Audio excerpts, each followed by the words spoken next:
Sip, sip, sip.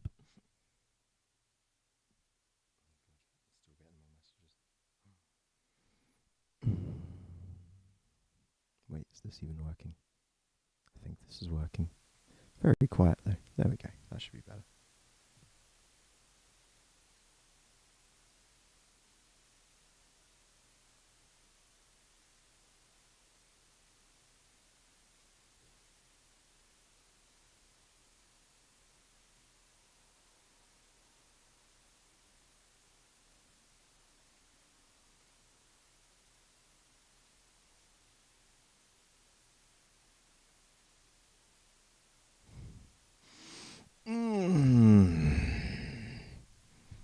Alrighty, today's going to be interesting.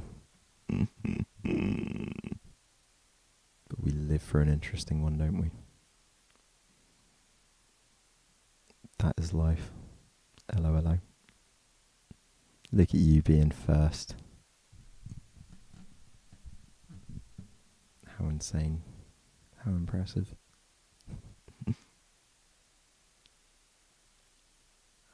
I need a bong. I haven't had one in too long. And I need a drink. Just been having intense chats and getting yet more info. Yet more info. Knowledge is power. So we should be correcting some misallegations that I may have made. We should be correcting some allegations I may have made. Although not many.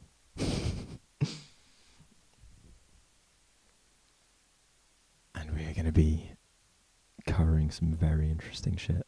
But obviously, we shall be waiting 10, 15 minutes for some people to show up. I need to make a tweet about this. I need to have a bong.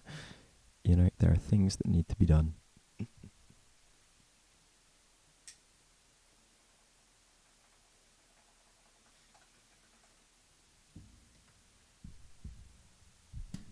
Hello, hello, hello. But yeah, I figured YouTube would probably be a better place for this one because I think I have a lot more potential views over here. Even though I much prefer Twitch, I can, I think, still get a slightly bigger audience over here. Fuck. Here we got Bobo. Hello, hello. Hello, Keston. Hello, Lex. Sorry. Hello, Lex. I just read names, you see. Hello, Rain Shadow. Hello, Clary. Oh. Hope everyone is okay. That's what I was doing yesterday. I kept leaning on my right arm yesterday. I was thinking about it after you said that, and I was like, yep, I did keep leaning on my right arm yesterday, and I need to not do that all stream today, which means I need to work on my posture. Maintain good posture all stream, and not lean on my shoulder and my elbow. Because yeah, I spent in total, it took 5 hours in total before the pins and needles went away. It was only a few hours ago that finally disappeared. Yeah, pins and needles in my right hand all bloody day. Oh, it's still a bit numb as well.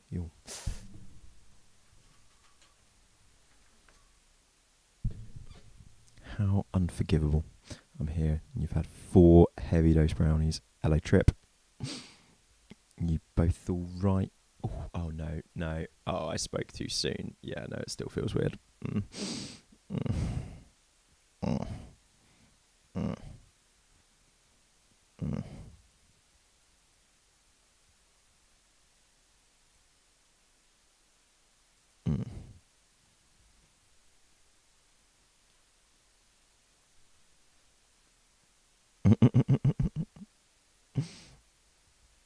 Oh, shoulder. I know, so I'm just going to have to posture check myself continuously today. I think anybody else absolutely terrified of what's about to happen. These things always sound so nice in the beginning. Cotton candy flavoured poisons. Oh, thank you, Trip. I had a wash, got myself clean. Managed to find a bit of food, not much, but I found some food. Oh, I get that. So I have carpal tunnel, all the symptoms going quite badly in my left arm. And I've got some nerve damage in my right hand. So But this was not from the... this is not the same as the Nav, though. This was very different all day, and I haven't been using any power tools. So... Oh... If you're going to self-destruct, got to do it in a way where you don't actually do any damage. You just get fucking blazed, motherfucker. And pass the fuck out. To be honest, just eating loads of edibles is probably the easiest way to sleep. Just having a fuckload of edibles, because at just some point, you'll just be sat there watching a movie or watching TV, and it just happens when you've had, like, all the edibles. It's impossible to fight it with edibles, I think. Oh yeah, I need to make a tweet. Do need to do the tweeting.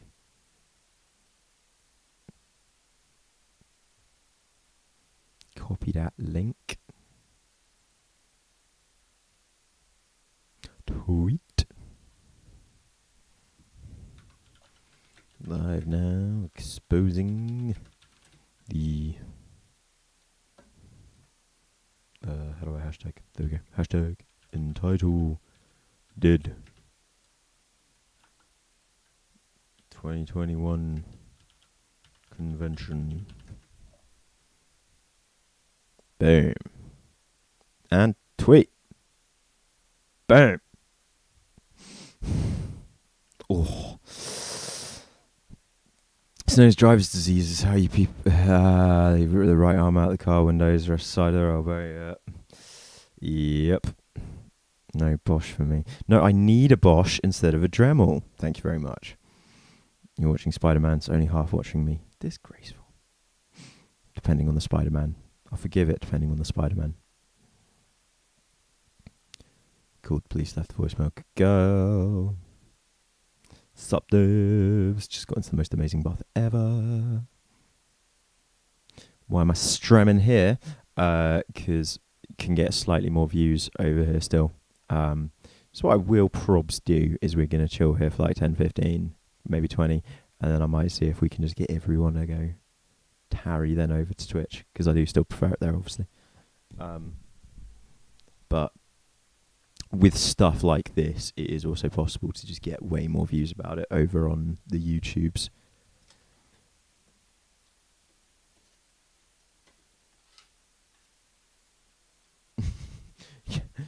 Although, I mean, they did literally add dissociative identity disorder as one of the available tags on Twitch about, 4 or 5 days ago?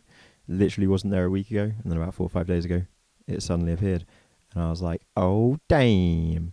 Far From Home? No, I'm not sure I forgive that. If it was No Way Home, the new one, you're somehow pirating it, I'd be like, fair enough. But Far From Home, I can't forgive.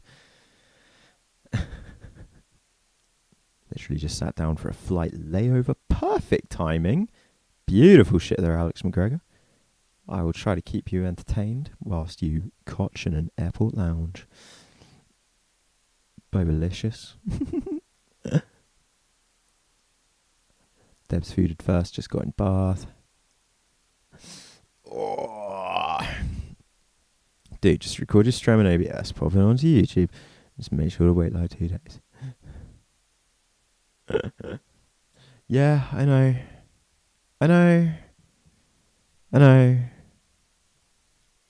But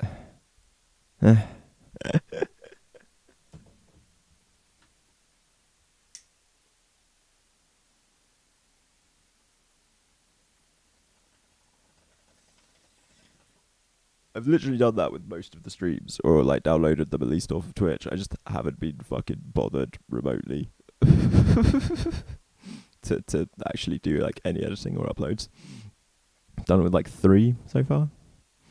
Next one I need to do is like me and Lex's chat. Want to edit all of that up and do like, because that ended up being like 6 or something hours, so I need to like edit that up into a few bits of YouTube content, I feel. Clary, go take your antidepressants. It's the problem when you just don't sleep. It's really hard to remember when to take your pills. Okay, off you float to a relaxing paradise whilst Pete talks to specifically you, Debs. Specifically you. And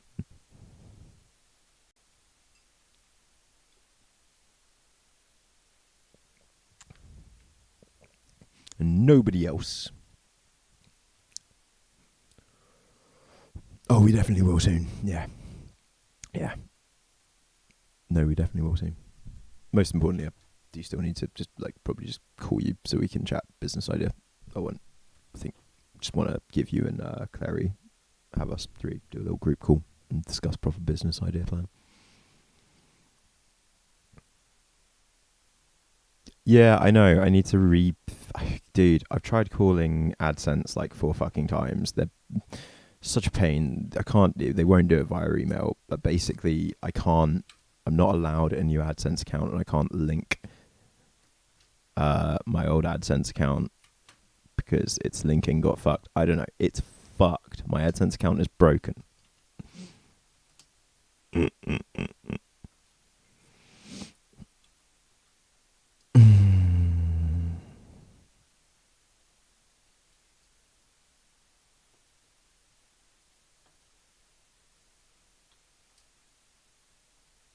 Flex, my handsomest boy.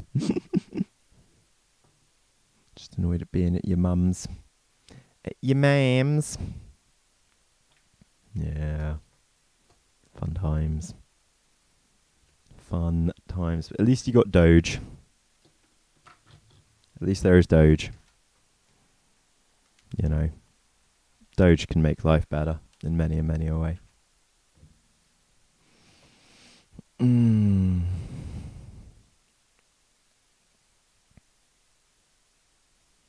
Wow, apparently I've dropped 0% of frames so far. This is the other thing. YouTube's servers are better than Twitch's. I much prefer Twitch, but actually YouTube servers would appear to be better.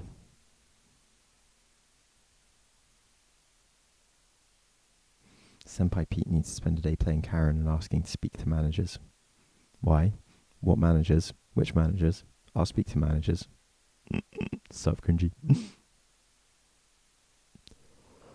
She ain't my mum. She is my mother. She is Mater. The mother. Getting prepared to sip some tea. Spoil those cats. Just make an ASMR channel of vocal noises, please, and thanks. Just ooh. Ah. Ooh. Wow. Sorry, that turned into like a fireworks display. Ah. Ooh. Wee.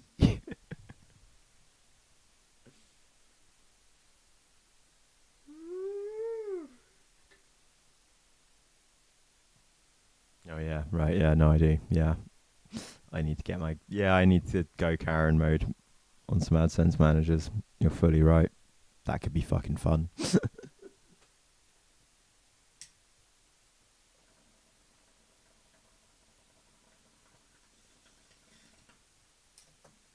Hello, Moody Stream of Consciousness.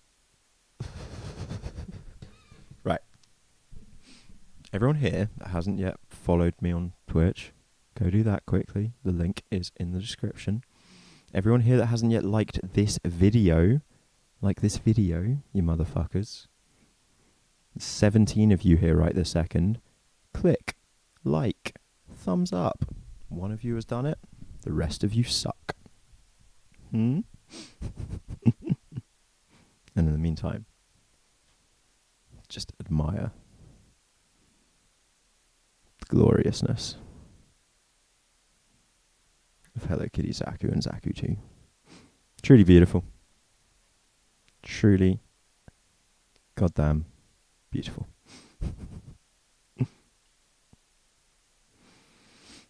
Oh. Do I have the devil lettuce? Would I ever consume the devil's lettuce? I, just under a month ago, started my legal cannabis prescription. I am now one of the people that takes cannabis legally as medicine, which is kind of cool. But obviously I still smoke it as well. Clary was the first liker. Oh my god, I thought it was Bobo. Shame on you.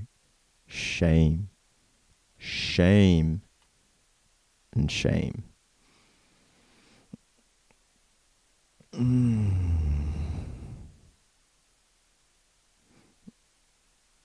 It's very true. YouTube doesn't care if it's thumbs up or thumbs down, so thank you, Philly.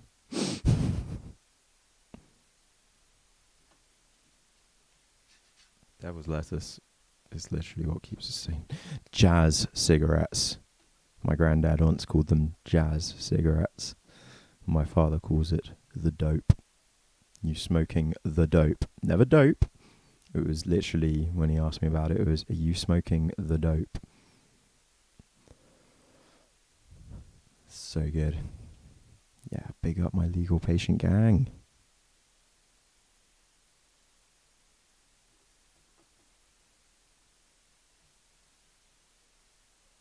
I don't think it is legal Texas yet. It's crazy.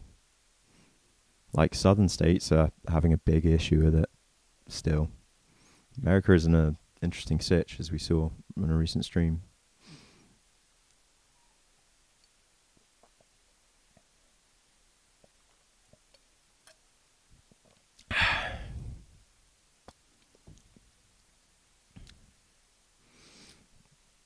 Alrighty, there's 18 of us here. Nah, I can still get more people in. So I'm going to still chill like another 5-10 minutes.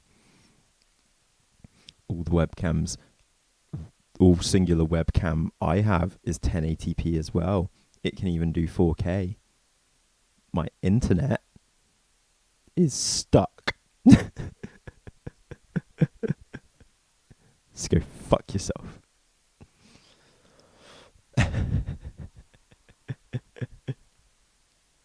How about that, motherfucker? Oh, don't rest on the arm. I uploaded the other day, although it was like a VOD. It was some like cuts from recent live streams. Sorry, Diego. I've just been live streaming every single day over on Twitch.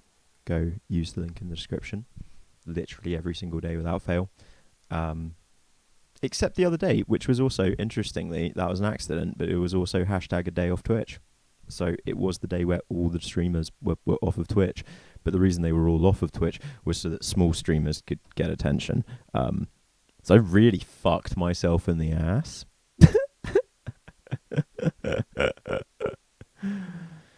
Hello. How we doing? You alright, Brady? CBD and Delta 8 illegal in Texas, just not Delta 9. How dumb. Oh, yeah, I really don't. It's tiring sitting with correct posture. I'm an idiot. I need to start sitting with correct posture more, because I'm literally fucking myself by not doing so.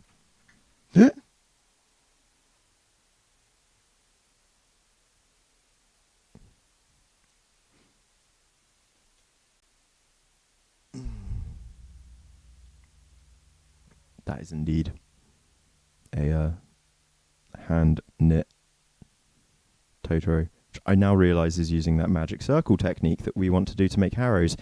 Oh my god, I'm going to ask my mate Nixie to make me a harrow. If he can make this, he can easily make harrows as well. Yeah. My friend gave this to me a few Christmases ago.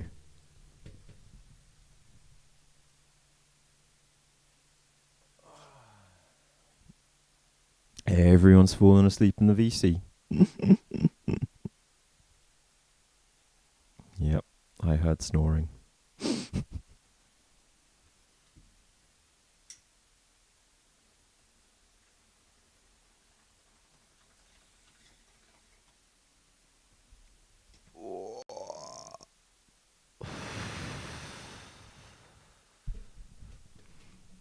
Alrighty. Let me just get myself comfortable for a minute. There we go. I'm not slouching, just relaxing.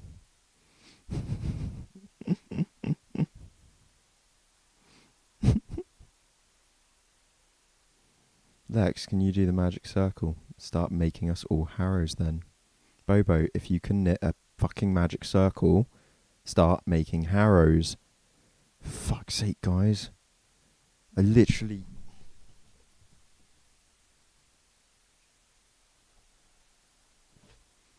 have the wall. I just don't have the patience to learn yet another goddamn art form. I've spent too much of my life discovering new art forms. I need to spend more time refining the ones I have, and not pick up more. Although I want more.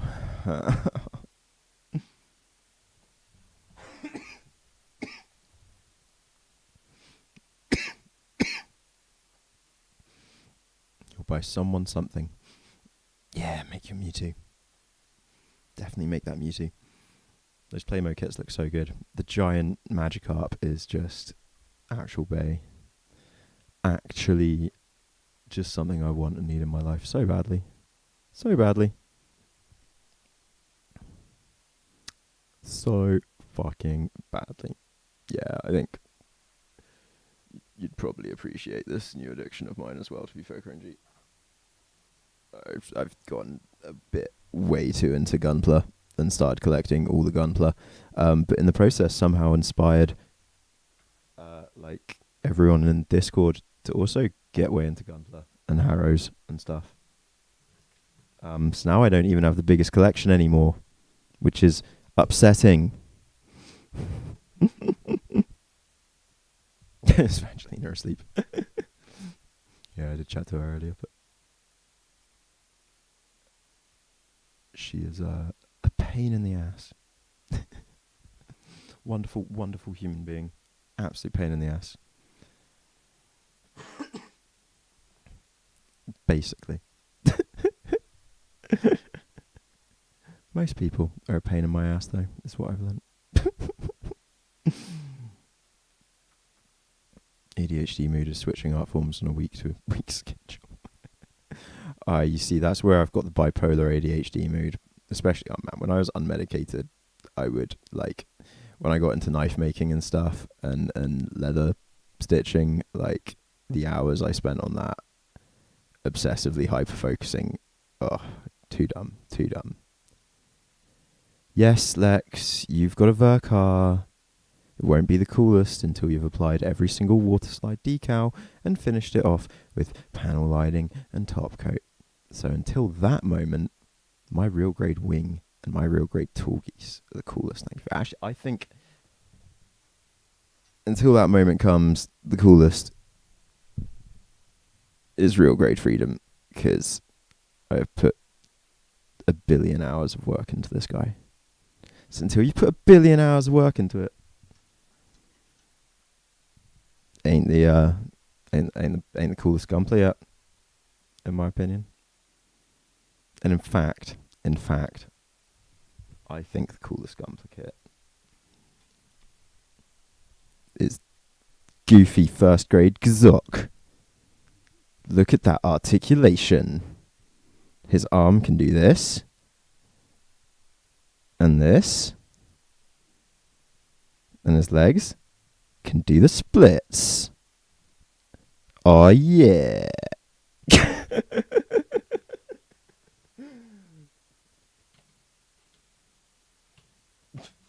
And he struggles to stand upright.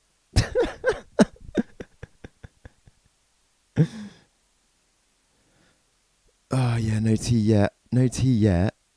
I like letting people stew and simmer. You've got to simmer and stew. You know, prepare the tea leaves. I haven't even necessarily ground the tea leaves yet. Then there is the stewing, the straining. Until you have 33 Harrow, none of you have the best collection. Yeah, no, this is what I mean. I started off with a sick collection, and then I inspired people. And I am shocked. Oh, it's coming, Bovo, it's coming. God knows when, though.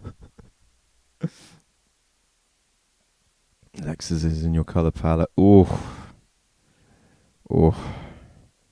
Yeah, I know, it's a really pretty Gundam. Like, the Unicorn Banshee is just... it's one of a kind. But one day I'll own the perfect grade extreme or something.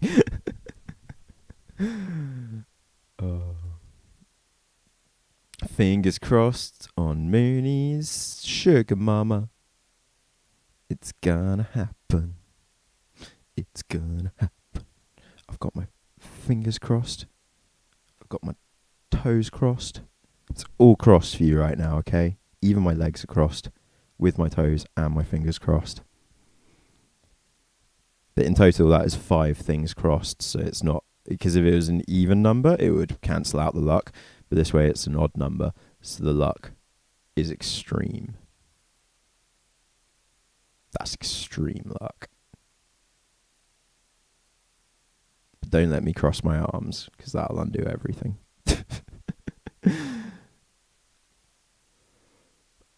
Oh. Right. Where should we begin with this?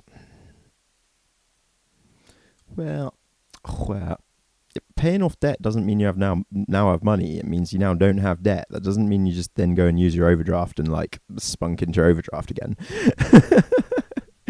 But oh yeah, totally like get a fucking electric scooter or something where you live. Jeez. Or like I'm guessing gas is pretty fucking cheap in southern states. So yeah, a little cheap little 50cc 125. Oh, you'll be set.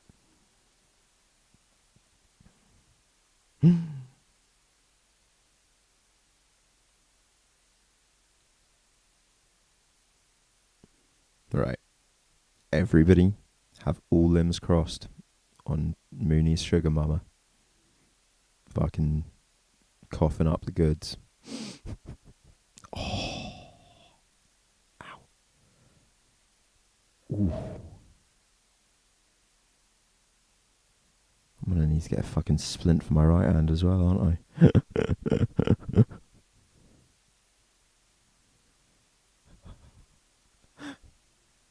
It's all going Mooney.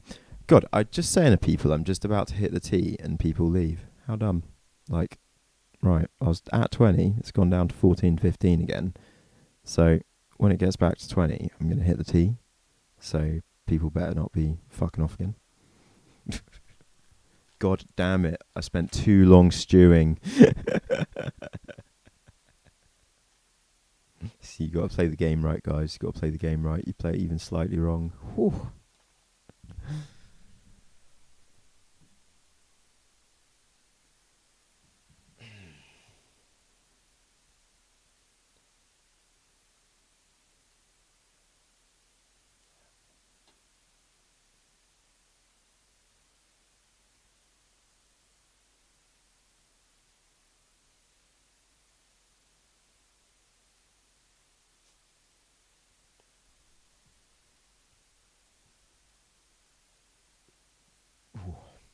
I hate burping.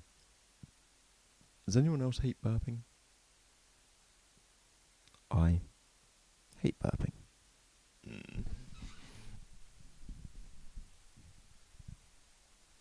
One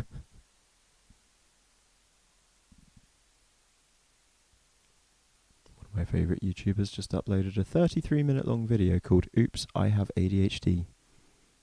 Well, that's something I'm going to be watching later. In it now.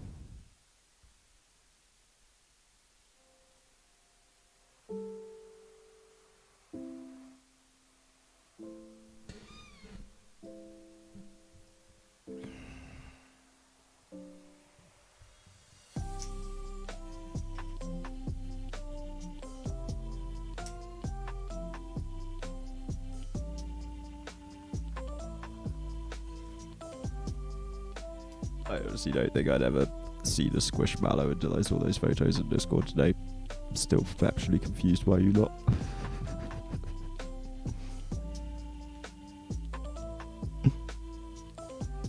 Yeah, you gotta be careful when playing the T game. You gotta get the balance just right. That's right. I'll start talking about it after uno más bongos. The wait is over. I swear you have a project every single day. American college, uni, whatever it is weird.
Sorry, my hand is just being really annoying.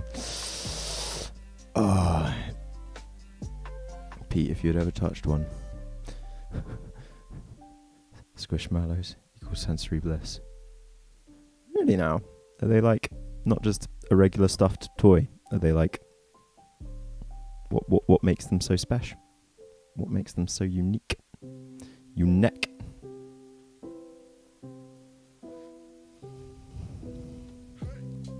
Yeah, finding the shit. Only had to get one Mullen cup, that was all. 7.5 inches, Brody. You did facials today, that was fun.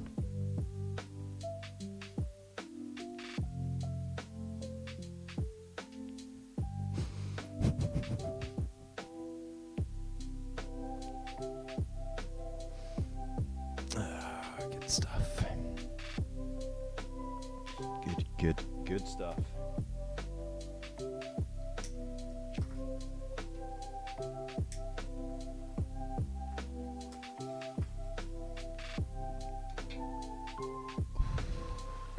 But if I find a squishmallow that I like the look of, I will have a think about it.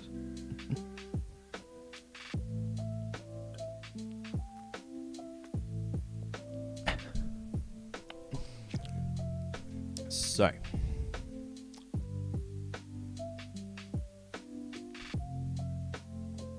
oh no.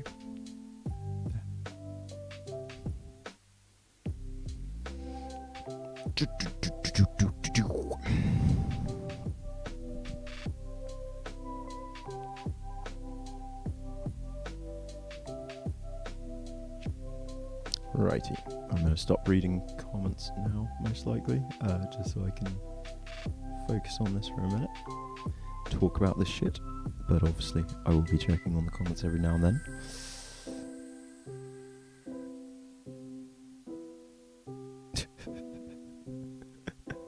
We'll just start talking about it now. It's alright. People will come and go.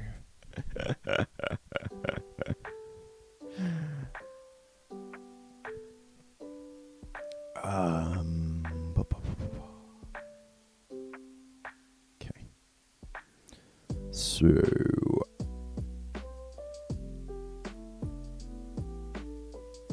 let's hope this doesn't fuck things up. I'm going to try and record at the same time.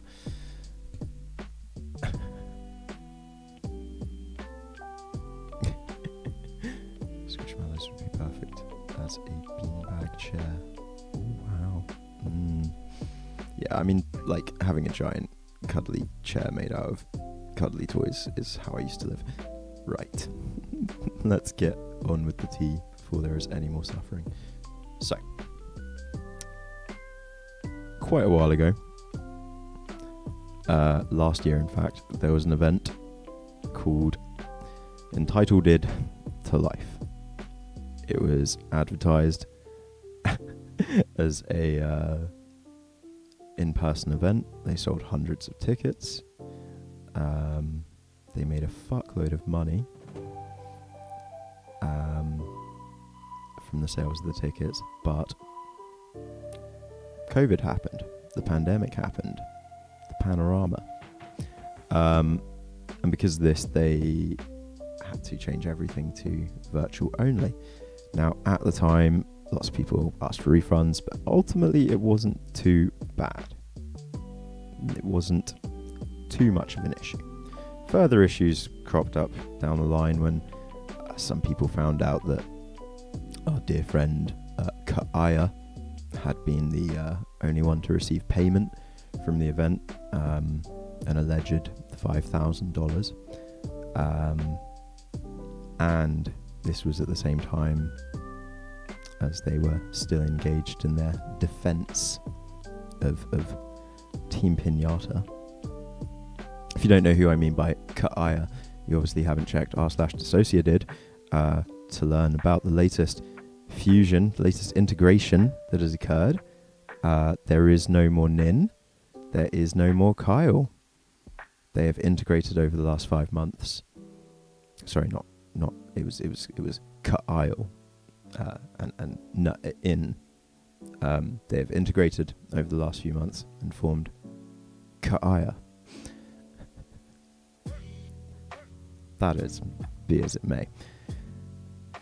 Anyway, the event went on, and basically none of the speakers were paid, but they felt like they didn't feel like they had been scammed. They had their suspicions, but ultimately, you know, they had their chance to talk and do the things that they wanted to do in this virtual manner, and they bought the organisers' excuse that basically they couldn't do refunds, they couldn't do any of this because pandemic.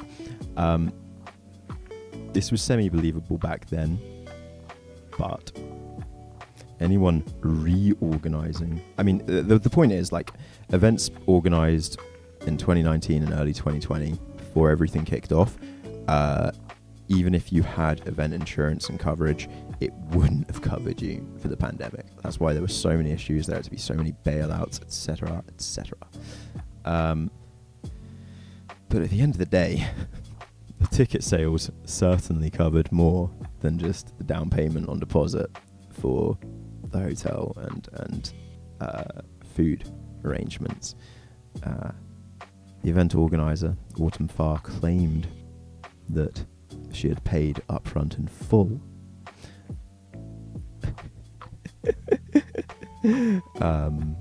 She claimed that she had paid upfront in full and thus couldn't get any money back, but who the fuck does that? Nah, you put down a deposit, stop chatting shit. People believed it. They believed it. It had raised a lot of goodwill in the community. It felt like a success, ultimately. The fact that Autumn Farr continued to sell recordings of the event on her website, Twa Magazine, for $30 a pop, which didn't go anywhere other than straight into her pocket. You know, they could forgive that, I suppose. And thus, when she reached out to various DID creators and professionals within the field to proclaim and advertise a second event, another EntitleDID to Life conference and convention to be held in 2021, she got quite a few people to sign on board. Now this time, as the pandemic was going on, you'd have thought a few more protections might have been put in place. Maybe. Just maybe. She was organising the event. I mean, it's organised to be in San Francisco, California, which is well known to be a very liberal, left-leaning state in America, and as thus has been one of the states to have some of the strictest policies regarding the pandemic. So to just naively assume when she was organising this event, straight after the previous event, I believe it was announced in January or something this year, whilst the pandemic was still going on, vaccines had yet to be rolled out, to try and organise a secondary event, whilst America was still under the leadership of Donald Trump, might strike you as daft, perhaps, you know, to try and do something in San Francisco there. Not the best idea, really. But I would assume that you'd get event coverage this time and insurance, so that should you need to change things last minute, you can at least offer good refunds and things. Right?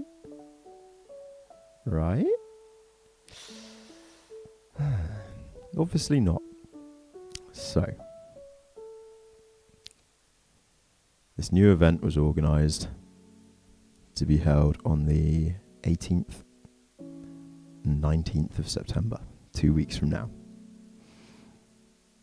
It's been in the works for well over 7 months. And 2 days ago, the event listing was changed to announce that it would no longer be in person. Refunds would not be available in any shape, way or form. Everyone's tickets were going to be upgraded to basically be the same virtual tickets. It didn't matter if you'd paid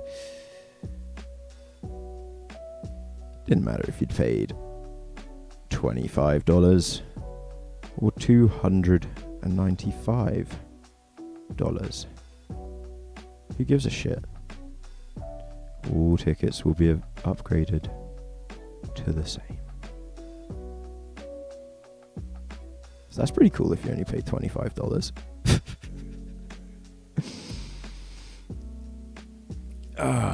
But on top of that, the event listing changed to announce, well, not really announce, kind of beg for some new speakers, because more than half of the speakers promised have dropped out. It would seem a few days ago, maybe a week or two ago, but over the last month or so, various members of the DID community started discussing their fears and anxieties about this event, started wondering what it would be like, expressing their concerns, and as such, I alleged in prior videos some slightly inaccurate dates, so that can now be corrected upon, as I have spoken now with multiplicity&me, Jess, at a bit of length about this, and I will take her word on this. She contacted the event organizer on the 26th of September 26th of August, sorry, not September, 26th of August, to inform them that they would no longer be attending the event. Now, I had a go at Jess for this.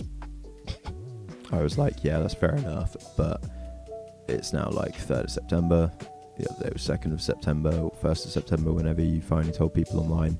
You didn't do it in the best of ways, as far as I'm concerned, and to me it feels basically like you're trying to cover your ass instead of whatever, actually be honest with your community. What's up?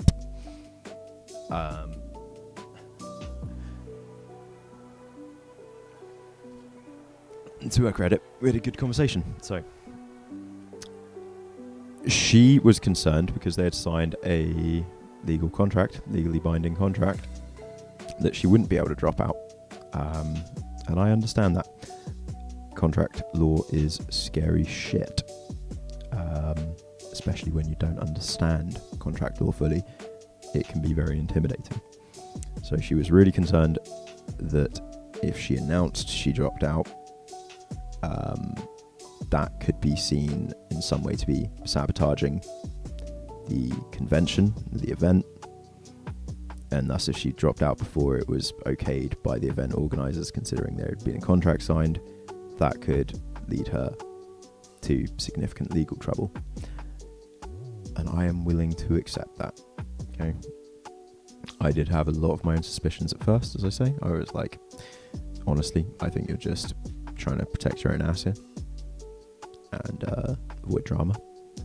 But I kind of get that. I can understand that one.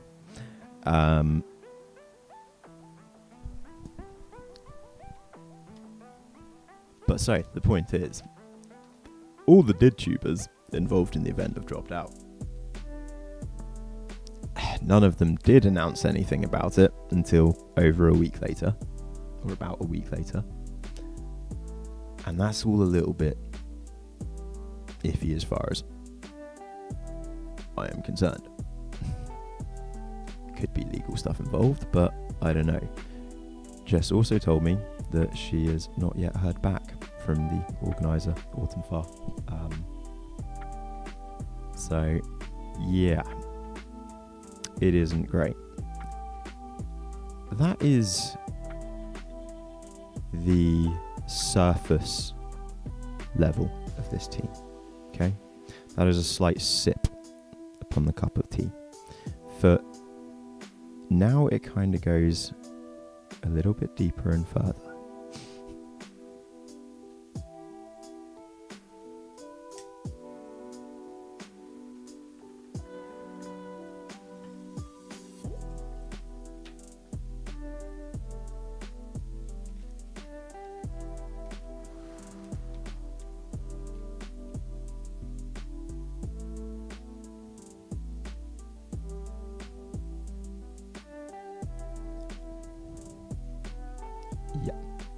And again, so in response to you, Clary, there, totally get that, although people shouldn't sign contracts without understanding them insofar as what the implications are. Not hating on Jess, I'm just saying. Yeah. She agrees she done goofed, basically. She fucked up. And what I will say is it would seem that one of my allegations of her reasons for dropping out initially was it's all over the money. Is that, so I also did say the other day that the main reason that all these DidTubers are dropping out is because they basically don't think they're going to get paid. And I don't think that is necessarily fair to say, because they didn't get paid last time, not all of them. There's only one of them that I am fairly confident in saying that about, and that would be Fragmented Psyche. I have no issue saying that they're a piece of shit, and I think they were just doing it for pure greed. And now they don't think they're getting paid, and they think there could be some backlash. They're just trying to duck out of here and play sympathy card to protect their own ass.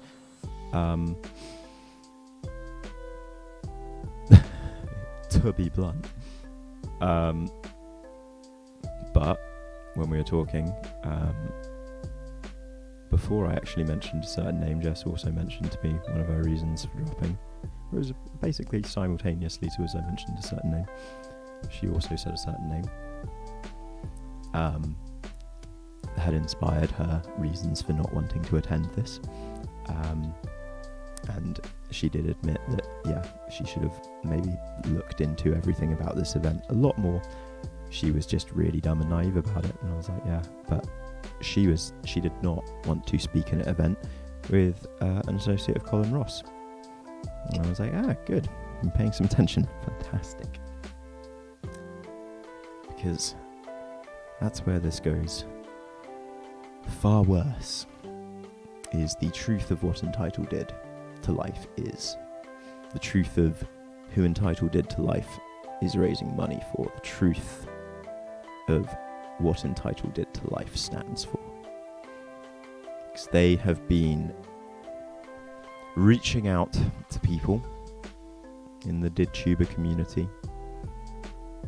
People from times gone by that I had hoped, whilst I had covered them, I would never have to actually witness doing their shit in my life. But this event is, as far as I'm concerned, nothing more than a fundraiser and advertising scam for some of the most malevolent people on this fucking planet.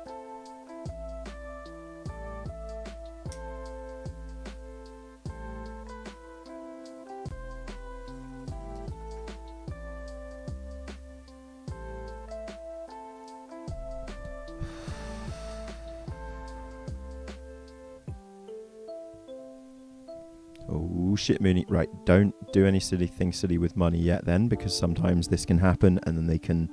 So don't... This is the moment where you stay hopeful, but you don't do anything dumb, okay? Serious.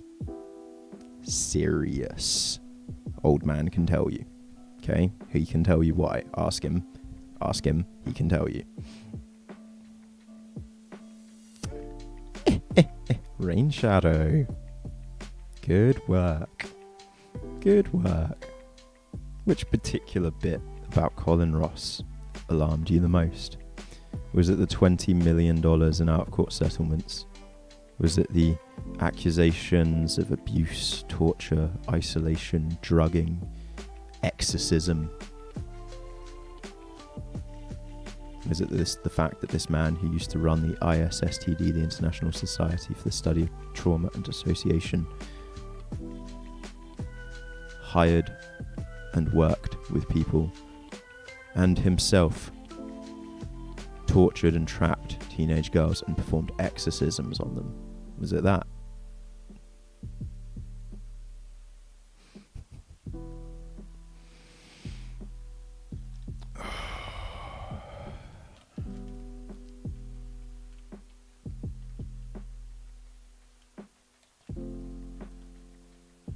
Because that's always got to be my favourite part about him. All those things combined.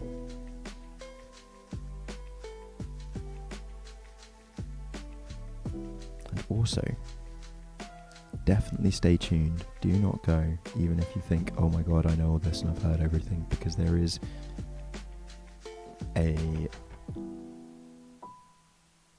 message from Jess that I think she said it was okay of me to share. I do want to share anyway, where basically she hits the nail with the fucking hammer and she didn't even realise it. And it's something that I think everyone needs to hear from somebody that isn't me, because it's something that I may have said a lot, but I think you guys need to hear it from somebody else for once.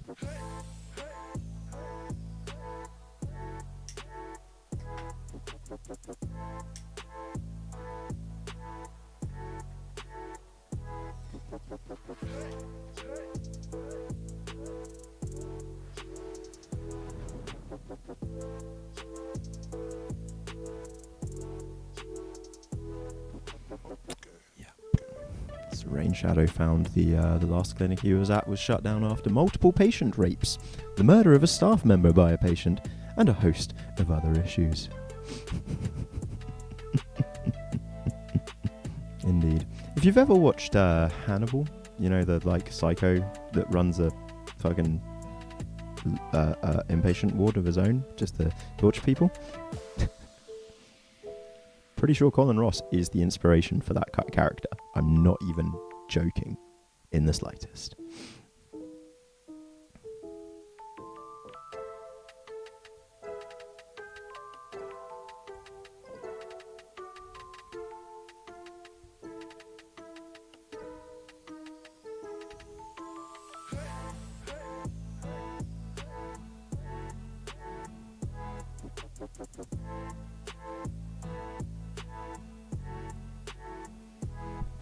Okay.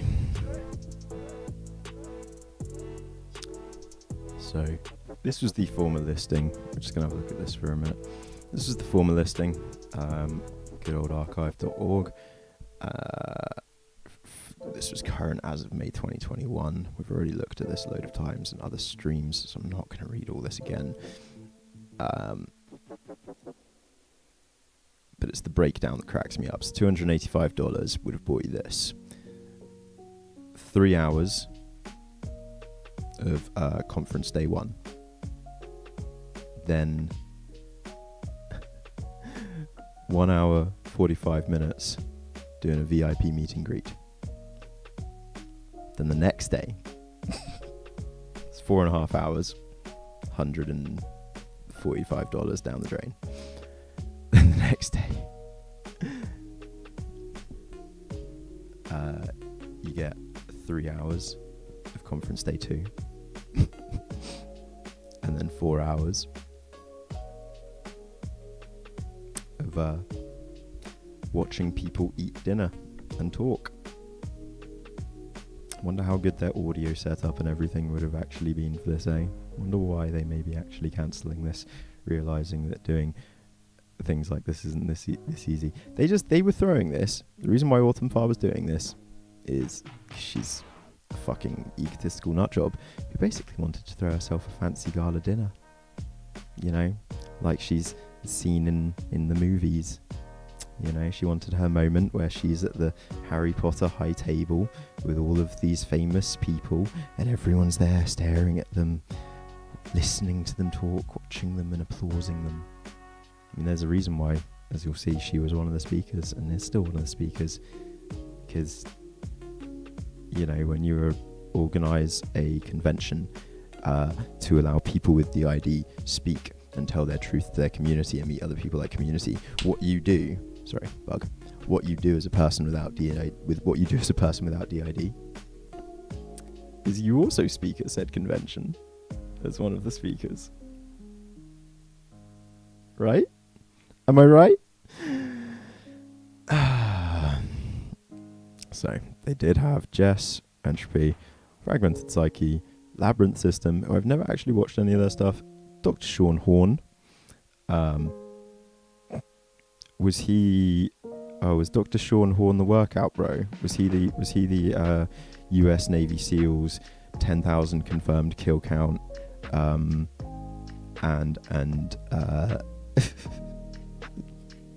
Fucking, was he that one? Or was that a different one? Or was this the... No, I can't remember which one Sean... No, Sean Christine Horn is not. No, it's not the right one. Daniel West, neuropsychotherapist at the Trauma Recovery Institute, alongside owner Dr. Colin Ross. And that's where I was like, oh, you don't want to see your name alongside those names. And that's just said she didn't want to see her name alongside that name. Fair enough. I can respect that. Should have noticed sooner, but... Patrick Toby. Oh, this one's a funny one as well. We actually have a video of his up, ready to go at some point. I've been wanting to watch this video with everyone for a little while, because this isn't just him. This is both of them. This is him and Autumn Farr talking about stuff. Exciting as fuck, right? Yeah, various mental health professionals. So, really worth the money. And then the event was proudly sponsored by Trauma Recovery Institute, Brooklyn Minds, Swenson Psychoanalytic Therapy, and Patrick Toby of Equanimity. Was that the funny one? Was he the funny one? He might have been the funny one. There's one that's just really funny because he's a couples therapy counselor, but also a hypnotherapist, and like the most fucking jock PUA looking guy you've ever seen, ex-Navy SEAL. He's fucking everyone's wives. Gotta remember, no CUEUs were available. Compulsory educational units, ergo, you're paying $280 for nothing. It's a convention. You're paying $280 to meet famous people at a convention. That's what it always was, sadly. They were always just treating the DidTubers here like a spectacle. Just so gross, as far as I'm concerned. And I know that to be the case when you see the people involved in organising. It's just Autumn Farr and Colin Ross's institute. And yeah, here they put right at the bottom of the page their refund policy. Oh, isn't that lovely?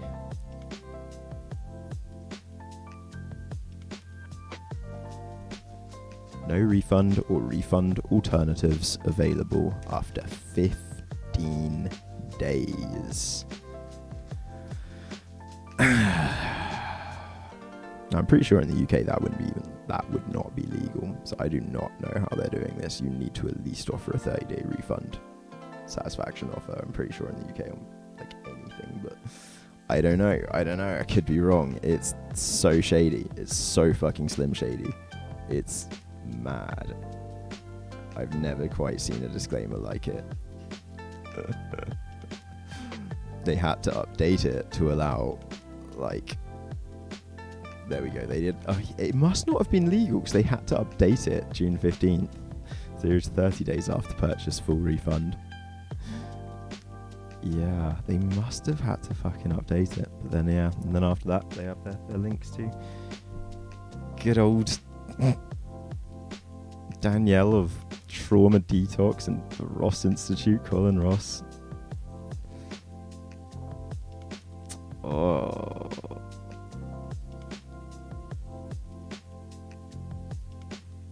Brooklyn Mines is the next one, where they specialize in quite possibly the best thing. Oh no.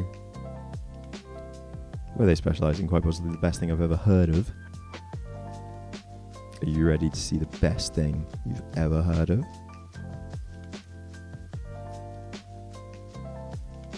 Mate, this is like what Autism Speaks wants to be. No joke. This is like those clinics that I do need to look into next. I'm doing a deep dive into soon, where they've been treating kids with autism with electroshock therapy. They're torturing kids with autism with electricity. It's evil as fuck. But yeah, this place is known for their expertise in mentalization-based treatment and evidence-based blah blah blah blah blah, and transcranial magnetic stimulation, which is FDA cleared for major depressive OCD, and one of the first practices in the New York City region to offer esketamine. What is esketamine? No idea. Oh, a drug that the Psychiatric Times appears to have talked about for... It's ketamine. Right. They're treating people for depression with ket. Right. Right, so magnets and ket. Colin Ross, magnets and ket, baby.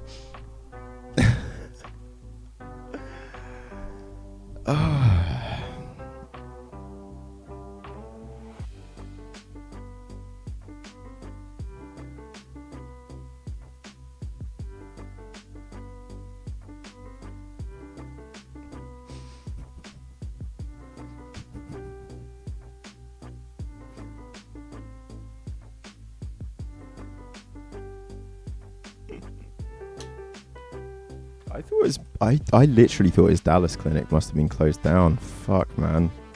I really thought that had actually been shut. Yeah, hashtag stop the shock. I will be talking about that very soon. I watched some videos regarding that caused me to honestly break down for several hours. They made me not okay for several hours, and that's why I haven't talked about it, because I just sort of blocked it out. Because I need to talk about it. It's so important to me, but it's viscerally upsetting to me that this is happening to people out there at the moment. We're not going to talk about that now, but TLDR, like literally like a school where they're making kids with autism wear shock collars powered by battery packs on their back all day and things like that. A kid has died. A kid has died from it recently. It's that is a deep dive for another day.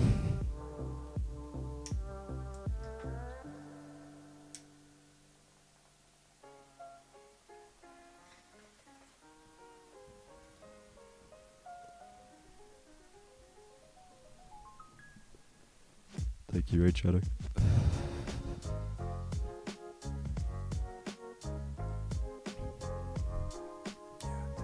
There is zero medical scientific support that there's anything to be gained from shock therapy. All the support for it comes from gay therapy clinics just trying to support their shit. They've infested science, and so even in the UK it's still legal for like severe depression. It's fucked. It's just how to get a family member lobotomized the legal way. So they updated their website, as I say, 2 days ago. Dr. Sean Horn, Daniel West, Patrick Toby, Ryland Company, musician and songwriter, Autumn Farr, various mental health professionals. Oh, Rayleigh and Company. Apparently she's quite large on the TikToks. A singer thing on the TikToks. Yes. She also, I did a little bit of looking into her. She appears to have some kind of personal link to Autumn Farr. Not entirely sure what it is, but appears to be some kind of family connection.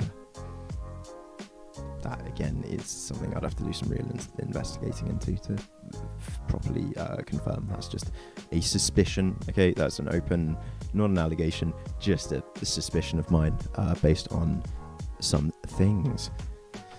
None of the sponsors are pulled out. None of the evil talkers are pulled out. It's all still the same shit. But there was a funny bit that I wanted to read. Not like... Wait. This is new. September 17th, my diagnosis story and turning fear into a positive, safe place for yourself, others. Various systems were discussed. Oh no, this is there, yeah, but this just isn't going to happen anymore because there aren't going to be various systems there anymore. Unless... Yeah. Absolute load of shit. Absolute fucking load of shit. Now, the reason provided by TOI for making this an online-only event, we haven't covered that yet. Gosh darn. We should probably discuss that first, shouldn't we? I shouldn't have skipped ahead of that. How silly of me.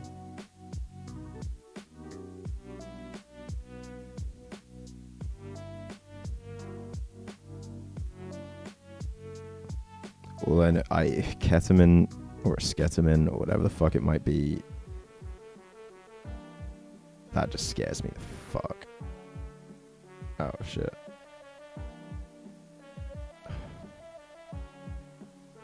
Like, absolutely. That just doesn't feel like... that just really scares me. It's not treatment. Right. So the email sent out by Autumnfire on Title to Life, their official email sent to attendees. Hello there. We wanted to email you in regards to our event that was originally scheduled to be both online and in person on September 17th and 18th, 2021 for Entitled to Life. EntitleDID to Life. Due to the massive changes in the world, COVID-19, Delta variant travel bans in place for certain international countries, vaccination and personal situations for attendees, many who planned to join in decided to opt out and choose our stay-at-home option. We thank them for choosing their health and safety in this. With this being said, approximately 20 attendees were available to attend in person after sending out our RSVP forms. With this massive change and our planning being originally for a large group of over 150, we have decided to host this event virtually. So even though it's far easier now to do it, the thing is, this is bullshit, because also originally they stated that they would only be selling maybe 20 plus in-person tickets because of the pandemic and shit. But, you know, that just changes. They can just rewrite history. But there's more. Now, do we all remember my good friend Eric the Tiger and the stuff that he said to me in his Insane Ramblings? One of the best bits of Insane Ramblings of his was that a online persona by the name of Hopelessly Realistic had threatened him and his wife and alternative systems, saying that they were going to go to this EntitleDID to Life convention and attack them there.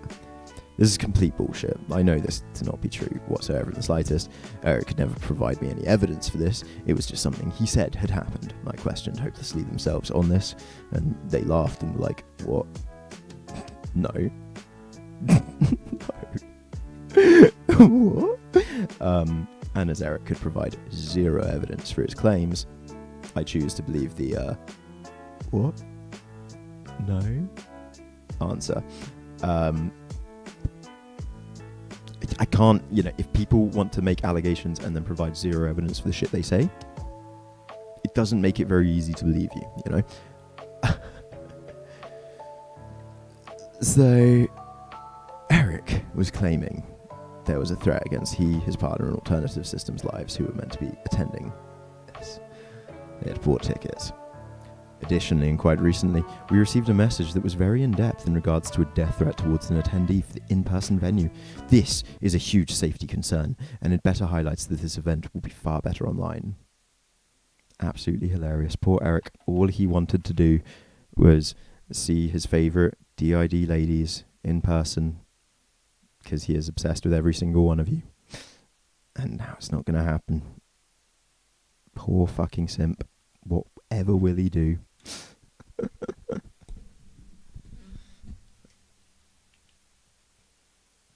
Psilocybin therapy, that's having amazing results.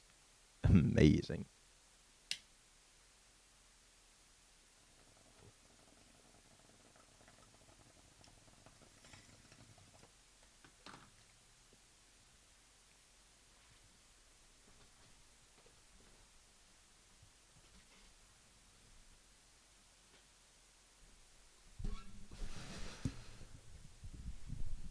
Yeah, cat for physical, cat for literally like cat under the use of anaesthetologists, but whether or not it has any psychotherapeutic effects, I cannot see that being likely. Personally, it is a dissociative type of drug. It doesn't cause true hallucinations. It causes a dissociative trip. I don't really see how that can help people other than maybe like some form of ego death, but that seems to be more available with psilocybin. Whatevs. So yeah, we thank you for understanding on all this, and we're excited to see you virtually on September 17th and 18th. Although this change has caused a lot of heartache with our team and possibly you as well, we feel and know that this is the best decision we can make to further inspire people on their recovery journeys in a safe place. We deeply apologise for the lack of communication, revolving the event moving to an online venue. In an effort to keep specific safety details private, we began with informing those who were going to attend in person. We then turned our attention to focusing on how best to provide the online event to you, in a way that stays true to our message. The event has had so many transitions from in-person to virtual, as well as speakers changing. Our company has had transitions as well. Just fucking patting herself on the back here as always. We were waiting for a time to better inform you of all the changes as they settled in. An email regarding changes in speakers will go out before the end of next week. Thank you for your patience. With all that being said, blah, blah, blah, blah, blah, blah, blah, blah, blah. They will finally tell you what is happening at the EntitleDID to Life convention in a week's time. How nice of them, eh? How fucking lovely of them. So,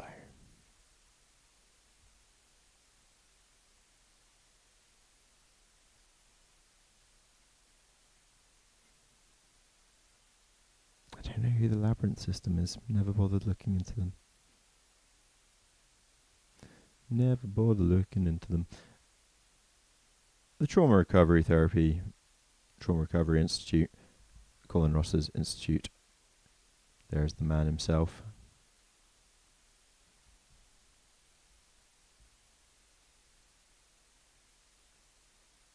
Right now I'm going to talk about the problem of attachment to the perpetrator, which is one of the very core... What a lovely fellow. ...the therapy here, which I call trauma model therapy. The idea here is that you're a mammal. You know, there he is.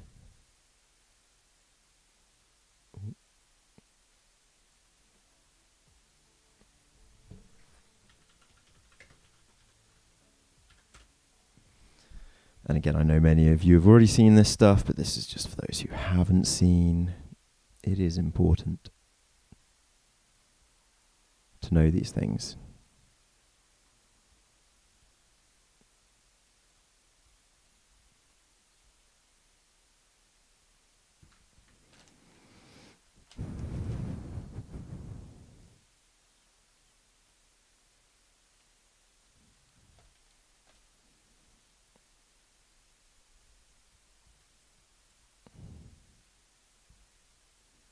Does Colin Ross genuinely believe he can shoot lasers from his eyes?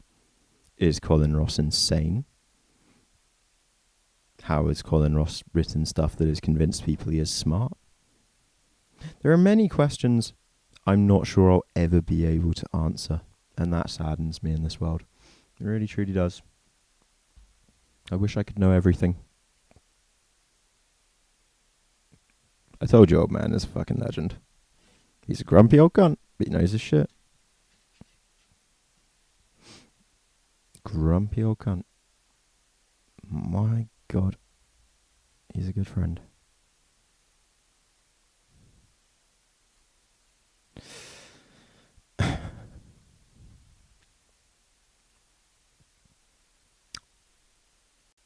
If the abductions are real, it appears that the human race is being used as breeders with amnesia for the human participation implanted hypnotically by the aliens.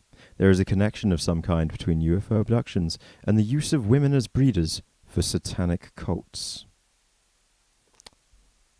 You know, this is the truth of who Colin Ross is. Okay? Don't ever let yourself forget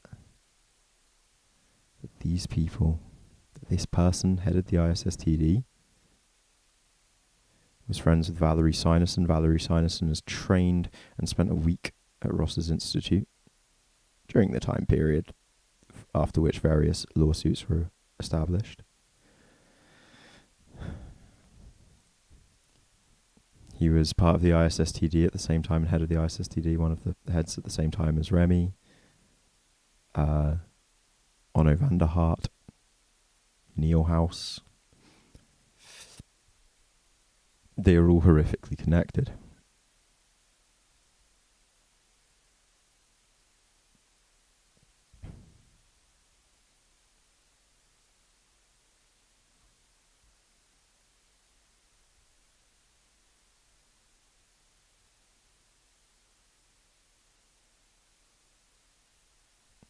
I shall read some of this in a second. I need a bong first.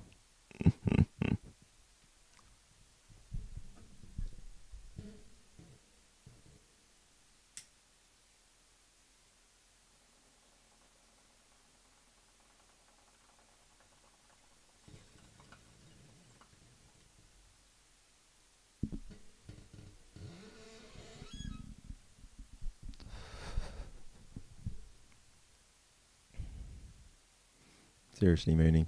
Like, same. You guys as a group have helped me more than I can possibly put words to. All I can do is just keep saying thank you to you all each day, basically. Yeah. We won't read all of this. There are just parts of this I want to read to you. About the treatment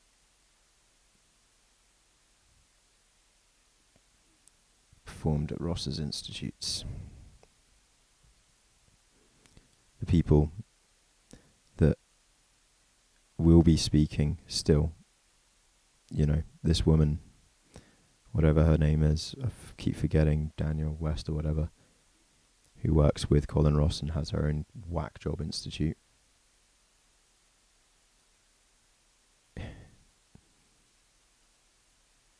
All they're interested in at something like this, attending something like this, is the opportunity to acquire more samples. I don't think he would ever view any of you as a patient or a person or a human. Case studies, samples, experiments, like, that's who he is.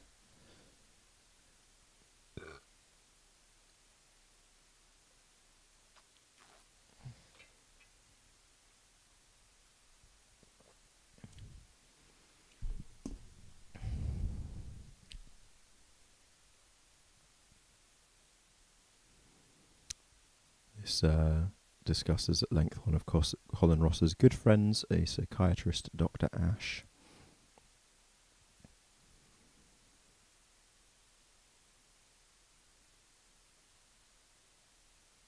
Yeah. Ash performed exorcisms by putting his hand upon Miss Tio's head and calling for the demons to leave her body. Miss Tio became increasingly afraid of Ash as he repeatedly attempted to exorcise the demon during therapy sessions. Furthermore, during the course of her treatment with Ash, Miss Tio became increasingly disturbed and suicidal as she came to believe, through the emphasis upon and reinforcement of her recovered memories, that she had participated in ritual murders, cannibalism, Satan worship, and torture by members of her family and the satanic cult.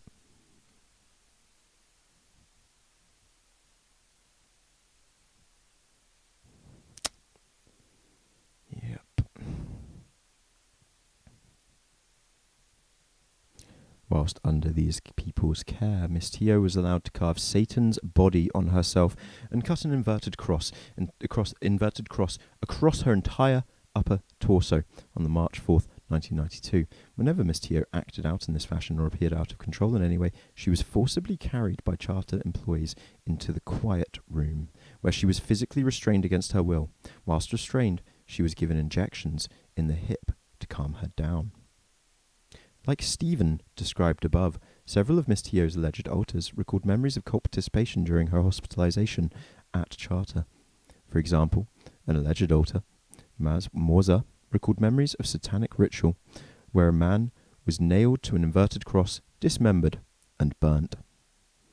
Supposedly in the same ceremony, a young woman was also dismembered, and Morza allegedly killed and ate the blood and flesh of a sacrificed infant.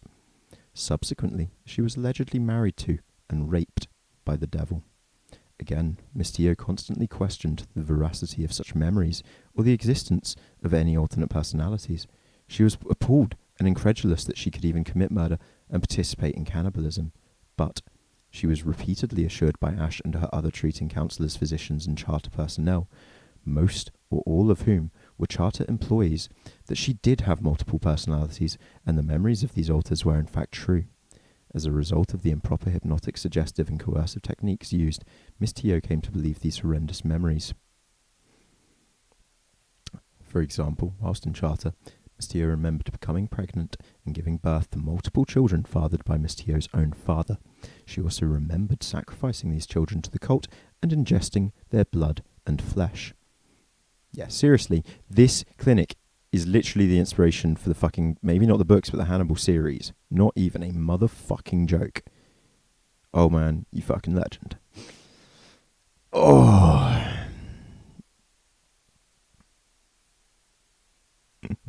It's all good, Diego. It's always time for ASMR bong when we're reading this stuff, to be honest.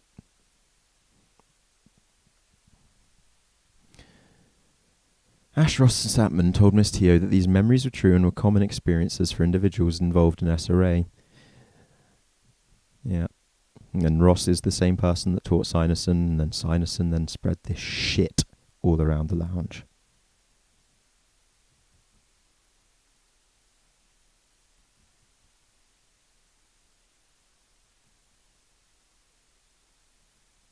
Wow, floating spark. That was very late.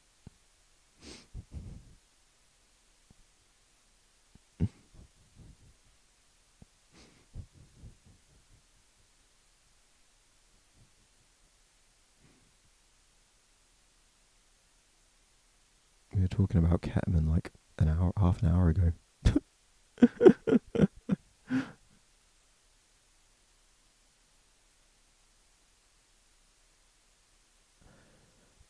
Furthermore, she remembered that she miscarried one of these children and that the child fell from Miss Tio's body into the toilet, at which time Miss Tio's mother allegedly flushed the fetus away. Hey, guys, do you remember that interview with Valerie Sinuson where she talked about a patient that she once had who once had a miscarriage and had to flush the fetus down the toilet?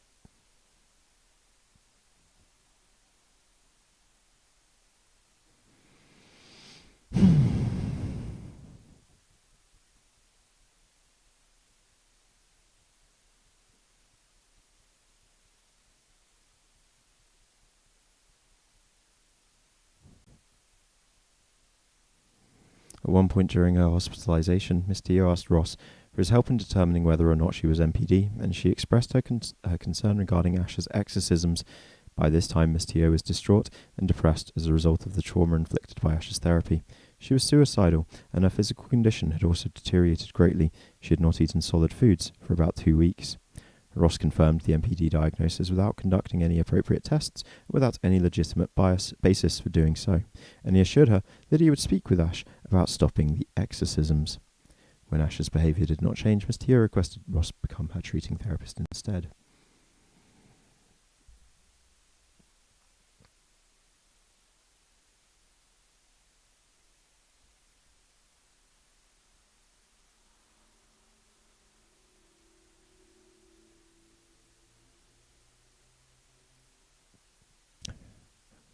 From that point on, Tio saw Ross and Grundman for counselling and psychotherapy concurrently. Ross and Grundman recklessly and uncritically accepted Ash and Stanley's diagnosis and failed to perform available and competent tests, which may have disclosed the true nature of Miss Tio's mental condition. Ross and Grundman both worked to attempt to identify even more alters, as well as fragment alters. Some of the alters were allegedly the operatives in the cult, such as Christian, Victor, or Augusta, the High Priestess, the High Protector. Others, such as Dean and Martha Ann, were allegedly the personalities that caused confusion, and were the reason why Miss Tio never suspected she had MPD prior to this time. Both Ross and Grundman allegedly conferred with these alters, even with the alleged Satanists. In fact, these alters did not exist, and these beliefs were the product of the coercion and suggestion resulting from the improper techniques employed by Ross and Grundman.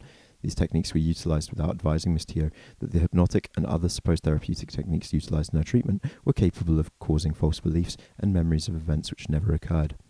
Because unsurprisingly, when you're in a psychiatric inpatient and you have two doctors hypnotising you and doping you, there have been reports of upwards of 1,600 milligrams of neuroleptics, such as quetiapine. I'm on 50 to 100. It's pretty easy to convince people of shit. They tortured this woman for months. They destroyed her family. It goes on and on and on and on and on and on and on. In all likelihood, she will be physically and mentally scarred for life. Her entire past has been questioned and rewritten. Furthermore, as a result, Miss Tio's whole sense of identity has been destroyed. She continues to need psychological counselling as a result of the situation, and will continue to need such counselling for the foreseeable future.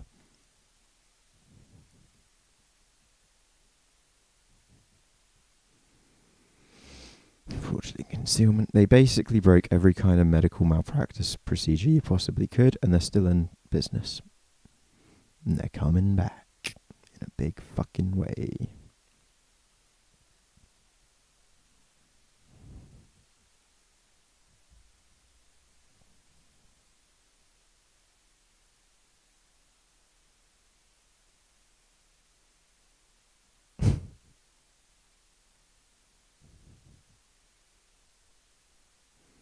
Haven't looked.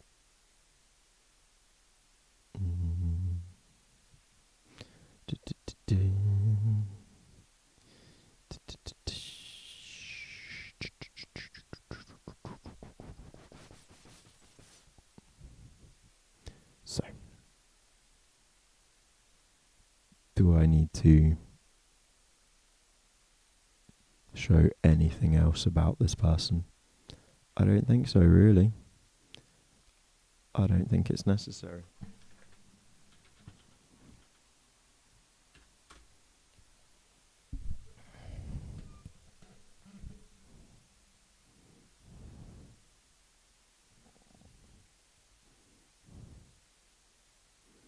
You're acting as if ketamine therapy as sketch could solve your ignorance on Google search. Please stop shitting on something you don't understand. What? Someone's triggered themselves. You okay, dude? Chill. I just said I don't understand how it could have psychotherapeutic effects. It's literally all I said. Y'all.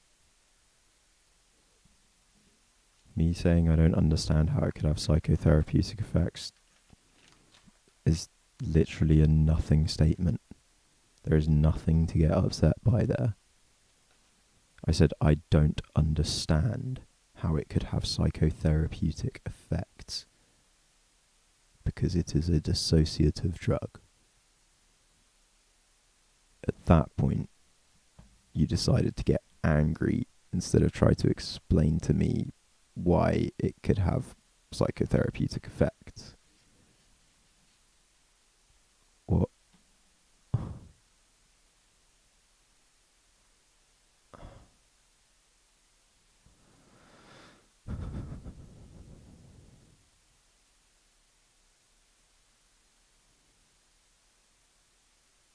Emma leaving Gare. I mean, yeah, that's the whole MK Ultra side of this shit. It's what all these people are trying to push as reality, and it's dangerous.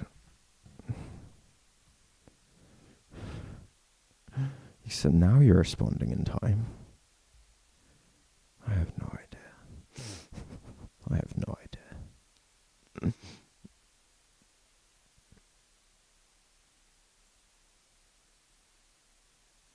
Whoa.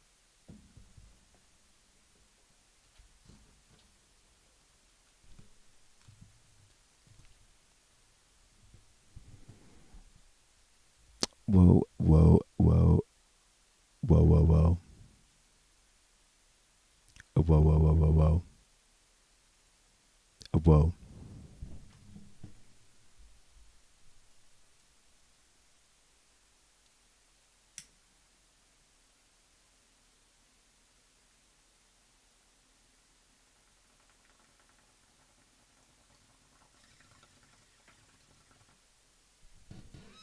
The static panic, several of the stories involved in it have had me sobbing on cab, because it's, you can't look into stuff like Hampstead, you can't look into this shit and not get affected by it on some level, and that can be just feeling upset. Well, for me it's upset and then getting really pissed off and wanting to scream and shout about it and do anything I can to tear these fuckers down.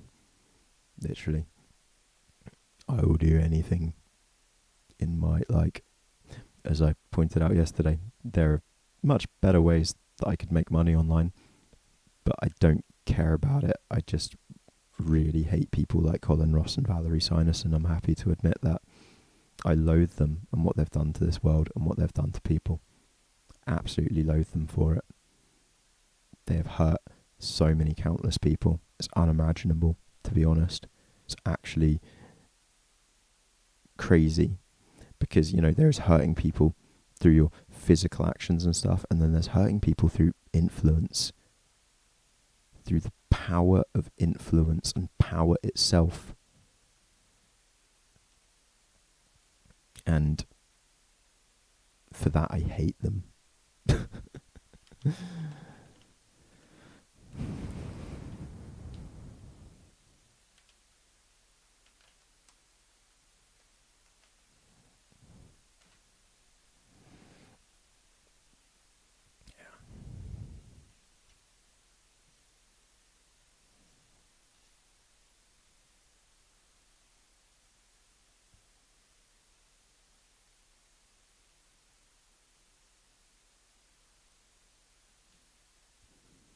There might be tons of research showing it's incredibly effective. I've just never looked into it. I've never looked into it. I said, I don't know.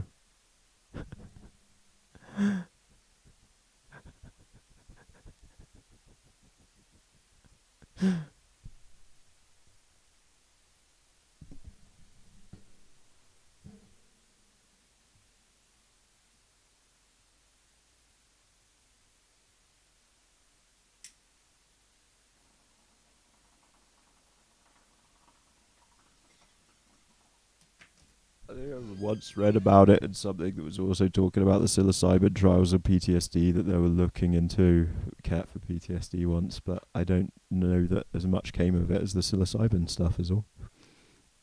I believed that there was more benefit from the psilocybin stuff that had been done. Oops.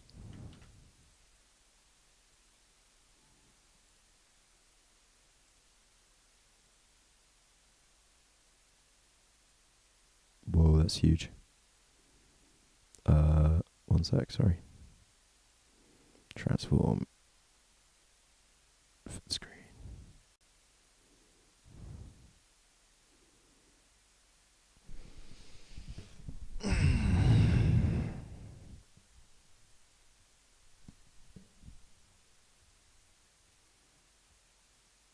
Hello. Catherine and I have been chatting most days during this period for the last, well, I think about 11 weeks. And although we've got lots of similarities into how we're managing, we've also got many differences. And we just thought it might be helpful to, in conversation together, share some of those differences as well as the commonalities. Ooh, they're feeling sad and left out that they're not getting attention anymore. Wowza. So these two, Melanie Goodwin and Catherine Livingston, were Remy Aquarone's two first patients that came out as being as patients with DID basically, and then set up FPP, first person plural, the UK's only DID charity. They set up FPP together with Remy Aquarone, the three of them.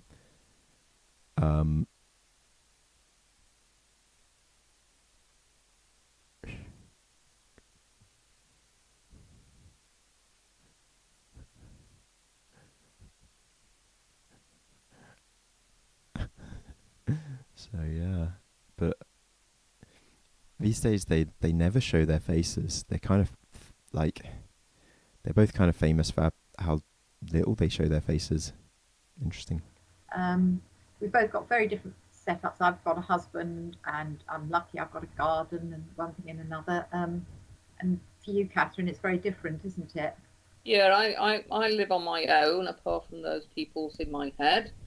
And although I've got a garden, it's not very well maintained, so it's not kind of sort of. Just a bit of did bants for you. She's alone other than the people in her head. It's not really usable as a kind of sort of a relaxation. But for me, living alone, I mean, I'm more fortunate than many because, you know, I've got people who support me. I'm not totally alone, but I haven't got any, you know, I haven't had anybody in my house for 11 weeks, and I haven't, well, almost not been outside. All by myself. She don't wanna be all by herself anymore.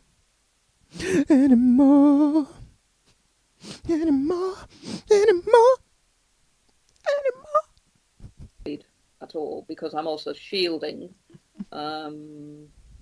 meaning that, you know, I'm supposed not to go out at all because of a physical health problem I've got. And also, you usually have Jane, your support worker, with you. It's about 22 hours a week, I believe, isn't it? And you haven't been together now for those 11 weeks, have you? No, we've had to manage that because also, I mean, I'm Jane. So those two people are kind of the devil as well. That's why I shit on them so happily. I'm not just bullying old people. Why are they kind of the devil? Because they, along with Remy Aquarone, are the ones that brainwashed people like Chloe. Because I hate Chloe too, but not nearly as much. I don't really hate Chloe. I find her funny is the point. Chloe is just kind of funny.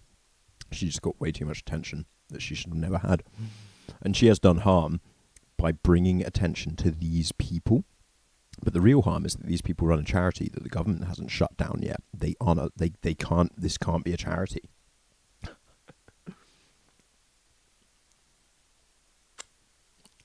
Like, you can't, on your homepage, advertise, "We strongly believe in blah, blah, blah, blah, blah. This includes working cooperatively with a number of charities and networking groups, e.g. TST, RAINS, NAPAC." And that's where you say to me, "But who are RAINS? What is this RAINS you speaketh of? What does that mean?"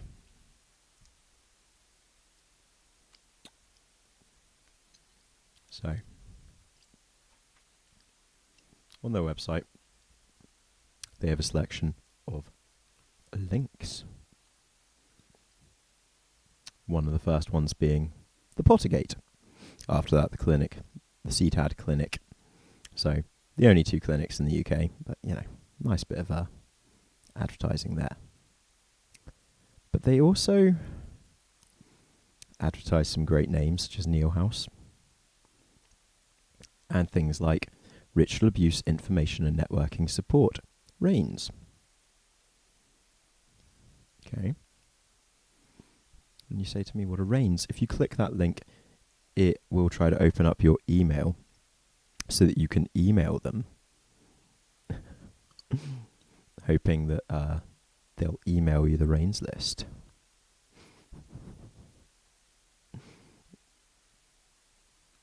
Is dissociated a part of this? She's, for once, what we're talking about right now, I never would have known about SRA, FPP, Satanic Panic, any of that stuff, if not for Chloe advertising this charity. So in many ways, yes, Chloe is responsible for a lot of the stuff we're seeing in the world right now. She is linked to the success of Twa Magazine's EntitleDID to Life convention, because she was the biggest name at it last year and was the only one paid for her time. So, yeah, we can still say she's involved. And she's coming back anyway, I know it.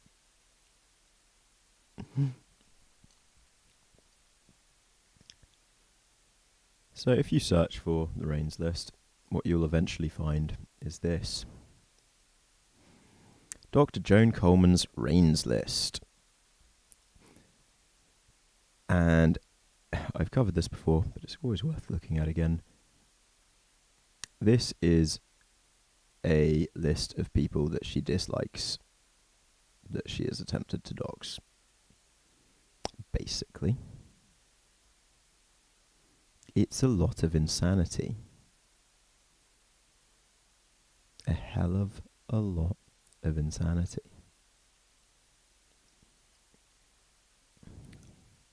She likes to accuse school teachers, politicians, and in general just anyone who lives near her, and in London and all over the place, but a lot mainly in the south, of being in a satanic paedophile cult.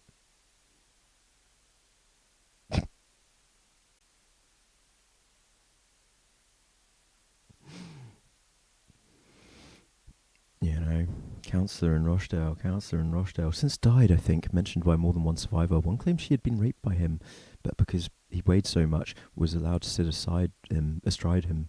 Child psychiatrist, also mentioned by Nottingham's whatever cult.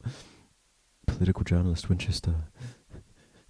This person, known as TJ from Isle of Wight, killed by cult recruiter. Barry Otawe, age 26, black, drug dealer, very violent.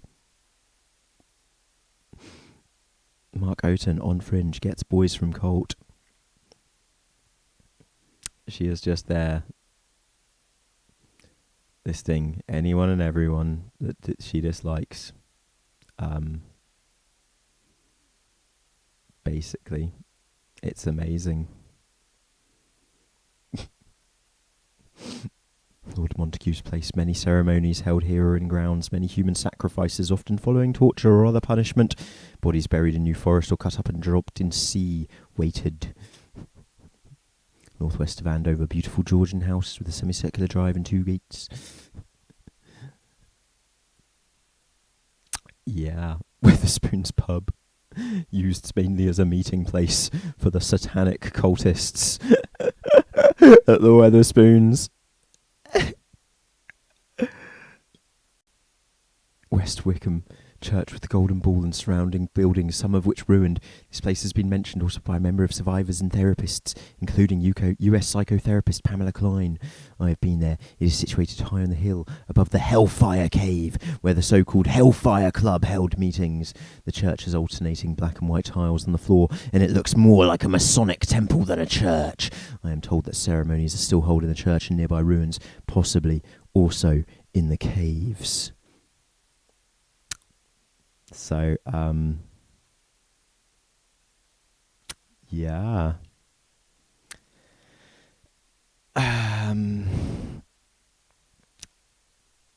Yeah.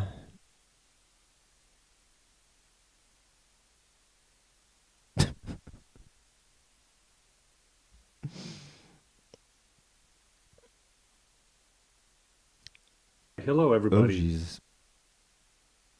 So all of this links up. Yeah, again, it's always SRA. It's finally becoming, as I said recently, mainstream at last.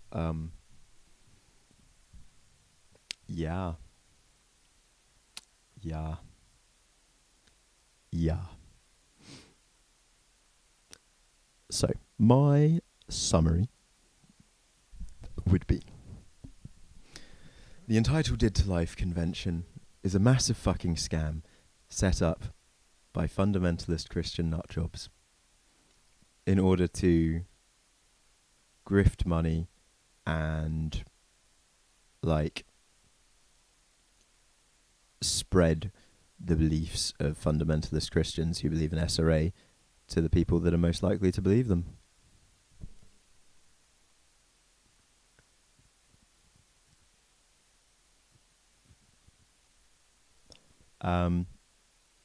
It's pretty awful.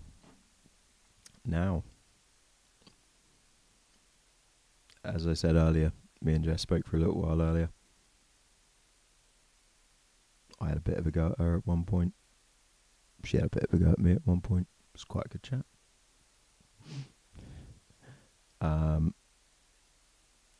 And there was one thing she said, as I said, that really stuck out to me.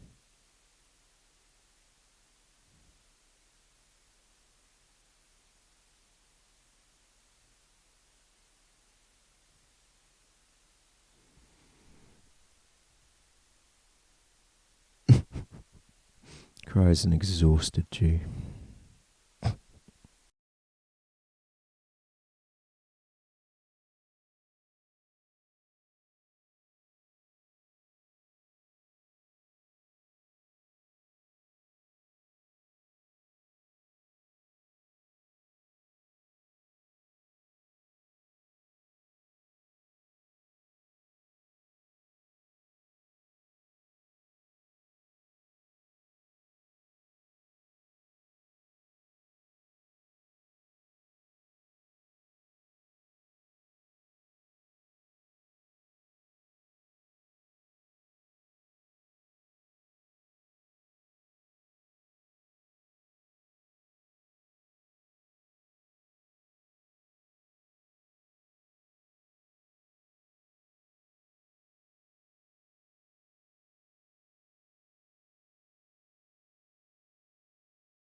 I was just finding the bit I wanted to share.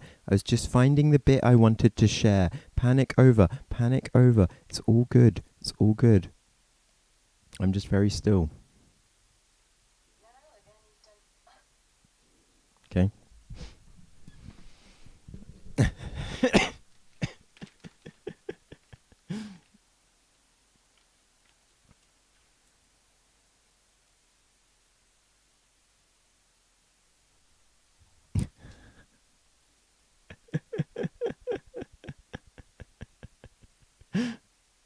Could I be one of those guys in London just like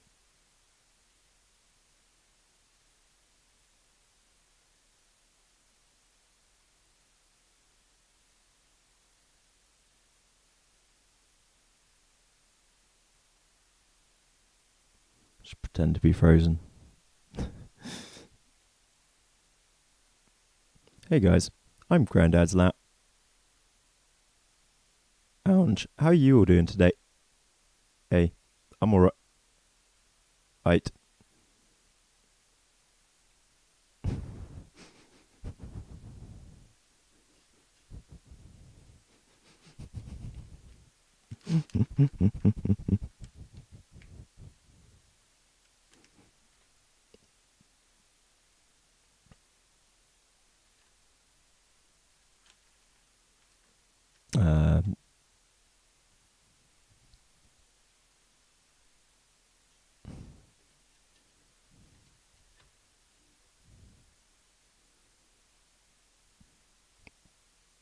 Chat's too busy.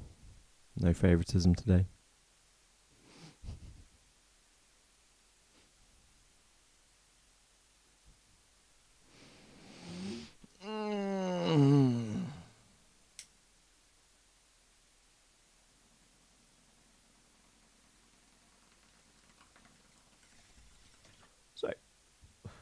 I have encouraged Jess to make a video on this, but I just kind of don't blame her if she doesn't, because I've also encouraged her numerous times, just like, fuck the YouTube shit, focus on family, blah blah blah.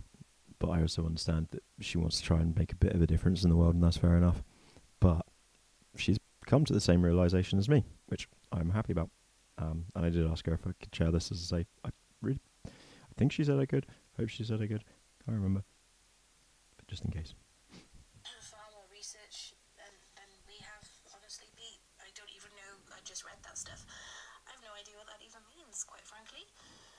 And that's it. I think every DID organisation is tied to something bad in some way. And that's the unfortunate thing, isn't it? There's nobody else out there. There's no other organisation out there that isn't somehow affiliated with someone that's not done something bad. So I guess that's my question as well, is like, how do you move past it when the resources that are the largest, the biggest, or the ones that, you know, can do something, have all these poor attachments and poor ties? Like, what can you do? It's so difficult to navigate. It really is. And I totally agree. It's really difficult to navigate that situation. What do you do when the history is so jaded, when it's so scarred, when the people involved have not been good people? And I'm really impressed of her to admit that, basically, because she, like, poor fucking Jess, you know, she got treated by Remy Acrone, and then I spilled the shit about Remy, and I know that upset the shit out of her, but she was like, yeah, fuck him, scumbag. I have kids. No. And I was like, that's good. And then I'm like, Sinison too. And she's like, oh, for fuck's sake, I have half her books. And then I'm like, Onno van der Hart as well. And she's like, fuck's sake, what do I do? And it's like, yeah, I'm afraid they're all fucked. So I did say to her, but dude, you have like a fucking master's in psychology. The fact of the matter is, Valerie Sinison's a philosopher. Like, you're smarter than these people, probably. You've literally studied it more and have actual qualifications.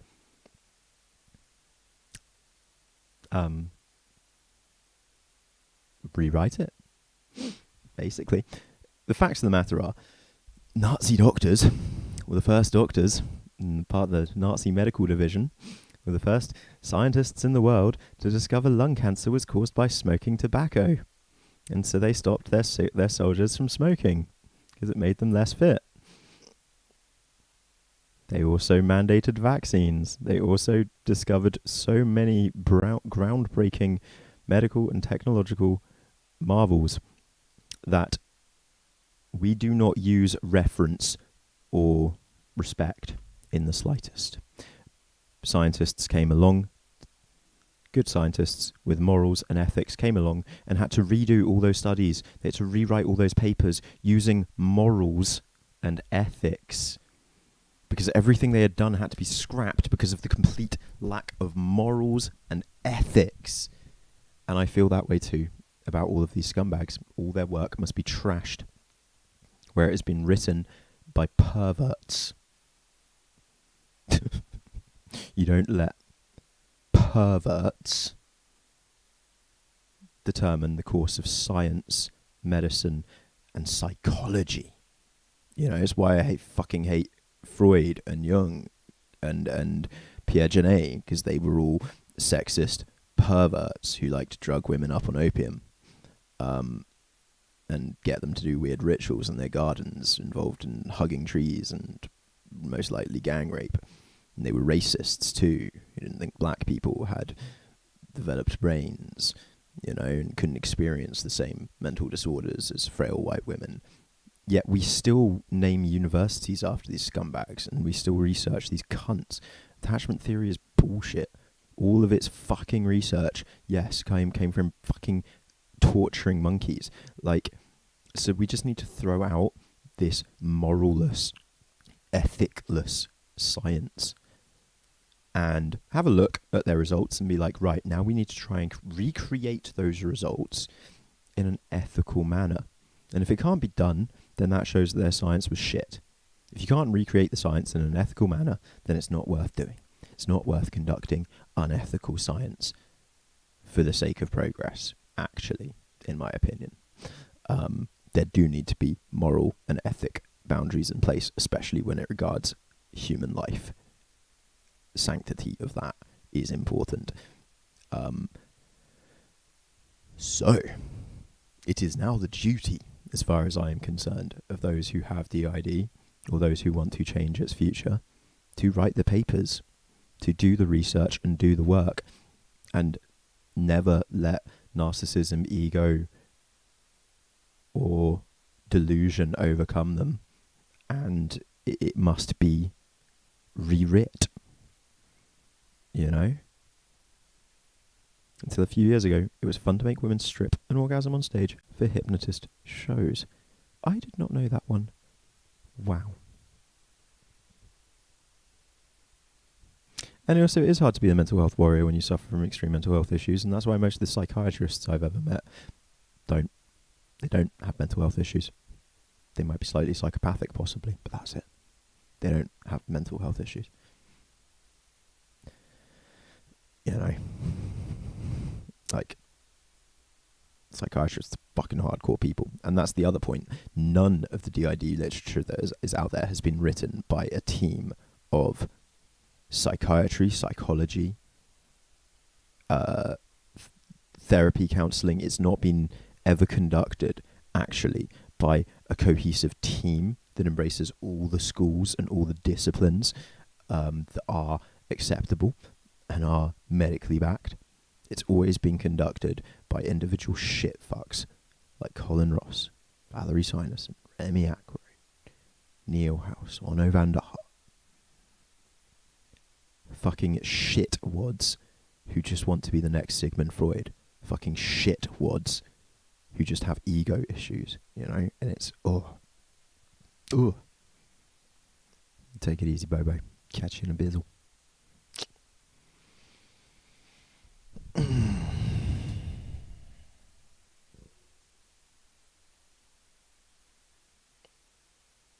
Tokyo University. Fucking mental health care in Japan is fucking trash. One of my old best friends recently got back in touch, and it's been awesome, but also a bit upsetting. He's really struggling over there in Japan. He's been living there like absolutely ages, and the way they view mental health and mental illness is fucking gusting.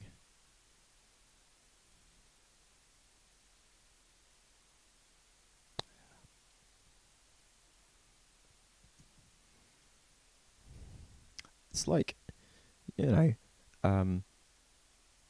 that gynecologist in Australia who's been sued and gone to jail for performing illegally.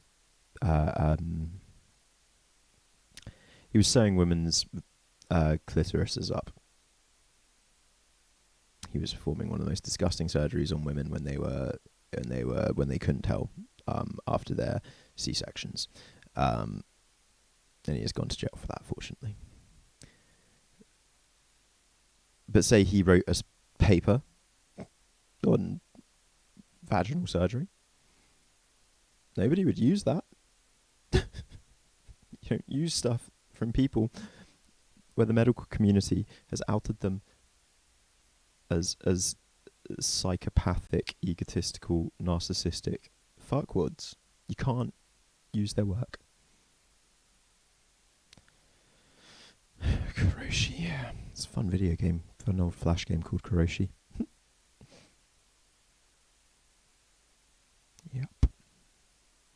It's why I get so scared that this event, this is the point, Debs, is this event was organised by manipulative people without mental health conditions in order to get, in their dream world, hundreds of people with mental health conditions all together, with theoretically all with DID in a room together.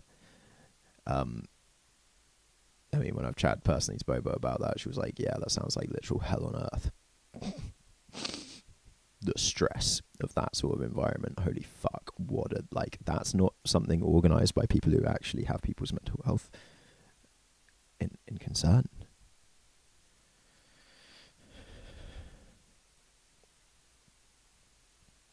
It sucks, Elizabeth. That's fair enough. And it's what's been fucking with Jess as well, and I feel it. It's you know, you get help. You may have had help from these people on a personal level because of the things that they have written, the things that they have said. But it would help more people if we could distance that knowledge from them. Like, this is where, people go ahead and rewrite Otto van der Hart's theory of structural dissociation. Rewrite it in your own words, a little bit better, and publish it, and fucking go for it. Plagiarize his fucking work to get these people's names detached.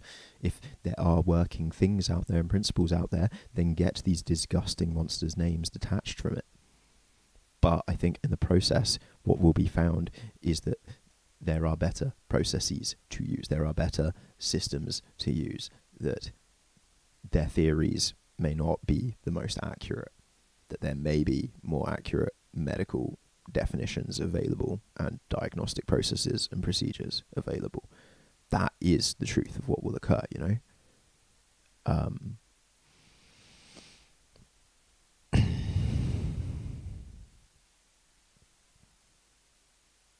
They had a little's room, a little space and quiet room for when people were stressed. So all the people having panic attacks would be going to the same room as a whole bunch of people who are age sliding and regressing. They thought that one through.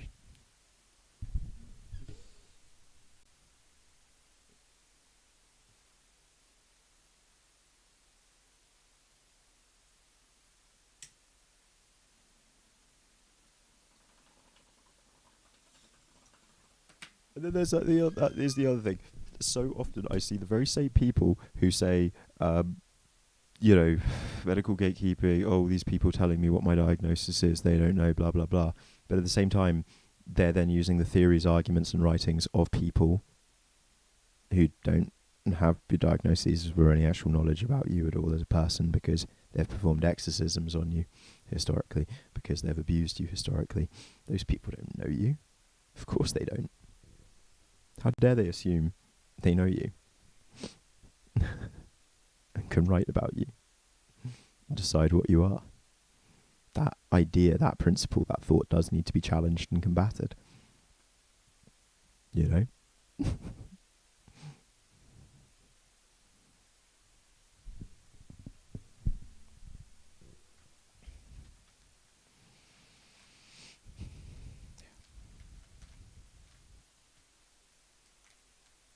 Not everyone is an obsessive background checker and fact checker like I am, who, when challenged on things, will research things, who will look into the backgrounds of people, who will follow the links.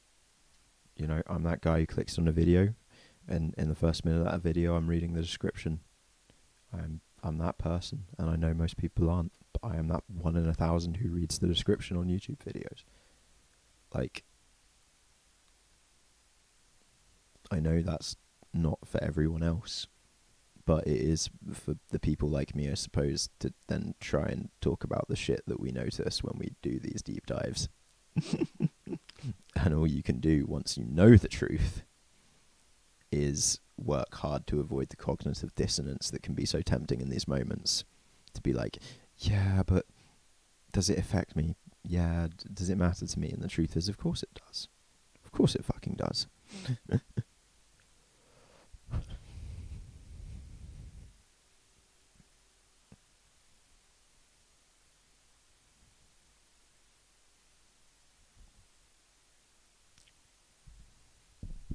Descriptions can be oh so telling. Like mine will tell you, give me money, because I'm pretty sure it has my PayPal in there twice.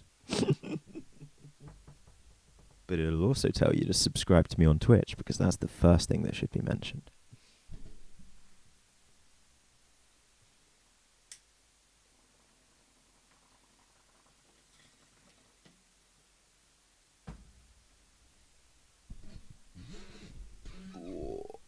Also, give this video a like if you haven't yet, because come on, guys. Oh, there were more viewers 10 minutes ago. Fair enough. I'm sure all of you have liked it. No more complaints, I suppose.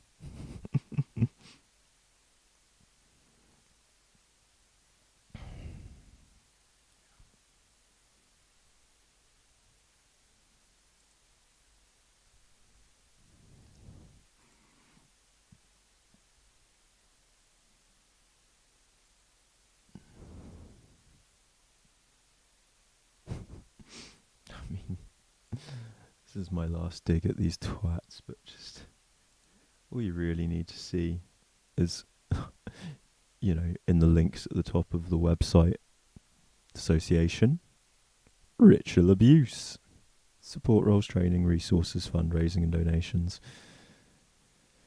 Oh, what happened? Ritual abuse.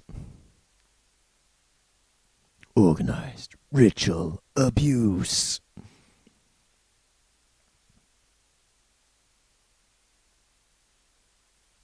So again, if you wonder why this stuff is growing in the UK, whew. Am I ever going to do my right hand? I'll have to learn how to use my left hand to do that, is the problem. That was a smooth mention, wasn't it, Clary? It was fucking smooth as ice. Fucking ice smooth.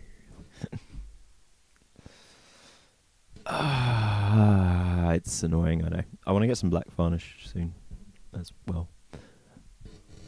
But yeah, my face is off cam.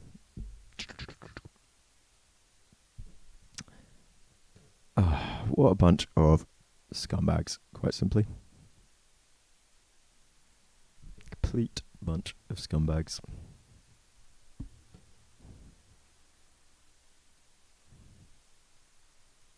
I love them. I fucking love them.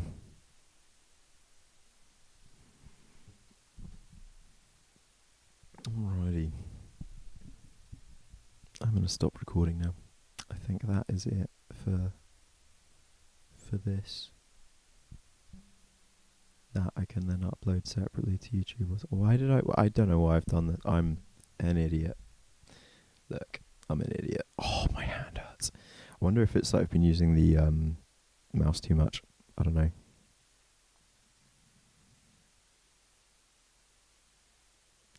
Oh. Well, I'm glad, Debs. I think you're all cool as fuck too. Because you're all the first people in my life that I've been able to talk to seriously about my own issues and take me seriously. Welcome back, Mooney. She was like, hey guys, Mooney's gone. It's time for Mooney's stream of consciousness. By the way, I've eaten all the edibles. Silencio.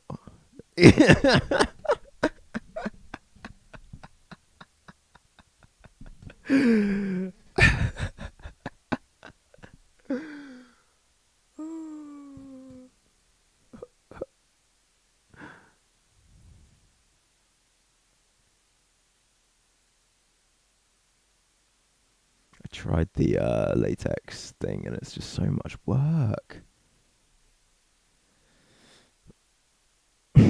Look, there's just no point in using the term ritual abuse. That's the issue, Diego. There's no point even using that word because the term ritual abuse was a term coined by Valerie Sinerson, and what it describes does not exist even in the Catholic Church. Ritual abuse, as the true definition of it goes, as coined by Valerie Sinerson, as is legally defined within our own government, does not exist. Aura, RA, or SRA. Okay?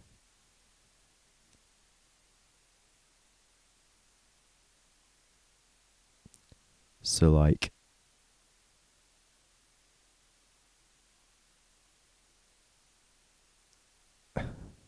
John laughed when he heard I said my hand hurt. John, you bully! Laughing at my pain? Am I not allowed to be in pain? Dickhead.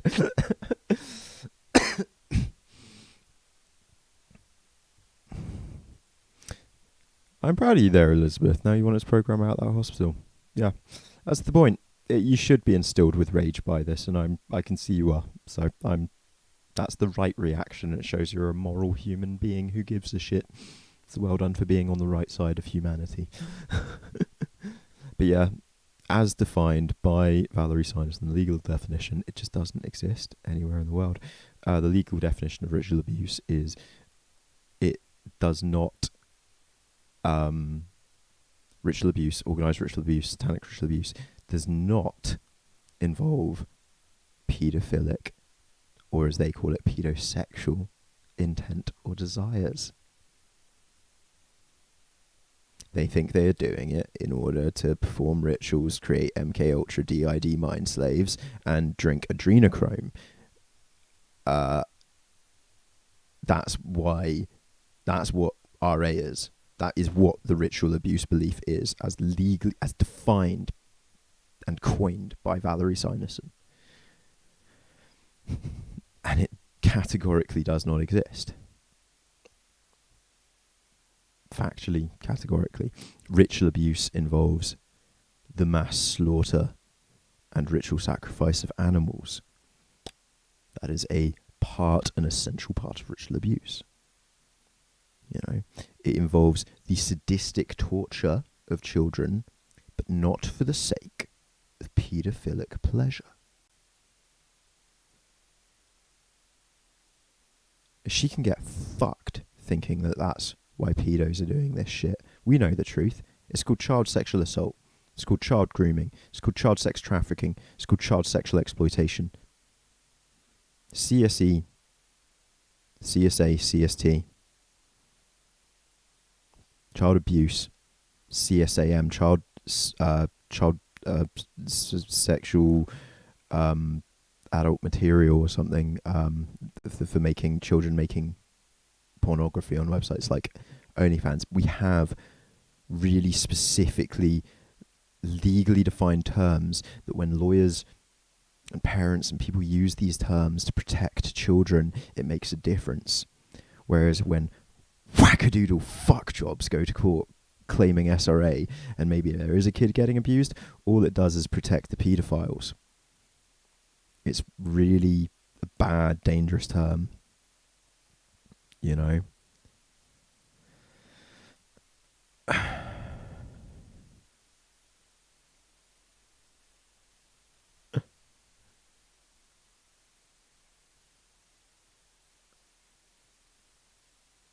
Like,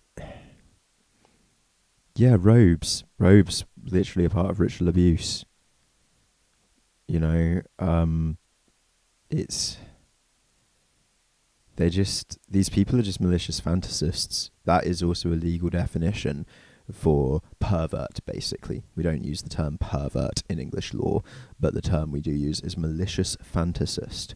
People who come up with these sadistic, malicious, awful fantasies in their head and then try to preach them to the world as gospel truth. It's one thing to be an author like Stephen King, have some sick, dark ideas, write them down as some books, you know.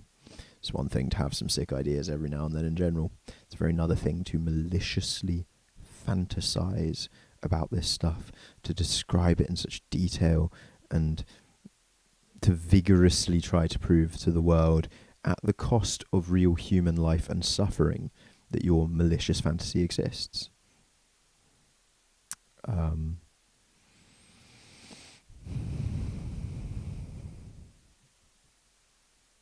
Yeah.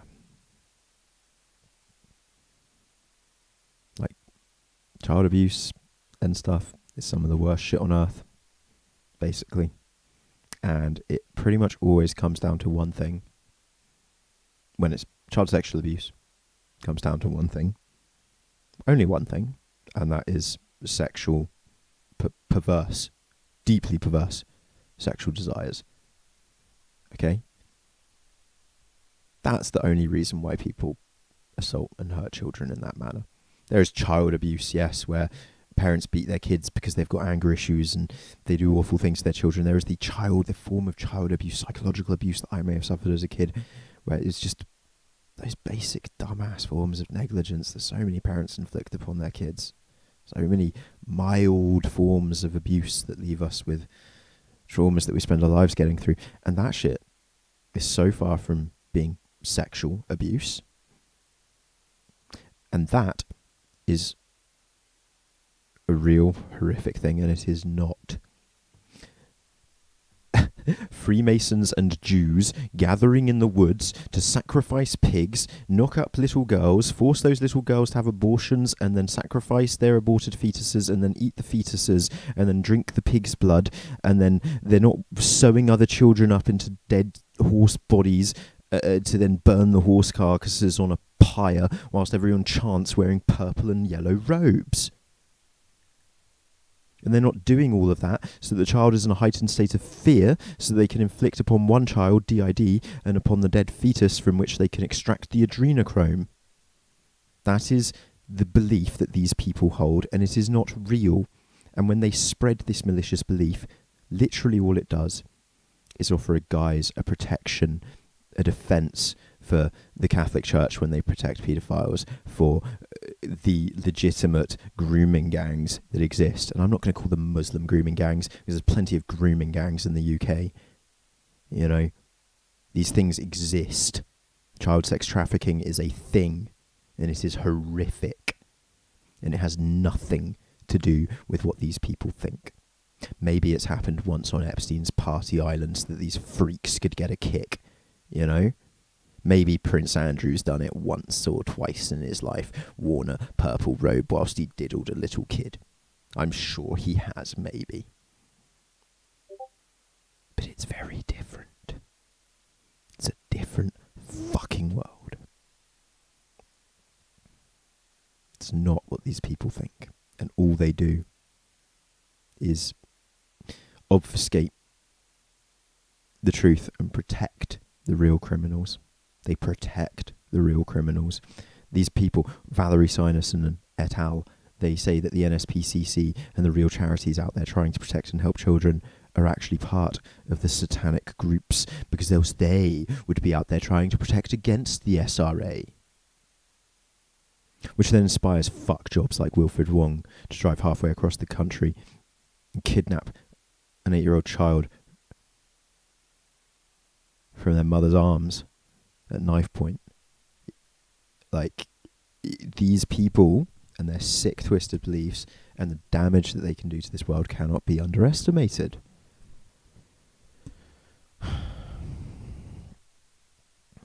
Every child doesn't know what was and what is. No child knows what is and isn't normal. So that can never be placed. That blame can never be placed upon the child. Ever, ever, ever, ever, ever, ever, ever.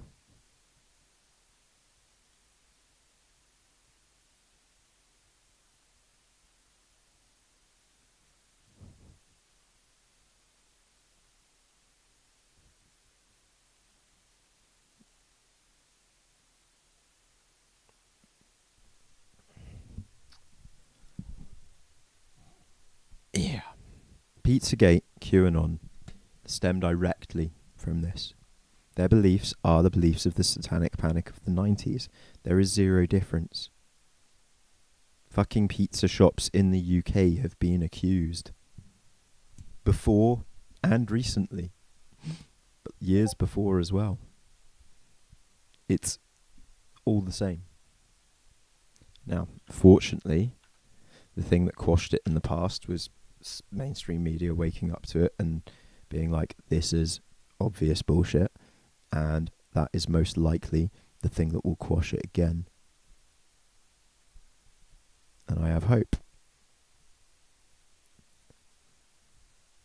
When I see things like this that came out only a few months ago, and I'm like, wow, I've been saying all this for a little while. It does make me laugh, but it also gives me a lot of hope.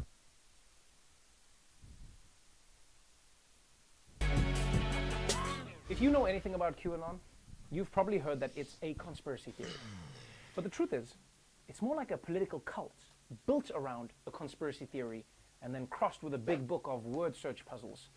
And if that sounds complicated, well, wait till you hear what they believe in. For believers, Q is an anonymous government official who posts classified information about a covert battle between the president and a malicious ring of celebrities, political elites, and the so-called deep state. This anonymous poster, Q, was giving secret clues about the coming, quote, Great Awakening. Debs, no child can ever be considered at fault for the suffering that they endure, ever. Central theme here is that Hillary Clinton and many of the world's other politicians and celebrities are members of a murderous child sex ring. Hillary Clinton, Oprah Winfrey, Tom Hanks, and others eat children in order to extract a life-extending chemical from their blood group. They believe that a group of military generals recruited President Trump to break up this conspiracy and end their control of the government and the media. Donald Trump and the QAnon view is going to save us from this in a moment called the storm. His tweets are misspelled for a reason. When he does Kafeve and the smocking gun, it's all code for what he's telling us. That's another level. That's another level. Okay, I want whatever these people are smocking. Because Trump's typos are a secret message? Man, I wish people were this forgiving when I did stupid shit. No, you guys don't get it. When Trevor threw up at that party, he was showing us it's what's on the inside that counts. But look, this guy's also not wrong. President Trump's tweets are misspelled for a reason. And that reason is he can't read. Now look, if Hillary and Oprah were eating children to live longer, They don't happen to cut into your elbow like right here. It's not exactly there, is it? would be horrified. Because that is such a waste of magic blood. You feed those kids to Ruth Bader Ginsburg, people, priorities. But there's no ways this conspiracy theory is actually true. And look, I believe a lot of crazy shit, okay? I believe the TSA confiscates all our lotion in order to secretly sell it back to us at Walgreens. I believe possums are just dogs without makeup. No child that is terrified, manipulated, and abused, and too afraid to tell people around them what's happening is at fault. No child is at fault for accepting the grim reality of their circumstance and not knowing how to fight back or do anything against it. Think of what you would say to anybody else, my friend. Think of what you would say to anybody else. I believe no one has actually ever broken up with me. They've just all been abducted by aliens. But this conspiracy theory is crazy even for conspiracy theories. I mean, set aside everything. We've looked at the dad that killed his children and wife. Yeah. You're telling me Trump is doing something heroic, but instead of taking credit for it, he's keeping it a secret?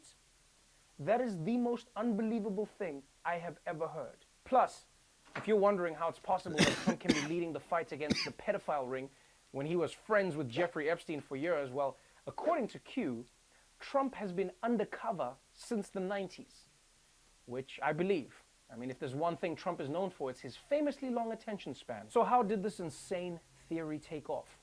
Well, partly, it latched onto fears about the real phenomenon of human trafficking.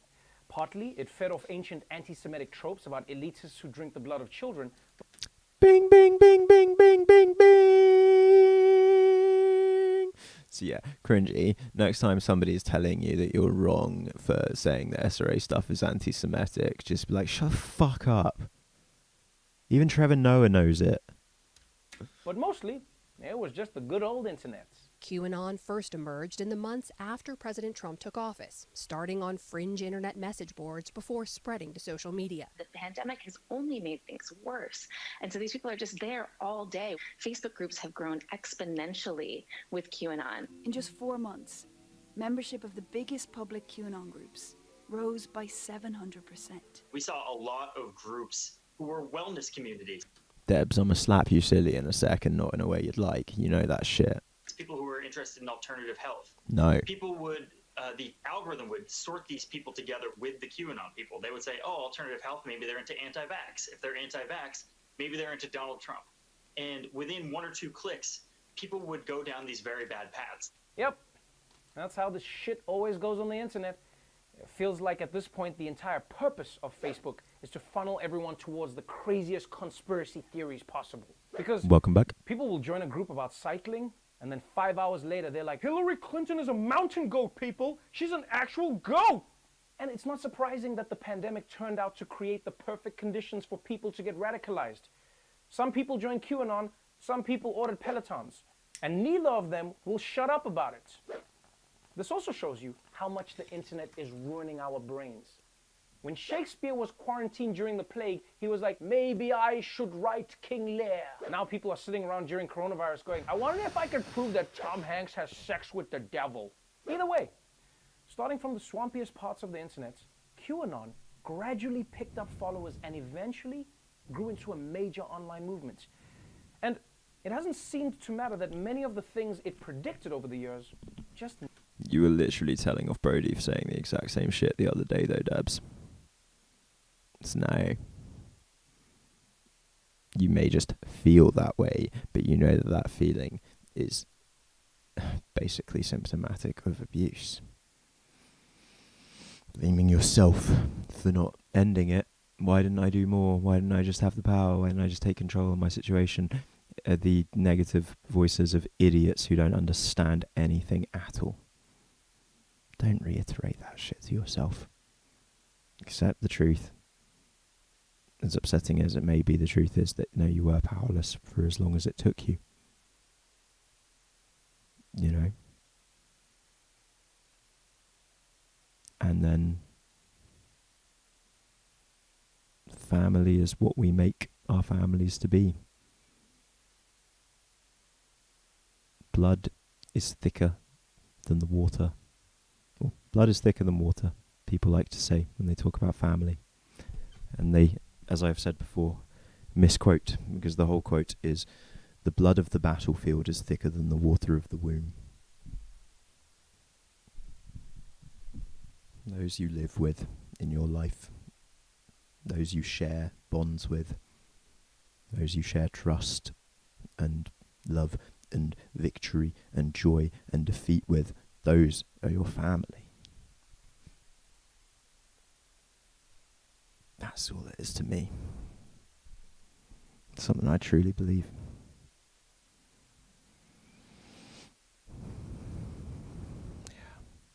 I've spent so long blaming myself for all my various forms of abuse, and you guys don't let me.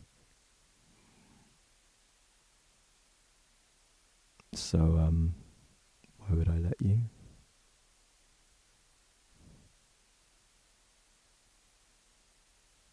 Basically, if it was your fault, or the blood of the covenant, I think it's, you're changing it to Wiccan shit, mate. Nah, it's blood of the battlefield, mate. Nah, witchy shit might have changed it up, but blood of the battlefield. It's an old soldier saying. The original was in French or something, I'm pretty sure.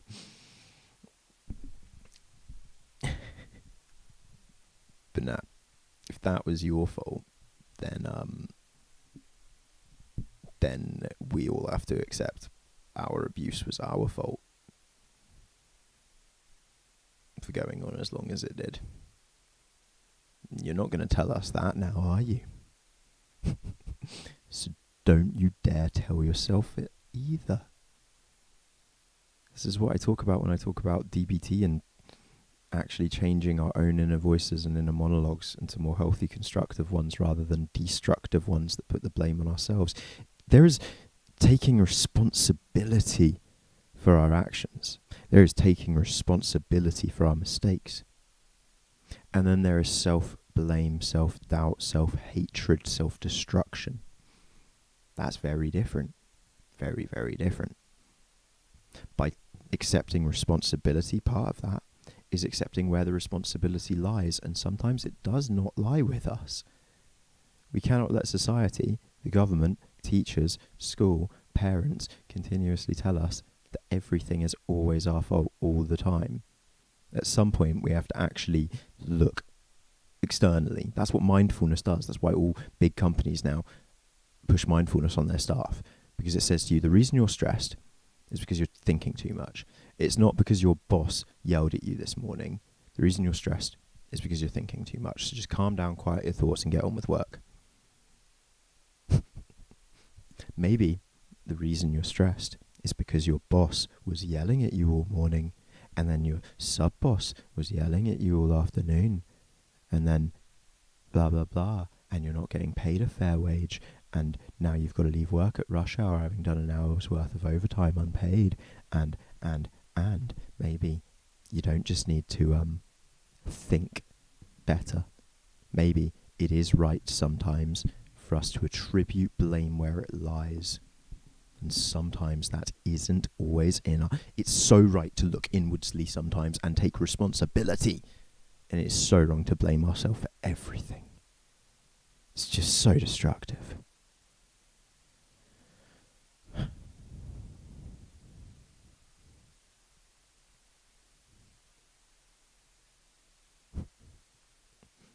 Payne or Peggy, your name is amazing.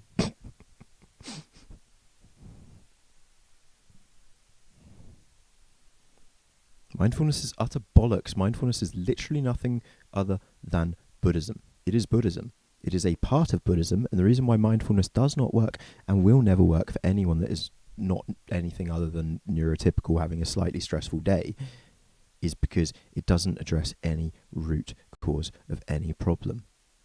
It only looks to place a surface band-aid on the issue, and when you have a broken leg that doesn't do fucking much, it's just a bullshit quick fix that companies and schools and things will push on people so that they don't have to pay for proper psychiatric care.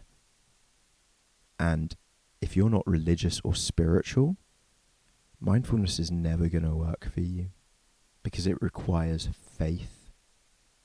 It is part of Buddhism. It is one of the 3 or 4 branches and essential schools of essential or tenets of essential meditation practice. But it's only one part of meditative practices within classic Buddhism. It is literally the fabrication, the bullshittery of some fucking yuppies who went to East Asia in the 60s, took loads of acid in the 70s, danced to the Beatles, and were like, you know, the same way there was some white folks going over there learning yoga, coming back and being like, yoga will heal everything. Some others came back and said, kombucha will heal everything. And some others came back and said, mindfulness will heal everything. Okay? So, mindfulness will always stress you out and is always bullshit.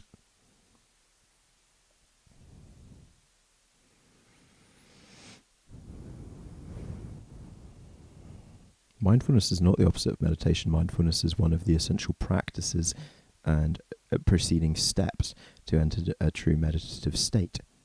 It is one of the essential components of reaching inner calm so that one can then turn the world inwards and meditate and achieve Zen. But the full point of meditation is not detachment. It is both detachment and attachment to the physical world. It is understanding. It is it's also depending on what version of Buddhism you're looking at too. Don't forget there's like as many versions of Buddhism as there are Christianity. Are we talking Tao Buddhists? Are we talking Shinto Buddhists? Are we talking Thai Buddhists? Are we talking Vietnamese Buddhists? Are we talking Malaysian Buddhists? Are we talking Taiwanese Buddhists?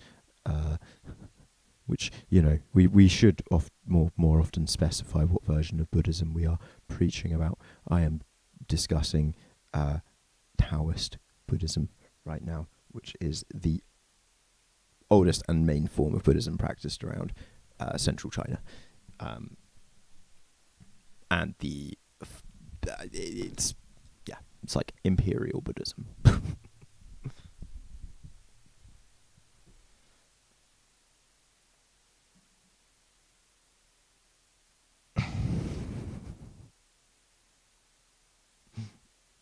Maybe it's just the comment section, Matty Sim. You can't say that. That's mindfulness is focusing on something. Meditation is clearing the mind. That's two. I gave for both like a 2-minute long rambling description. I personally feel my rambling description of each is better personally because it encompasses the various aspects of both things more broadly. You are oversimplifying something through a overly westernized lens, I feel.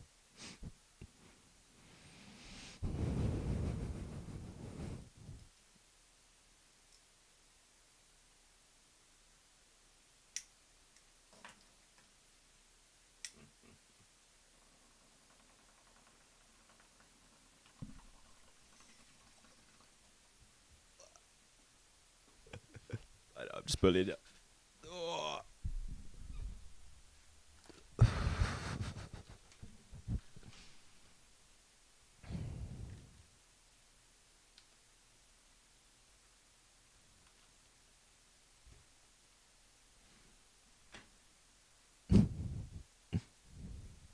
Fake it till you make it.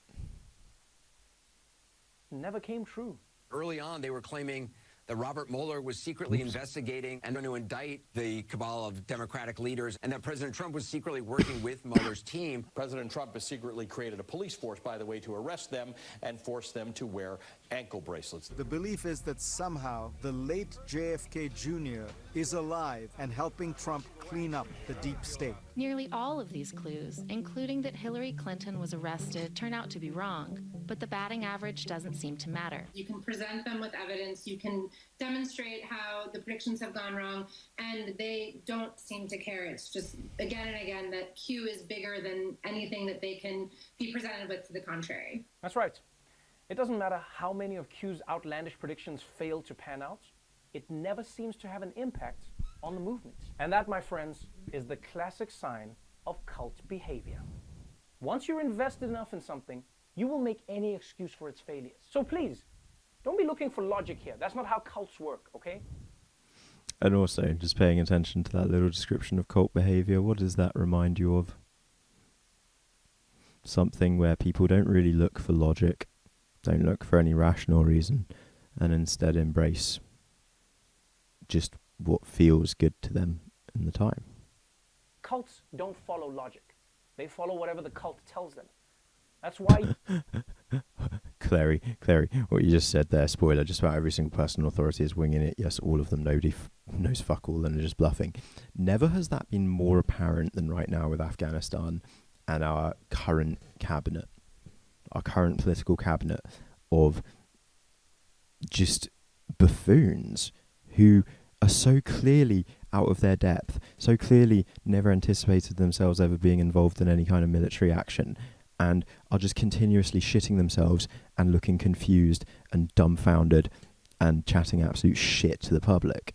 Like, it is really apparent that, I would say, at the moment. Like, I guess that's why they tend to try to get older people, because older people just seem to command more respect.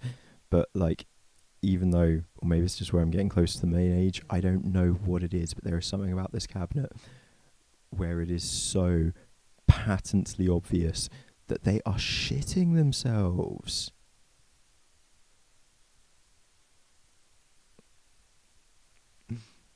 Like, it's been amazing.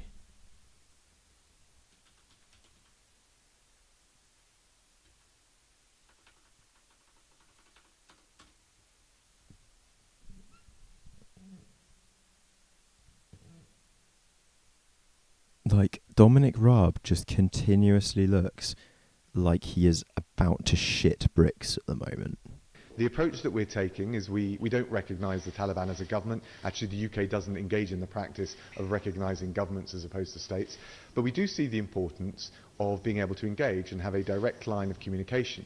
And the reason being is clearly there are a whole range of issues that need to be discussed, including, first and foremost at the moment, the question of safe passage of British nationals and our so-called ARAP workers, the Afghans who work for the UK government. We need to be able to convey direct messages on these things. There are particular cases outstanding which I won't go into because of the sensitivity, but we need to be able to have that dialogue. And I would say more generally, the Taliban has made a series of undertakings, and some of them are positive at the level of words, but we need to test them and see that they translate into deeds. Can't do that unless we have at least some channel of dialogue. Going to hospital for like anything in the UK, like if you're feeling suicidal or depressed or anything sucks, because they will just give you some sleepies and send you home.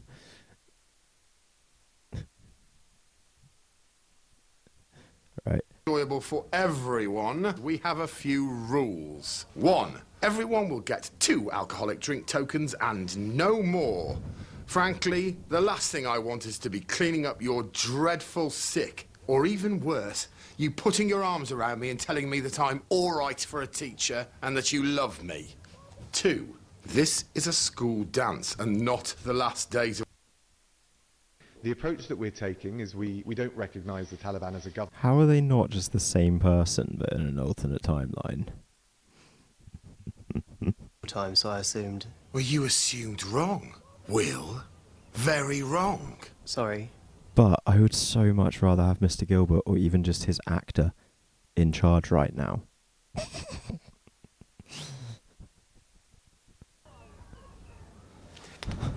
Right then. Say my name properly. Mr. Gilbert. Say thank you. Thank you. Say thank you, Mr. Gilbert. Thank you, Mr. Gilbert. Better. Like, that is literally what he'd be doing to the Taliban leaders after, like, you know, threatening them himself at gunpoint. Like, come on, Mr. Taliban, say thank you. Thank you who? Thank you, Mr. Gilbert.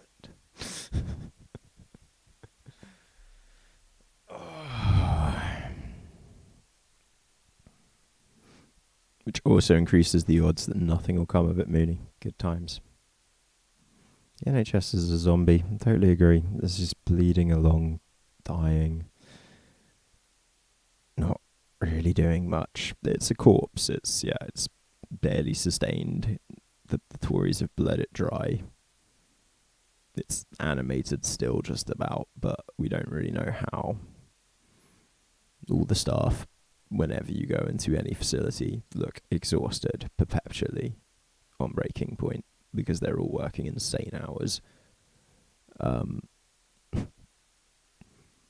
For her maternity leave and eventually quitting the NHS, my sister-in-law was head nurse for a local A&E, and she was normally, her minimum hours were like 22 hours on. That was always for night shifts, but she was often doing 30, 38-hour shifts with, 4 hours in the break room to sleep sort of thing. And it wasn't safe. It was literally killing her.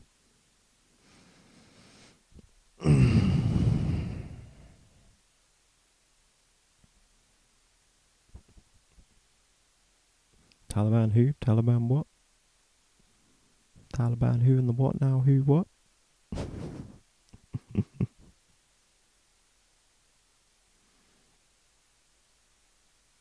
Right, we're definitely all done with drama for now, I think.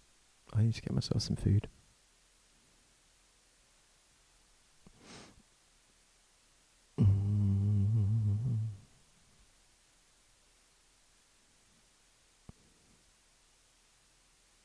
And then...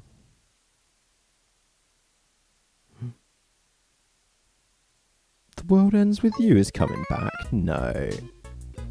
Anybody play The World Ends With You? It's such a weird fucking Square Enix game. Oh, it's honest game trailers. No, not as fun. I'm an idiot. Honest game trailers, not a game trailer. I'm an idiot.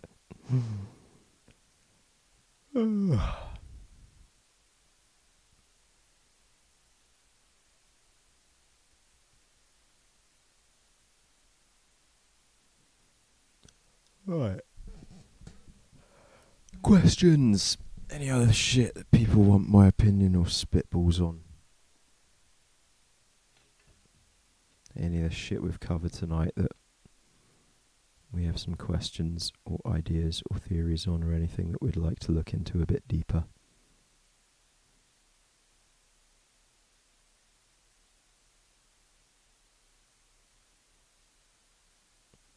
Because that could be a good shout, I think.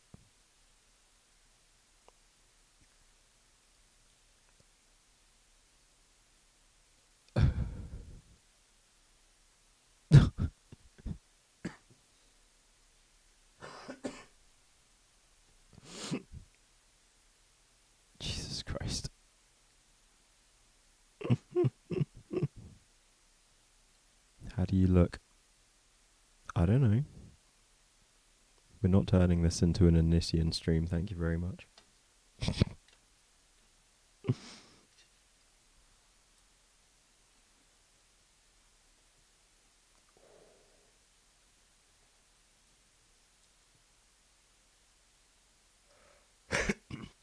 It would take 3 Chloes, but only about 1 Chloe.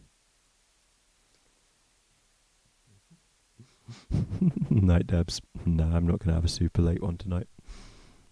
I don't think. I shouldn't. I'm too tired myself. Been sleeping a lot. My manic phase is definitely over. Gone from sleeping about 6 hours every other day, doing 2 days up, and then sleeping 6 to 8 hours, to now sleeping 12 hours solidly, being awake for 10 hours, back to sleep. So, yeah. Like, I cannot awake at the moment. It's such a fucking struggle.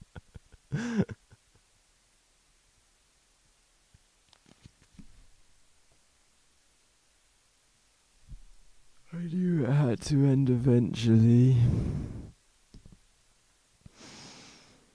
Literally had to, you know, it can't go on forever, but it's always sad when it's gone.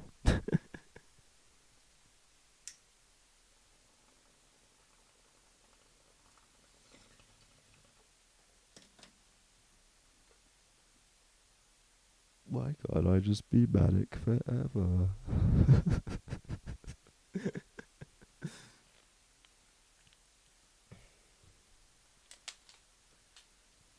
And like Claire, you know, like everyone here knows, I have just like not slept for like the last month, basically, have I? I've been up far too much, and then it's just these last like 4 or 5 days, just 6 days, super tired. It's crazy.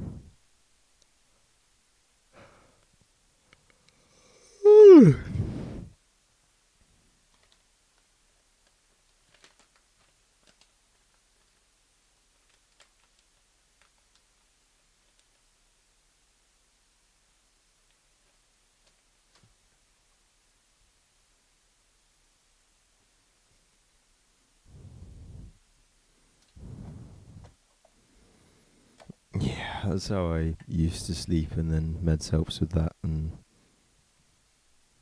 yeah. For me, it's too much insomnia and weed, and if I have the weed and the mania and the insomnia and the mania, and it's just like, just stay up, just stay up. But it never lasts all year with me. And it's so funny, whenever people talk about CFS, in my brain I'm always like, what the fuck are you going on about? Like, how is that even a thing? And then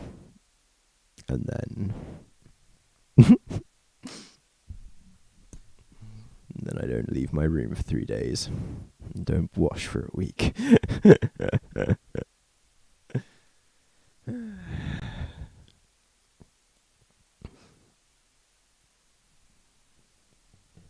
Interesting, Rain Shadow. The fucking nightmares are half the reason for my own insomnia. It's no fun sleeping when you don't have good sleep. And getting good sleep is crazy.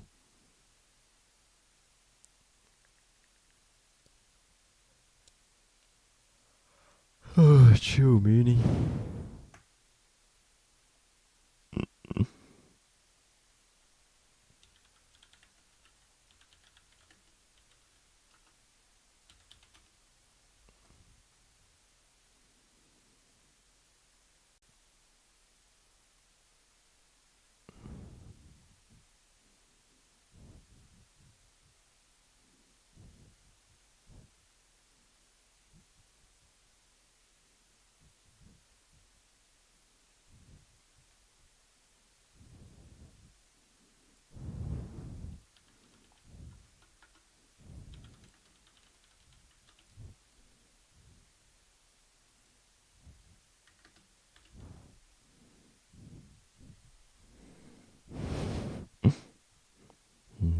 Nothing is real anymore.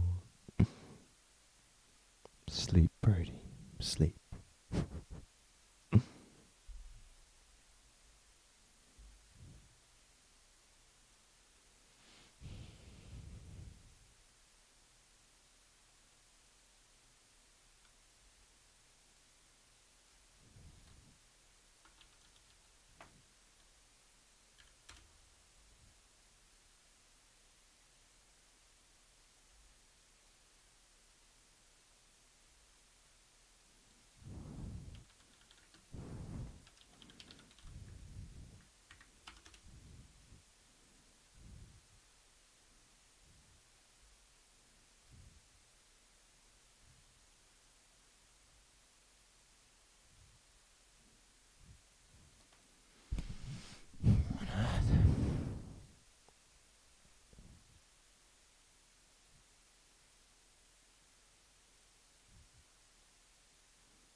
So I'm just looking something up quickly to watch together with you guys.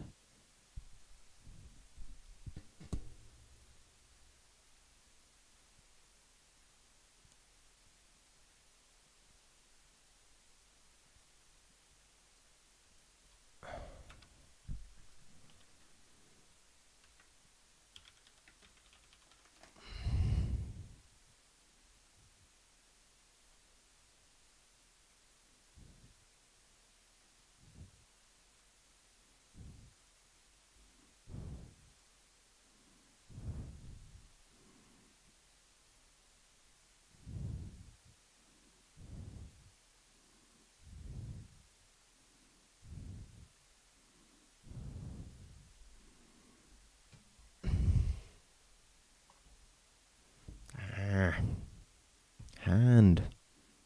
Stop it. Stop it, hand.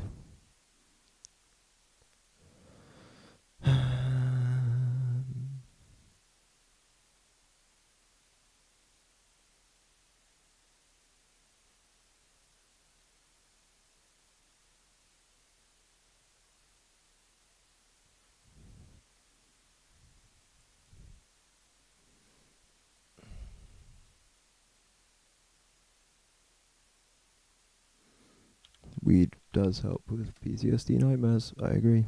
Oils help more than smoking, I will also say that.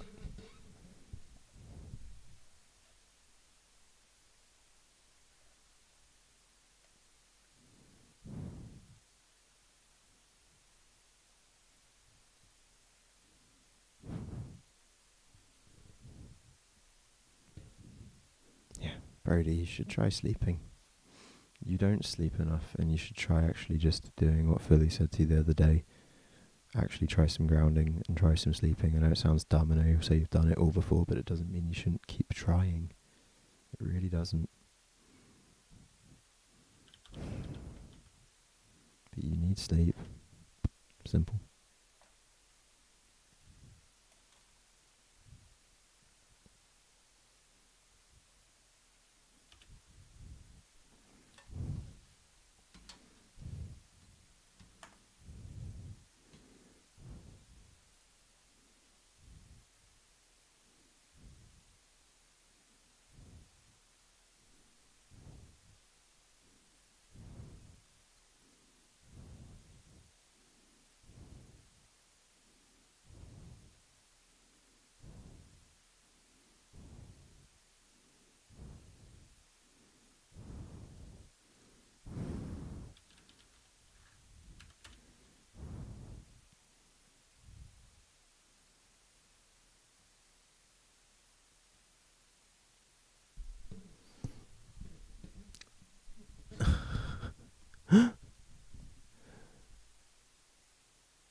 Alright, yeah, let's watch this together.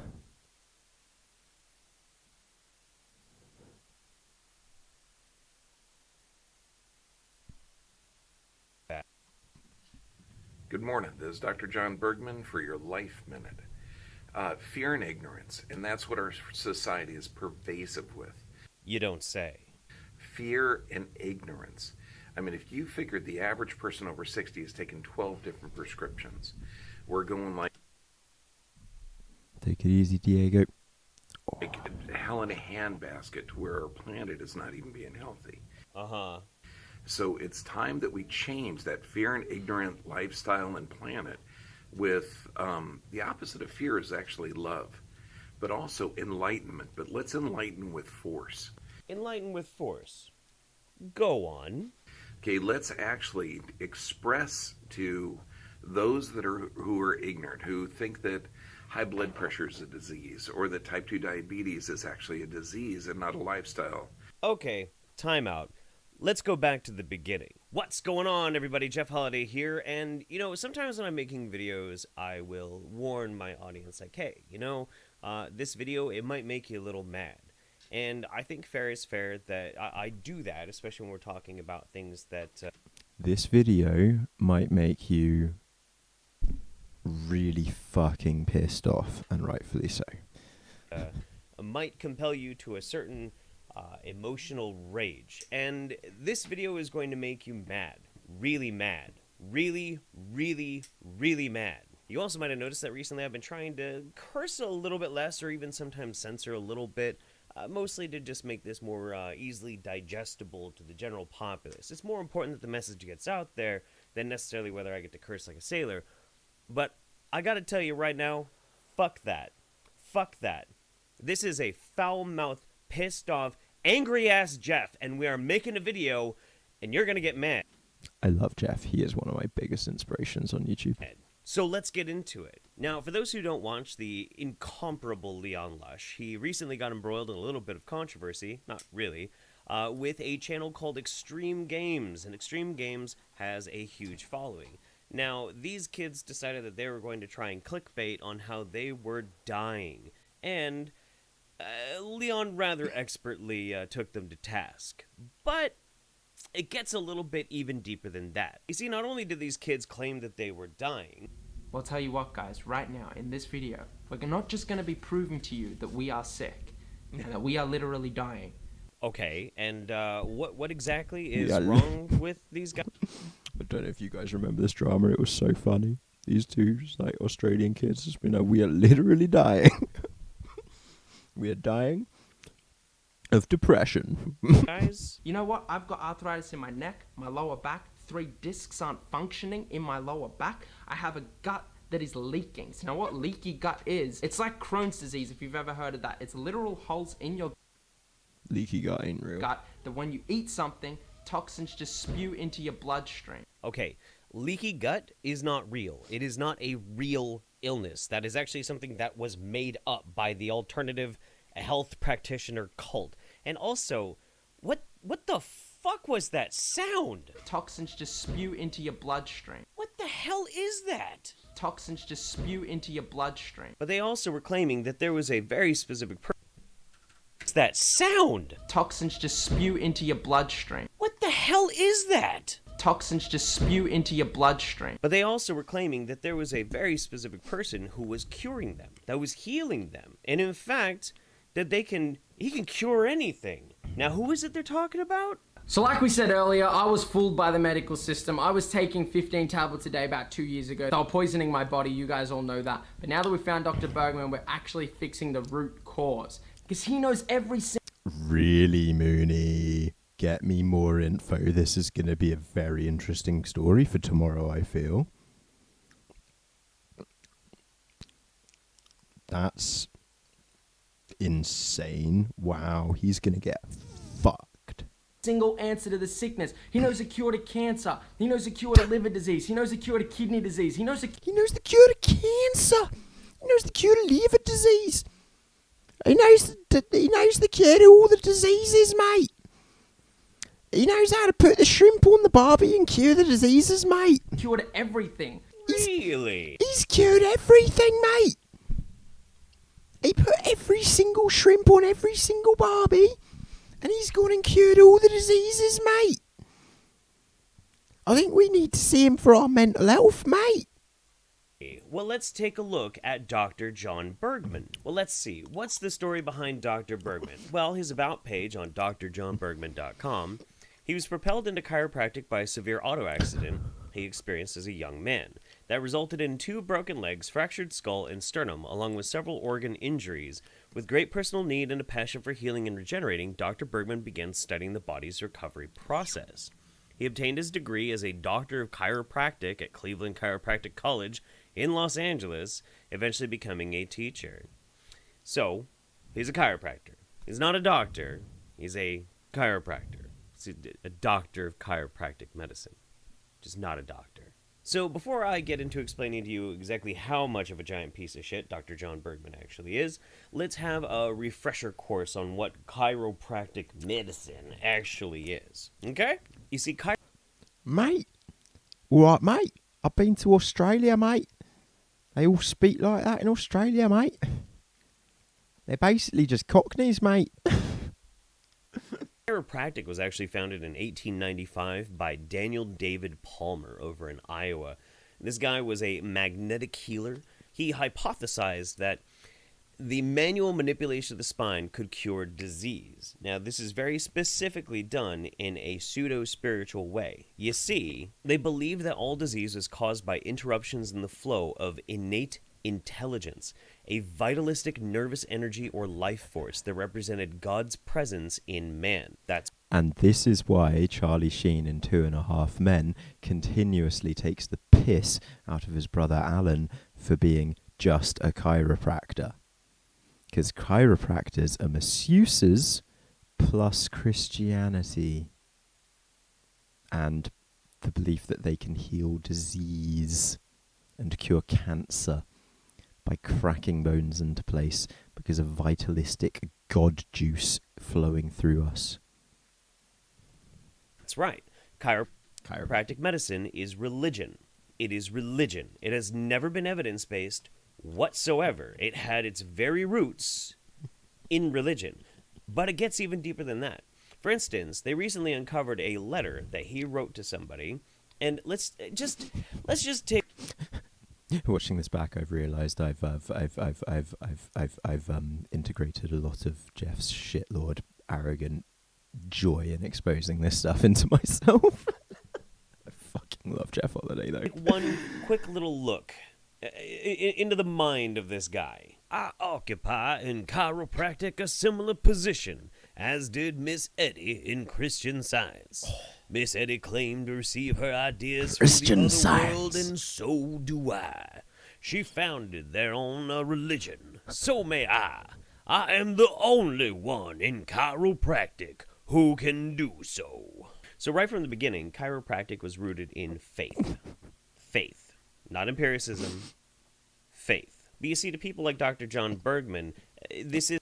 And the guy who created it saw himself as founding a new religion because he himself had received divine word from God in his own opinion. How fucking great is that? Isn't chiropractic rap conveyed to people as faith or magic. This is conveyed as science. And this guy's got 504,000 subscribers, 500,000 subscribers. Listen to this guy speaking as an expert or a doctor. You know, you'll understand soon why I'm so pissed off when we really start to look at who he is and what he believes and what he does. But again, I have to stress this. When we look at his video page, all of this comes down to heart health Q&A, extreme health radio, stress and autonomic function, autoimmune diseases. This is a guy that is not talking from a faith-based... Oh wow, I've totally copied Jeff's style and I feel bad about that. But at the same time, don't care because I fucking love Jeff Holiday. Healing position. He's talking from a bullshit, I am a scientist or an actual medical doctor position. And that's wrong. It is disgusting. And now the thing is, if he was just like some backcracker who was like, oh, well, yeah, you're having some problems with your guts, you're having some problems with like sleeping patterns or whatever, let's just pop your back. Fine, I don't care. That's fine. People want to pay a premium service for their wackadoo pseudoscientific dog shit. Fine. Have fun, enjoy. But that's not just what he does. It's not. He has to start talking about things that are actually inherently fucking dangerous. For instance, well, right here, live, True Health Tuesday, detoxing from vaccines. Just like I never would have cared about Dissociated if all she'd ever done was just LARP and enjoy a little fantasy world. But no, she had to say it's science and spread dangerous fucking bullshit. It's what it always comes down to. Detox from vaccines. Vaccine ignorance, measles, and polio. That's right. That's right. The dude's an anti-vaxxer. You really ready to get pissed off? Here we go. Okay, when we keep trying to deal with ignorant people, okay, on how vaccines are safe and effective and they're completely harmless and all the other stuff. Give them grain. Grain stops them from being horny, slows them down, makes them fat. Kellogg's cereal, literally Christianity's greatest weapon. Cereal as breakfast is the greatest weapon against fucking. Vaccines are safe. Vaccines are effective. Nothing is perfectly safe 100%. But overall, yes, they are safe. They are effective. Okay, and they're forced on the public. No, vaccines are not forced on the public. I went to the Vaccine Adverse Event Reporting System from the Center for Disease Control. Okay, so this is what you get when you type in Vaz. Good old Vaz. Gotta love Vaz. Gotta love Vaz. death. Okay. Now, this is so sneaky. This is so sneaky and snake-like. It's foul. It makes me so incredibly angry. I've talked about the VAERS database many, many times before, and it is a repository of raw data. It is a dump of information. There are reports in there where people have gotten vaccinated and then 8 years later developed some neurological disease after an accident that probably triggered it. And they're like, oh, it was a vaccine, so it goes into the VAERS database. There are people who got a vaccine, like a flu vaccine, and they're in their 40s, and then 8 years later, they have a stroke because they have a shitty fucking lifestyle, and it goes in the VAERS database. Like, oh, the vaccine caused my stroke. These are not verified pieces of data. But watch what he does. He's not going to mention that to you. Oh, no. Watch what he does. And so we start looking at this. 3,291 people. So look at the age, the sex, the type of shot that was done. And this isn't like some, I'm just trying to give you some information, some unabashed, without any kind of coloring to it at all. The actual name of this video is How Many Children Need to Be Sacrificed to Force Vaccinations? Is this the only way to protect people? Could we give them vitamin C? Could we find out what weakens the immune system? Yeah, that's a good idea. We'll just give kids vitamin C, and that'll protect them from measles. And that'll fucking work. Could we find other avenues to protect our children? We could keep them away from you, but I'm getting ahead of myself. We'll get there in just a minute. Oh yeah, we'll get there. They say that it starts off funny, haha, and I'm afraid he told you that this would make you angry. It will get less funny, haha. Only 1 to 10% of the actual adverse events are reported. So we need to get this information out. I want you to remember that. I want you to remember that for when we get into something a little bit deeper. But let's move on. All right, if we're going to really try and break down his ideology and how he believes, I think this is a good place to start. So check this out. Okay, before we start filming, there's a message to doctors and parents. Now, if you've been in the medical system, and this is to handle the guilt, imagine if you trusted the medical system, your child has been fully vaccinated, and of course you've been fully vaccinated.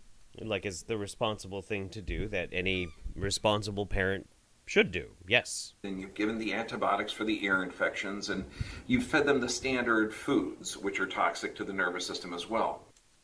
Excuse me? The standard foods is toxic to the nervous system. Okay. But this gets into it. This gets into his ideology. Check this out. And your child is going to have one of the big four, and this is universal. Mm-hmm. They're going to have breathing issues, bowel issues, behavioral issues, or skin issues. Now, let me tell you, these are not common until you look at today's kids. See? I'm not one of those people who likes to do, that is an argument from blah, blah, blah. But that is a fallacious argument. That is not true. Like, we have the historical precedent of understanding disease and how it has come through the ages and the years. The only real difference between now and then is people survive these diseases longer, so we can actually study them and understand them more. That's the only difference, you fucking numbnuts. So the breathing, bowel, behavior, or skin issues are not from bad luck or bad genes. They're from neurotoxicity and general toxins in the environment. Boom. There you go. And that's really one of the big sum and totals of it. He's one of the people who believes that you have to detox your body. In fact, that's even one of the reasons why he has so many videos about how to detox from vaccines. Part and parcel to everything that he believes is that chiropractic medicine is going to allow for a realignment of effectively your body energy, so that it's going to allow you to purge all the bad things that are out there, that you are perpetually being poisoned and destroyed. Now, this is actually a brilliant marketing move that a lot, and I mean a lot, of alternative health practitioners do. They do this because it means repeat customers. You see, here's the thing. You are curable. You are treatable. I can fix you. But only for a little bit, and then you're going to have to come back and pay some more money for another session, because you can't really get away from the toxins, you see. As soon as you walk out that door, you're building up them toxins again. You better come back so I can pop that shit right back out of you. Whew! We're going to get your brain super strong, super smart. We're going to get your body super strong, super smart, and get them out of that disease mentality where you're hurt, you're damaged. You've got eczema, psoriasis, bowel disorders. You've got all of these disorders. They're not disorders. They're not disorders. Okay. Tell me more. These are adaptations to a toxic and deficient environment. Excuse me, but even if, let's say that you are exposed to something and then you have a reaction to it, that's not an It's always about the toxins. adaptation. That's a biological response. You can't just make words mean other words. Like that's idiotic. You've been lied to by the medical system, and so is your kid. They've trusted it. Trust in your own body. Health is the natural state. These disorders that our children are suffering from are temporary adaptations to toxicity and deficiency. And you can fix it, of course. You can fix it with your magical back-cracking powers. There you go, guys. Your disorders, they just all come down to the toxicities in the environment and in your body. You know? Any mental health disorders, any physical disorders. Throw away your wheelchairs. Throw down your crutches. Abandon your pain medications. You need your back cracked so that your body can release the toxins. Like, come on. How dumb are you? Gah. But one more thing from this video. One more. Check this out. They can be temporary, but you've got to realize that the damage has been done, even though it's been through trusting a system that's not based in science, and that we can take charge of our own health by getting them appropriate nutrients, appropriate environment, and appropriate stimulation.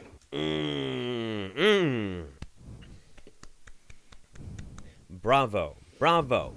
You have built a beautiful bundt cake of bullshit. Like, you almost have to be impressed by these people. Like, the way that they function, the way they have, like, this whole cell down perfectly pat. You know, this is not real science. All of medicine, all of everything that doctors have been saying for hundreds of years, it's all bullshit. They don't know what... Yeah, but Clary, if you do, go for a fucking, like, Thai back massage. Don't go for a fucking chiropractor. Go for a sports massage, you know. Never a chiropractor. They're talking about, I do. You need to eat what I think you should eat, and you need to learn how to sleep the way I think you should sleep.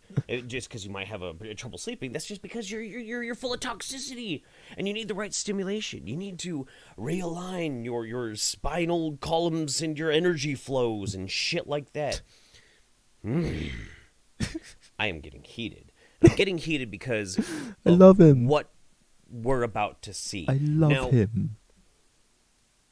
Part and parcel to this, and one of the reasons he is American me. I love him. I I needed to build this up for you before we go any further. Is I need you to understand this whole framework on how he operates, so then you can see how he puts it into practice. You see, it's not just that he is... The problem is, Rain Shadow, is there is just no science or medicine behind chiropractic. So many of them have learnt it without any religious belief. Taking on these clients. Many of them have learnt it without any religious belief themselves, thinking it's science. But there is zero science behind it, as with acupuncture. It's all based on divine knowledge. The same way acupuncture is all based on the 7 rivers that flow through China. You know? And these patients that he's giving false hope to. And his... No, what about a needle straight into the occipital lobe? You know, straight into the prefrontal cortex. That's where I think we all need acupuncture. You know? His entire channel is full of people with these testimonials on, and they're desperate because this is how... Shut up, Clary. You don't deserve chiropractic. Get back in your wheelchair.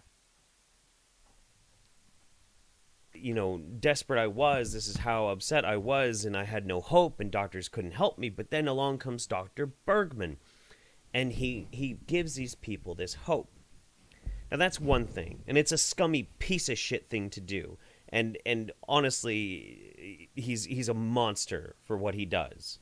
But he does even worse. Probably the thing that's really, really got under my skin is because Dr. Bergman is known, and I mean really well known. You're happy now? Does this fix things for you? I'm sorry, I'll never shave again. Known now at this point for treating very young or very ill children. Pictured here, we have him showing, this is Abraham. He was born November 7th, less than 1 month old, getting adjusted, non-vaccinated. Because a good massage is a good massage. Non-medicated, beautiful, normal kid. That's right, a baby, 1 month old, getting adjusted.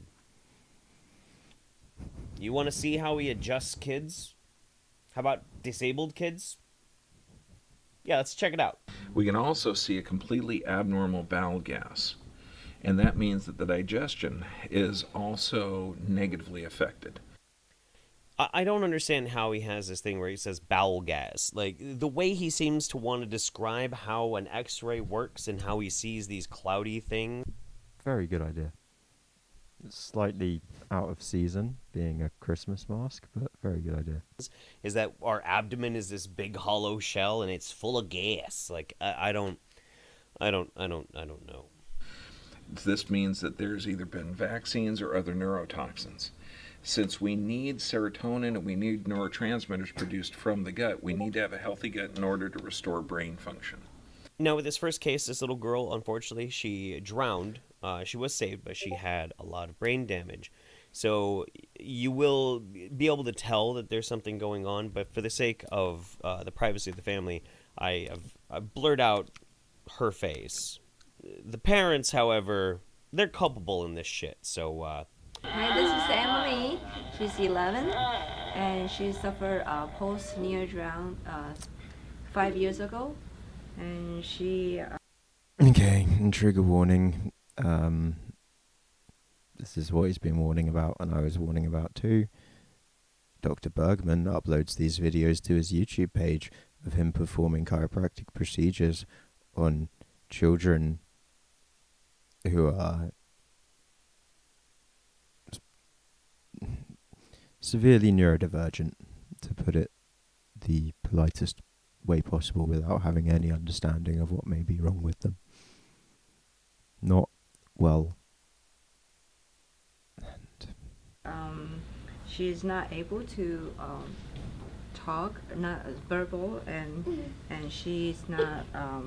Before we see Dr. Bergman, she is not able to even try to bear her own weight. And this is also the part that really conflicts with me too, because I understand, I can recognize that people are desperate. You know, they see these things happening to their kids, they want some answers, but it's your job to protect your children, and sending them to a backcracker to try and fix something that is not fixable, you're doing a bad job. So next up, we're gonna see the whole process in action. First involves a power tool.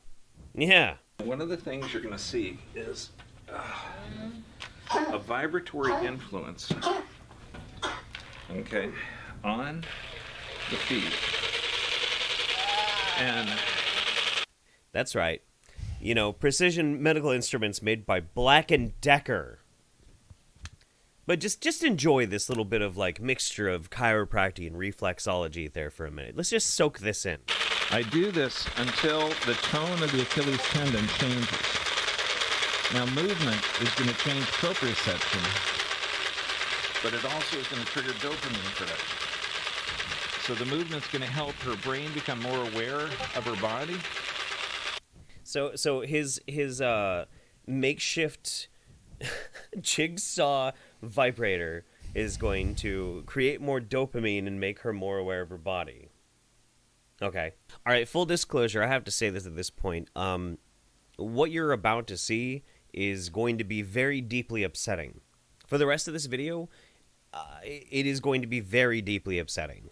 Especially if you're a parent and you have a kid, this is probably going to make you really pissed off. So if you want to tap out now, I'm not going to take it personally. You should probably tap out right now. But what you're about to see is fucked up.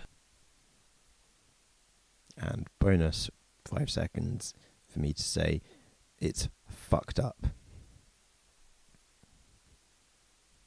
So first and foremost, he lays this young girl down on the table, presses down on her spine, which he already showed is very crooked and very damaged on the x-ray, and he begins wiggling her around. And then this happens. I'm going to lower this.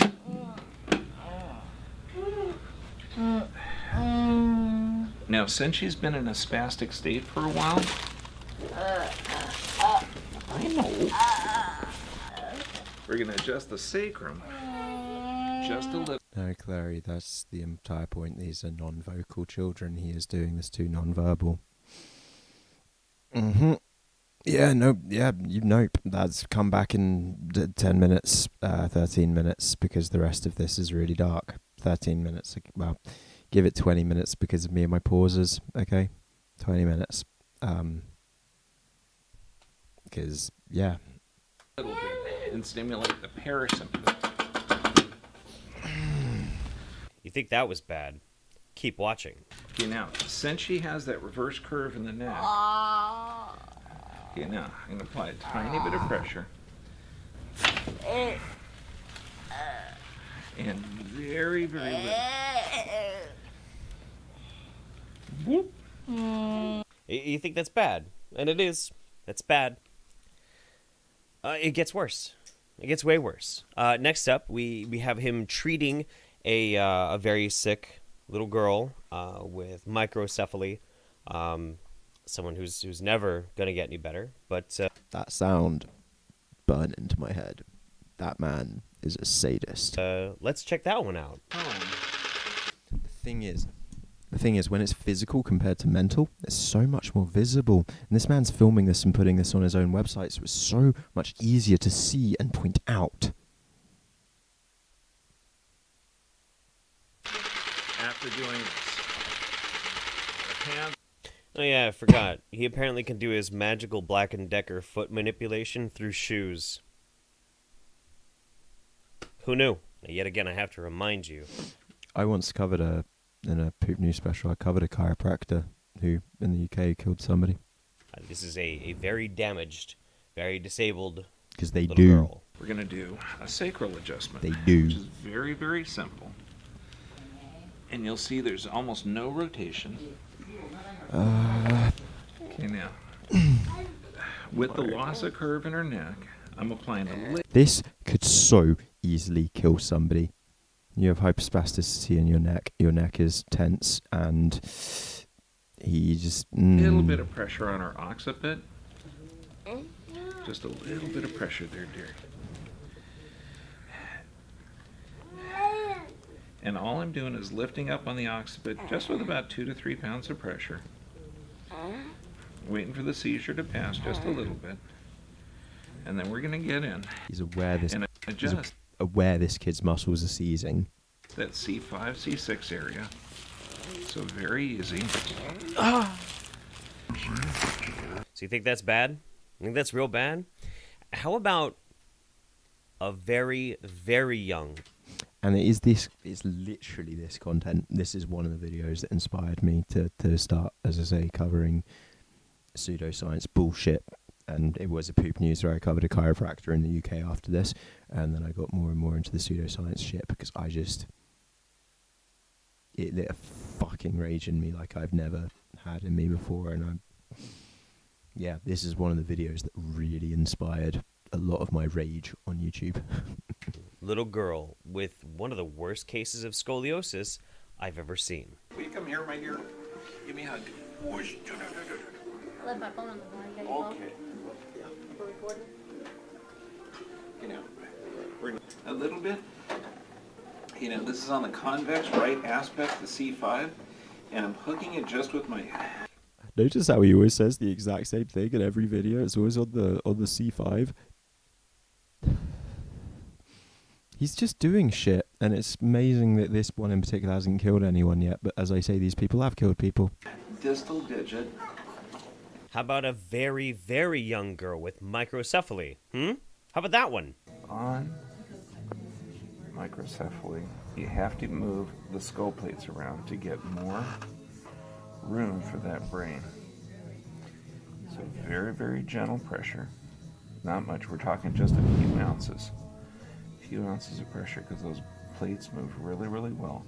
Now, thankfully, we don't see him pop the neck of this little girl with floating bones in her head. Thankfully. But my God. Oh, boy. So let's think about this. You will understand my rage. Matisyahu. I don't know that.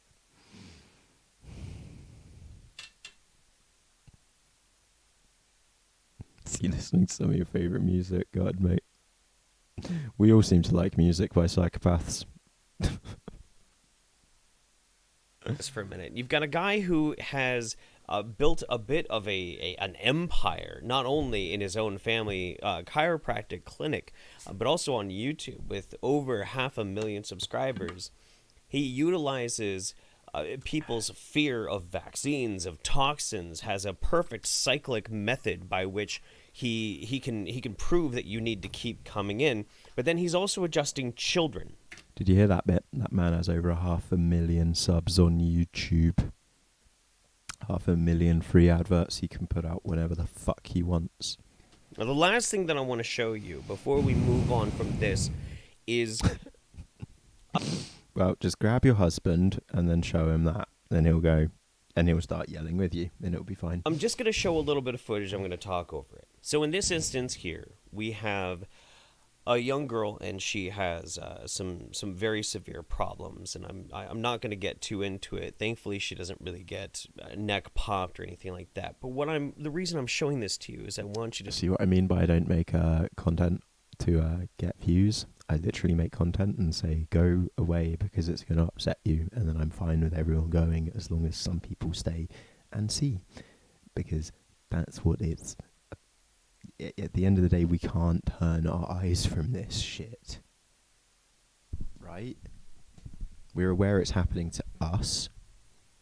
It's happening in every field of medicine. Mental, physical... viral.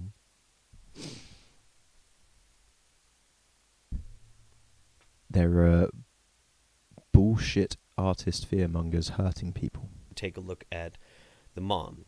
And I want you to really examine her face and how she looks. Now you have to understand that this is what people like John Bergman do. They're preying on people who, and you have to try and put yourself into the mind of these people. This is someone who got pregnant, 9 months, was expecting this child, gives birth to this child, probably one of the happiest days of their life, and then slowly starts to see this degenerative condition. Also, all those that have seen chiropractors, I know you may not be religious yourself, but are you in religious areas? Were those that recommended chiropractic to you by any chance religious themselves? Or is there religion, such as Christianity, in your area? And is there fundamental or evangelical Christianity is the real question? Or Baptist or Catholic? Because if so, it's in these areas we do tend to find chiropractors. Happen to what they saw as this future, this bright, beautiful, amazing future that they were going to have with their child. And as this develops and as this continues to get worse and worse, there's this walking, living nightmare of a situation where you are helpless, and you can't help your child, you can't fix your child. And medical doctors are telling you there's nothing that they can do because there isn't. They can't. And this guy operates in one of the poorest, most Christian areas of Australia. Chiropractic blooms in areas where funding for real medical schools and training is low. It blooms where education rates are low. And for every good chiropractor, and I'm sure there are plenty out there who have no attachment to the religious side, who do just love their art, have a great use of their hands and can work miracles on people's backs. You know, these people exist, but at the end of the day, it's massage. Tennessee, Texas, they're both Tennessee's like Bible-y too, right? I have a chiropractor down the road from me. Yeah, it's here too. I'm pretty sure the first chiropractor was a Brit. I'm 99% sure. I think he went to America, but I'm pretty sure he's a Brit. Can't fix this. They can't help this, and you can't either. So all you can do is sit there in abject fucking. At the end of the day, you don't train to become a chiropractor. Like, you don't. If you want to heal people, if you want to help people, why training chiropractic, the 2 or 3 year course that is that, and avoid the 6 to 9 years in medicine? If you really just want to help people, don't you go that extra distance? I don't know. It's why I'm never, ever, ever, ever, ever, ever going to claim to be anything other than an idiot that occasionally speaks well and gives some good advice. Horror at what's happening. And then here you got this guy, and he says that he can help. Nervous. You just have to keep paying him money. You got to keep bringing them in. He'll fix her. By the way, no refunds if it doesn't work. That's the most disgusting part of this whole scam. This is the most disgusting part about this whole practice. And vultures, maggots like John Bergman, is that it's that pain, that grief that a parent feels in one of the worst situations that any human being could actually find themselves in, this long, protracted, constant reminder of a shattered dream. And he profits off that. Now, what are the risks of chiropractic medicine? Let's find out. How safe are the vigorous neck manipulations done by chiropractors from the Washington Post? The chiropractor had just worked on Lynn Bellevue neck when she became dizzy, unable to see or move. Rushed to the hospital, Bellevue had a shunt inserted to relieve pressure caused by swelling in her brain. The Ashburn woman suffered a series of strokes, and today, 8 years later, the 41-year-old mother of 3 suffers from constant vertigo. Elizabeth Heron Kaplan knew she was in trouble seconds after a chiropractor in Oklahoma City manipulated her neck. The room got dark and she felt dizzy. Because of her years of service as a combat medic in Kosovo and Somalia, she knew what was happening and yelled, "Stop, I'm having a stroke."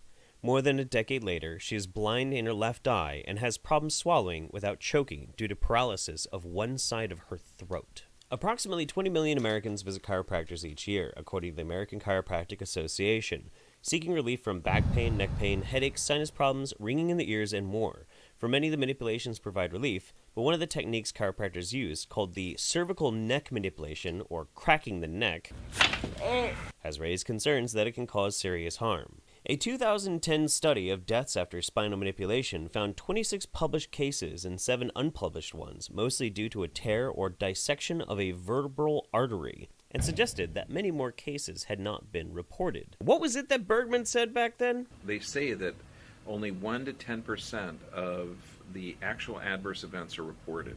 Huh. A 2007 survey of adverse effects published in medical journals between 2001 and 2006 found that spinal manipulation, particularly when performed on the upper spine, is frequently associated with mild to moderate adverse effects. It can also result in serious complications such as vertebral artery dissection followed by stroke. It noted that survey data indicated that even serious adverse effects are rarely reported in the medical literature. A 2013 survey of 43 studies conducted between 2001 and 2011 found 707 incidents of stroke associated with cervical spinal manipulation therapy. But the author said that understanding such incidents was hampered by inadequate reporting. They say that only 1 to 10% of the actual adverse events are reported. That sounds kind of fucked up. What about this article from The Spectator? There is now a lot of evidence showing that more than half of all patients suffer mild to moderate adverse effects after seeing a chiropractor. These are mostly local and referred pains that usually last for 2 to 3 days. Chiropractors often claim that these are necessary steps on the road to getting better. On a good day, we might even believe them. But unfortunately, there is more, much more. Several hundred cases have been documented in which patients were seriously and often permanently damaged after chiropractic manipulations. The latest to hit the headlines is that of a 32-year-old woman from Jakarta who died after being treated by an American chiropractor. What usually happens in these tragic instances is that upon manipulation of the upper spine, an artery supplying the brain is overstretched and simply breaks up, leading to a stroke, which can prove fatal. And even recently, we have this article from the University of Michigan's health area, chiropractic treatment of vision loss, examining the connection. Now, I think you've gotten the point, so I'll just leave this and all the rest of them. So just because your chiropractor's helped you once or twice or thrice or 4 times doesn't mean the next time you go see them they won't sever your occipital nerve. Doesn't mean the next time you go see them they won't cut off your carotid artery. Doesn't mean the next time you see them they won't give you a stroke or kill you. It's a numbers game that you shouldn't play. It's not worth it at all, in my opinion. In the description if you want to look at it further. So what's the point? What's the sum and total of what I'm trying to get across here? What I'm trying to get across is this.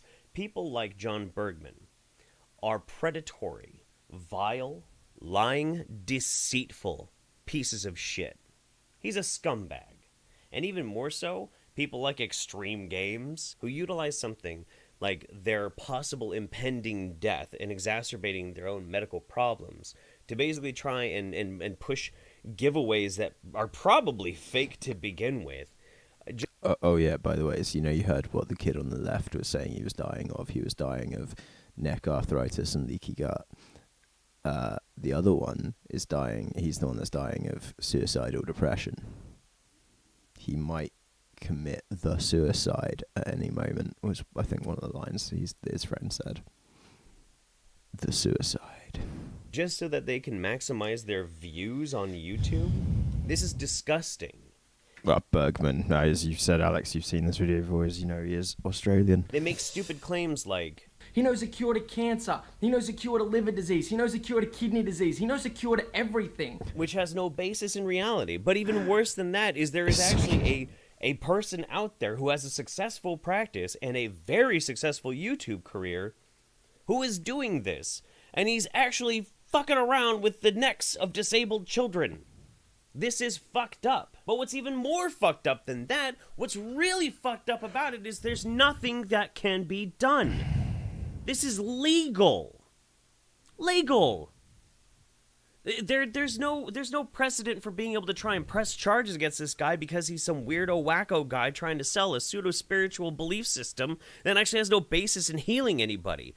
That's all we can do is raise awareness that chiropractors are a piece of shit and stop going to them even if you think they might be good. Because of the way that our laws operate, he has the freedom to do that. And the only way that you can really fight back Everyone in business leads credence to another one being in business. against it is by doing exactly this. Just this. This is why it's bad. This is why it's dumb. Don't go to a fucking chiropractor. Go to a doctor. Do not take your children to somebody who is trying to sell you false hope using a bunch of bullshit. You can't... It's not gonna help. Although, there is one thing that can be done. You can always voice your displeasure directly to Bergman Family Chiropractic. They do have a Facebook page. Seems like it gets some traction, too. Hey, Philly definitely gave me a dislike. He's doing God's work. I mean, it's something. Anyway, that's going to be it for me today, guys. If you managed to stick it all the way through the video, thank you for toughing it out. This is a very difficult video to make. I had to take many breaks. It was very frustrating. If you'd like to, please like, comment, subscribe, all that good stuff. I do have a Patreon, just in case you really like what I do. And also, stay tuned, because I have a special little message at the end of this video. So, take care. And then, as we know, Chloe watches every video I put out, so...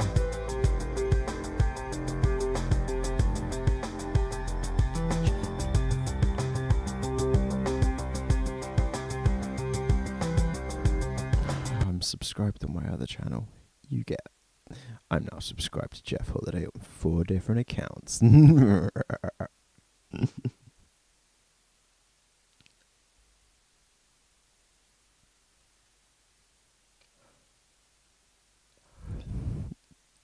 Yeah, and comments are better than likes, and shares are the best. Nothing does better for the algorithm or for IRL facts than sharing. The more your content is shared on other platforms, the more likely they are to push it. That's the big one.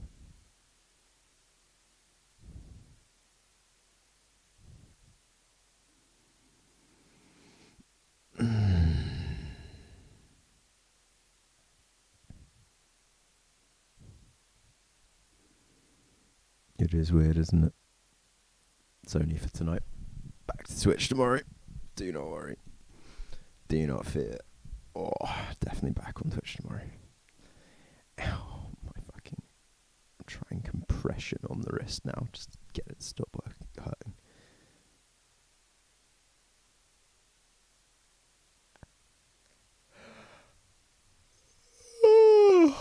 Righty.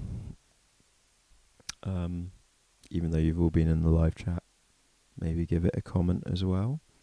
Just to be like... Loved catching this live. Oh, Potter.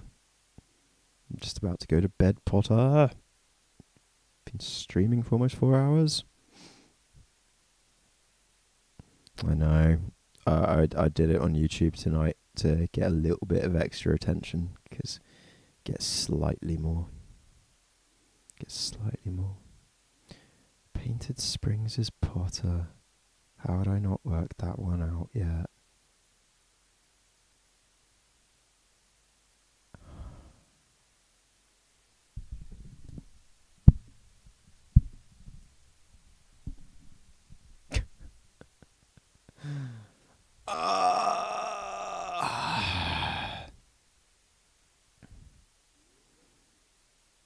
Look, mate, all Australians, mate, they put their shrimps on the barbie. They're crazy, mate. They don't know how to do a braai. They have a barbie. Who's having a barbie? In South Africa, we have a braai. With a braai rather than a barbie. What is this barbie? It's all about having a braai. Good braai. With steak. Or shrimp on the barbie. Put some steak on the barbie. Put some brewwurst and some druwurst on the barbie. It's a fucking braai, mate. Fucking hell.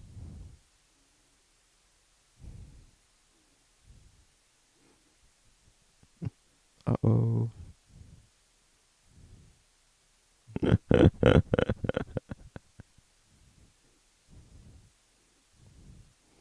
Uh-oh, SpaghettiOs. That was whack. Good. Back to watching magic. Very nice.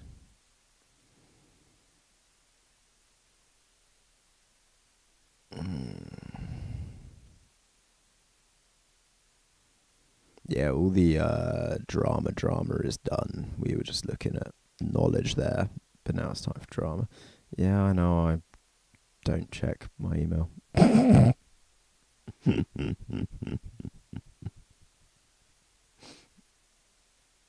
should do that at some point. It's easier just to have these conversations on a live stream, to be honest. That'll be easier now.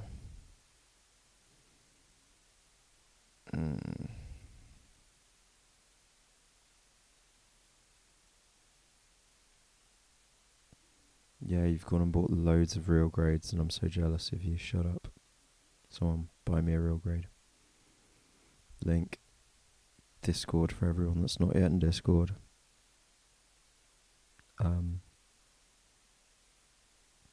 Sleep. I'm gonna take my meds. I'm gonna go to bed. I'm gonna be a good boy. And maybe have a nice early start tomorrow. And oh gosh, you're just 20 years. You're just 20 years behind us all. Still the greatest name ever for fucking spooking out YouTubers. Trust me.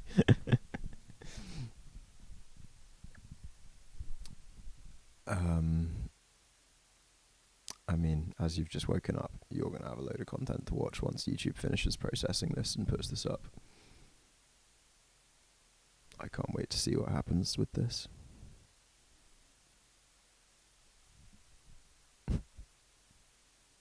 Well, good. I have ADHD, dude. I'm so bad at replying to stuff.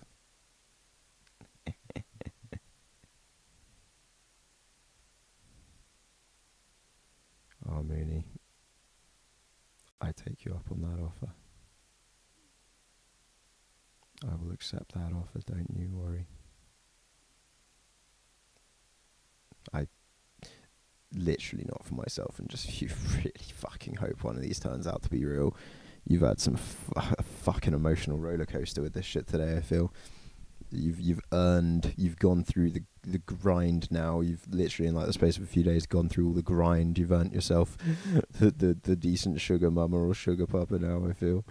You've done that grind in such a short space of time. Just through the shit that went down today. Fantastic shit. Lockdown got extended again. It's like the Marathon 2020 lockdown all over again. But the good news is I finally got to book my vaccine. Bad news is the soonest booking was mid-October. But I'm going to just go to a walk-in clinic on Monday.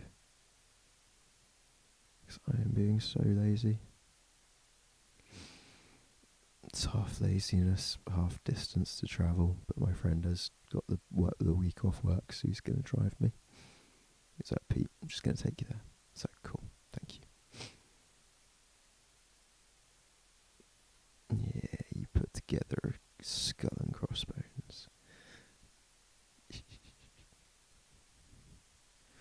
Yeah, I will catch up on everything in the Discord as I'm going to bed.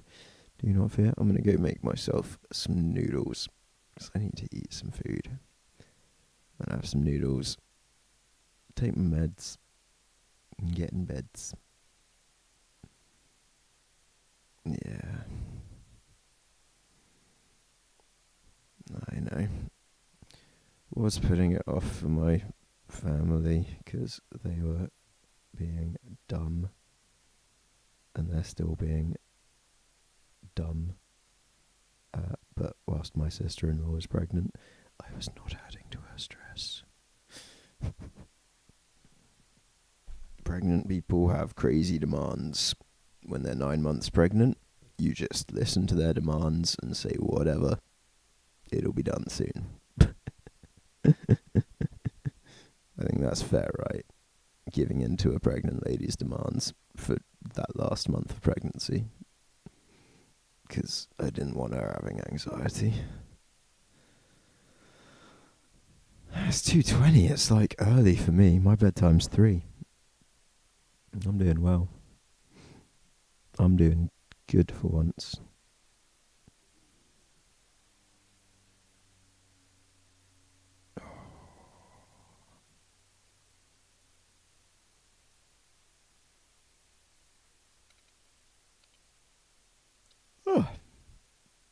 with that yawn. Oh, I flexed this earlier. It'll get one more flex, because Totoro can have infinite flexes per stream. He is magnificent, isn't he? Head-sized. If my friend had done him in the colours of one of the smaller of one of Totoro's buddies, it would actually be like a life-size one of his buddies, though, which would be also really cool. Oh.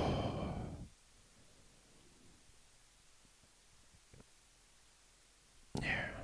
Well, exactly. The point is, baby's popped out now. So, now baby's popped out. It's all good.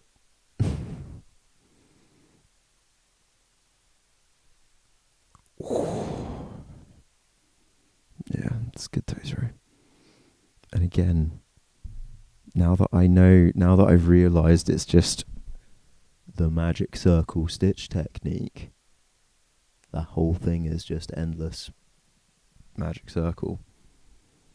Now that I know that, I'm going to be like that tail is just a ball, pretty much. I'm going to be like, dude, can you just do me a perfect ball in this design? Yeah, the baby's popped out now, so now I just need to get on with it. Now it's just been laziness for like a week or two.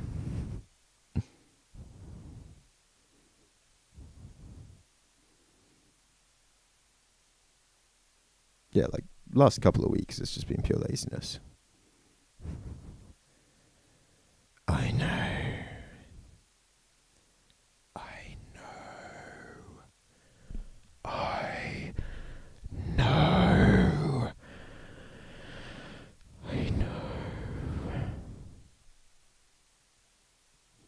This is why I keep explaining to you guys, a lot of anti-vaxxers aren't stupid. A lot of anti-vaxxers are ridiculously highly educated and intelligent people that I think a dumb mistruth is easier to believe than the frightening truths.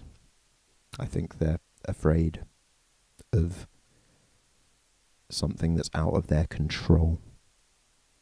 You know? Where intelligent people often have so much control over the course of their own destiny and their own life. And in regards to my brother and my sister-in-law, yeah, they've always had that real control in their lives, genuinely. Like, she's someone that had to seize it for herself. She has her own interesting stories, you know, from childhood and things, as we all do. But they are incredibly intelligent people. I would not ever say otherwise of them there.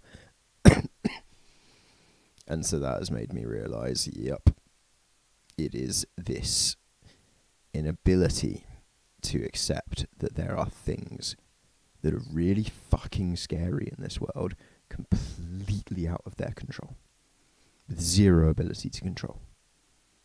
You cannot know if the vaccine ultimately is safe or is going to work, or blah, blah, blah, blah, blah, blah, blah, blah, blah, blah, blah, you know? But, like, there's no way to actually know. But the reality is, we do know it's safe, we do know it's fine, we do know it's good. But that inability to have that control is terrifying to people.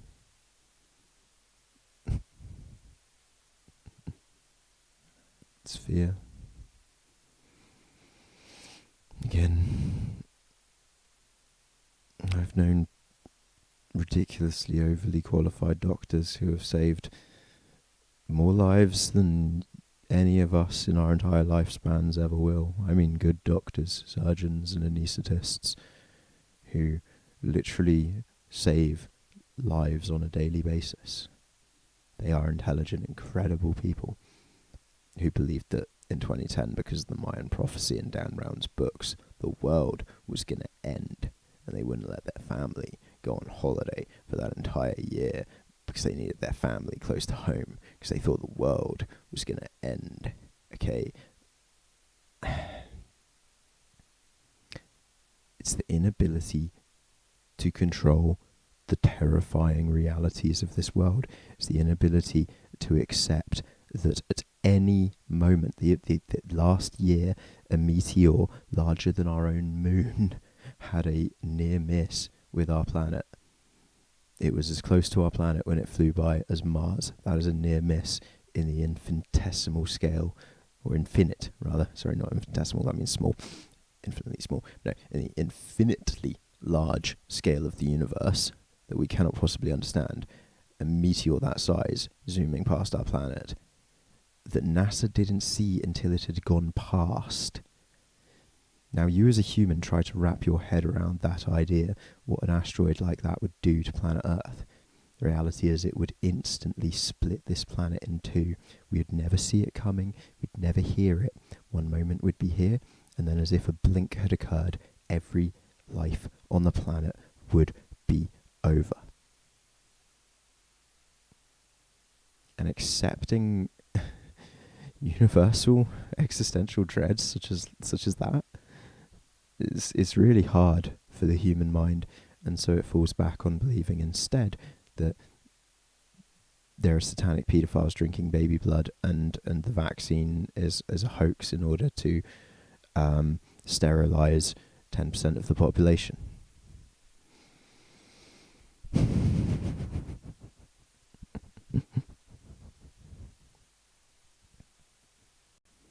It's the varying differences between smart, intelligence, wisdom, creativity.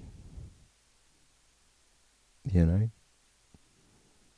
There's all these different forms of intelligence in this world. And thus I agree people can be smart and dumb at the same time, yes, but they can be smart and afraid. And fear is the mind killer. Fear is the mind killer. Alright. With that lovely bit of existential dread that I love thinking about myself, personally it's quite a comforting one for me. Don't know why, it just is. It's like, at some point, literally it doesn't matter. Nothing matters ultimately, because at some point, as with the dinosaurs, a meteorite will come and wipe it all out. You know what? This is going to end this stream. My favourite fucking video.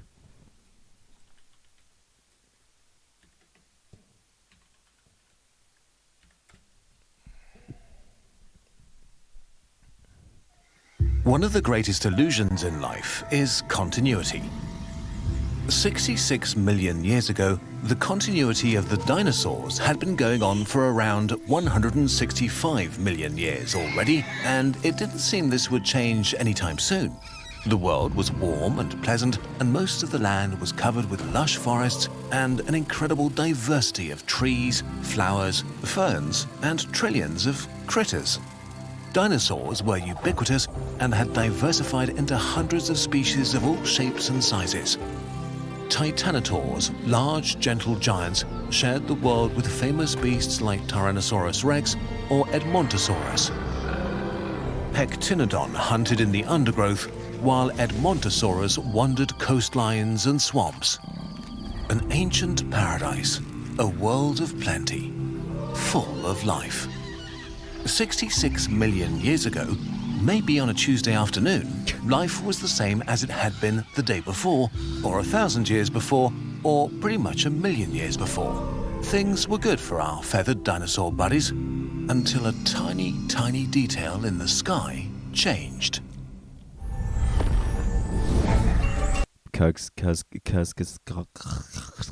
Gesagt. Oh Gott hier.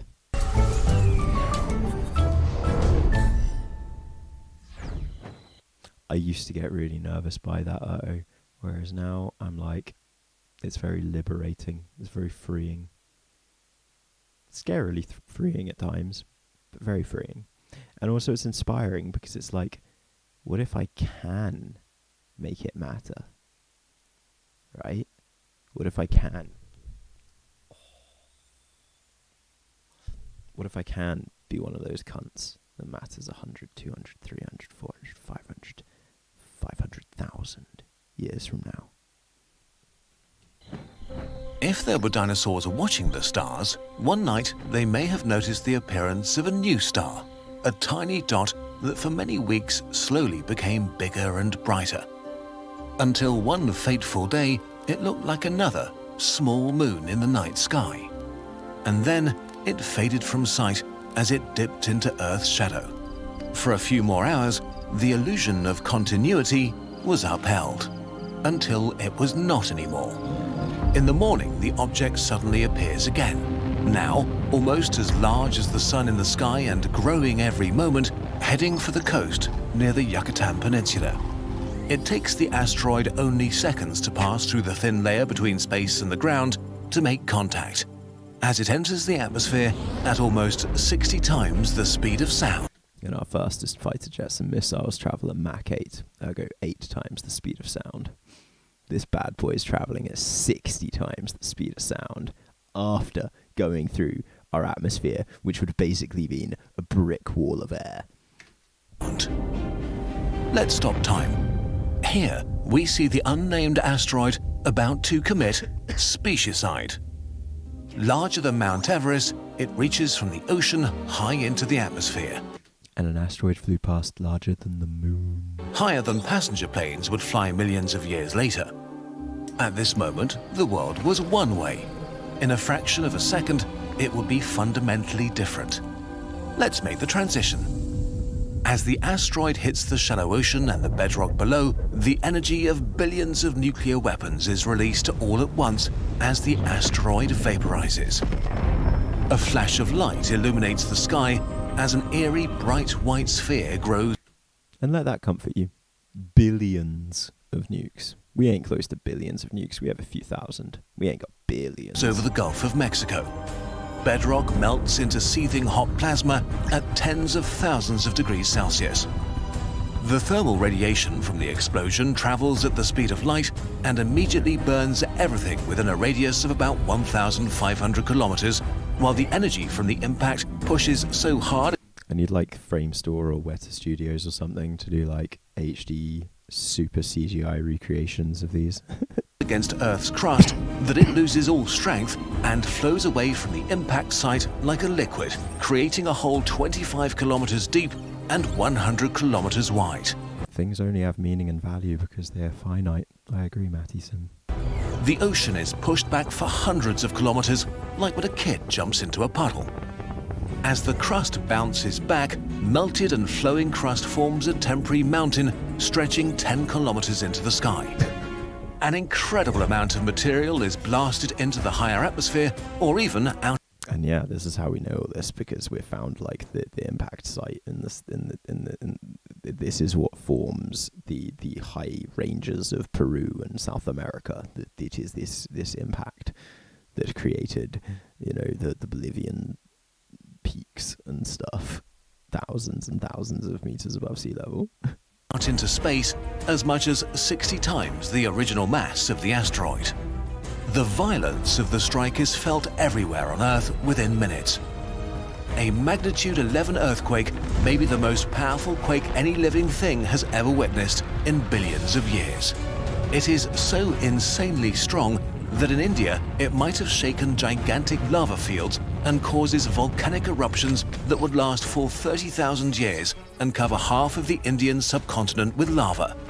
Even on the side of Earth opposite the impact, the ground still moved by several meters. Nobody would sleep through this day. The gigantic explosion crashes against the atmosphere with unprecedented violence and causes a shockwave that reaches speeds of more than 1,000 kilometers per hour near the site of impact, similar to the hyperhurricanes on gas giants like Neptune. In Middle America, basically any soil, vegetation or animal is just shredded into pieces and catapulted thousands of kilometers away.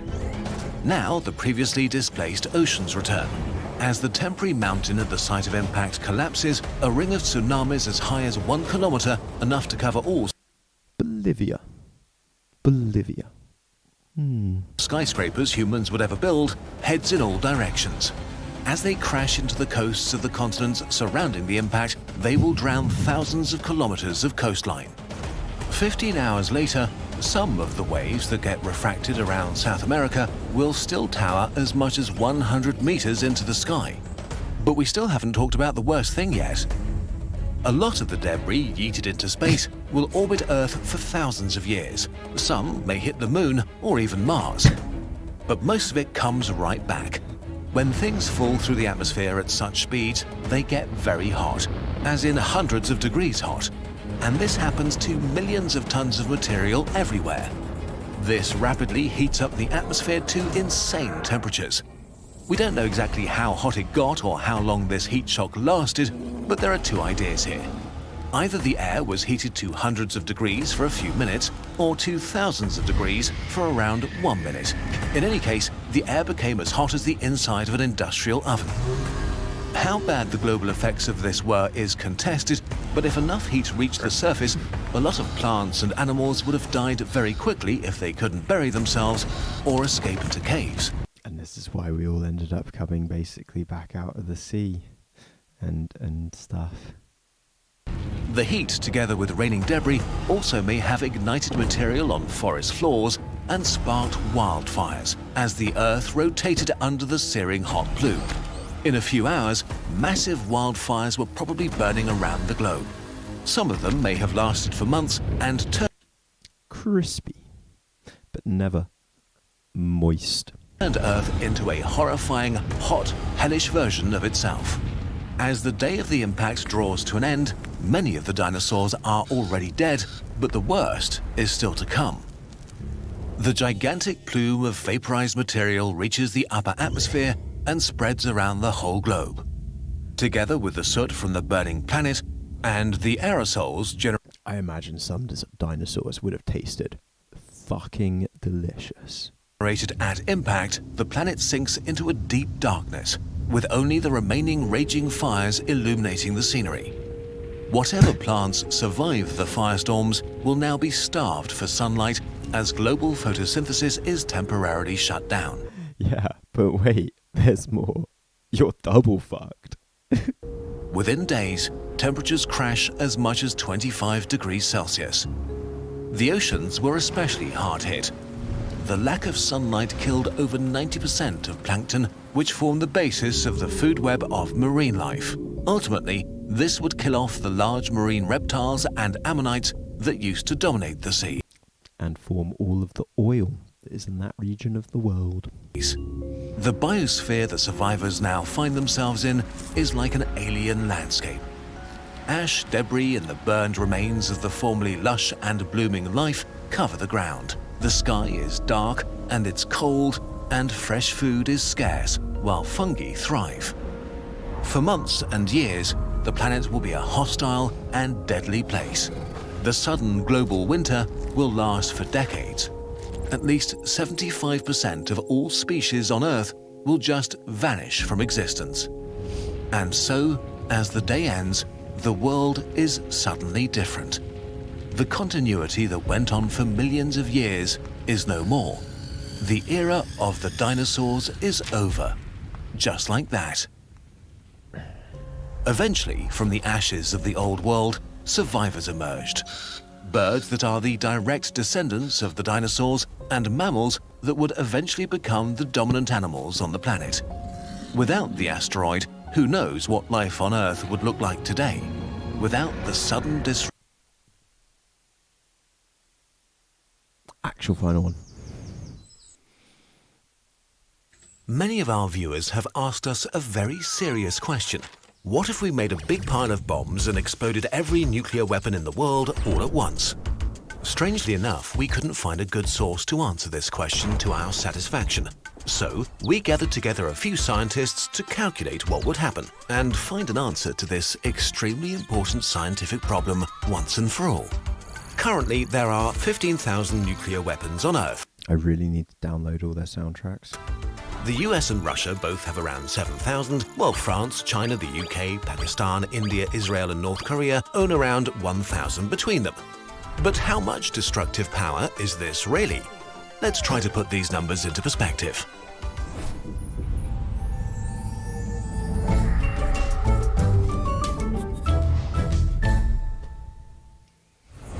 On Earth, there are about 4,500 cities or urban areas with at least 100,000 inhabitants.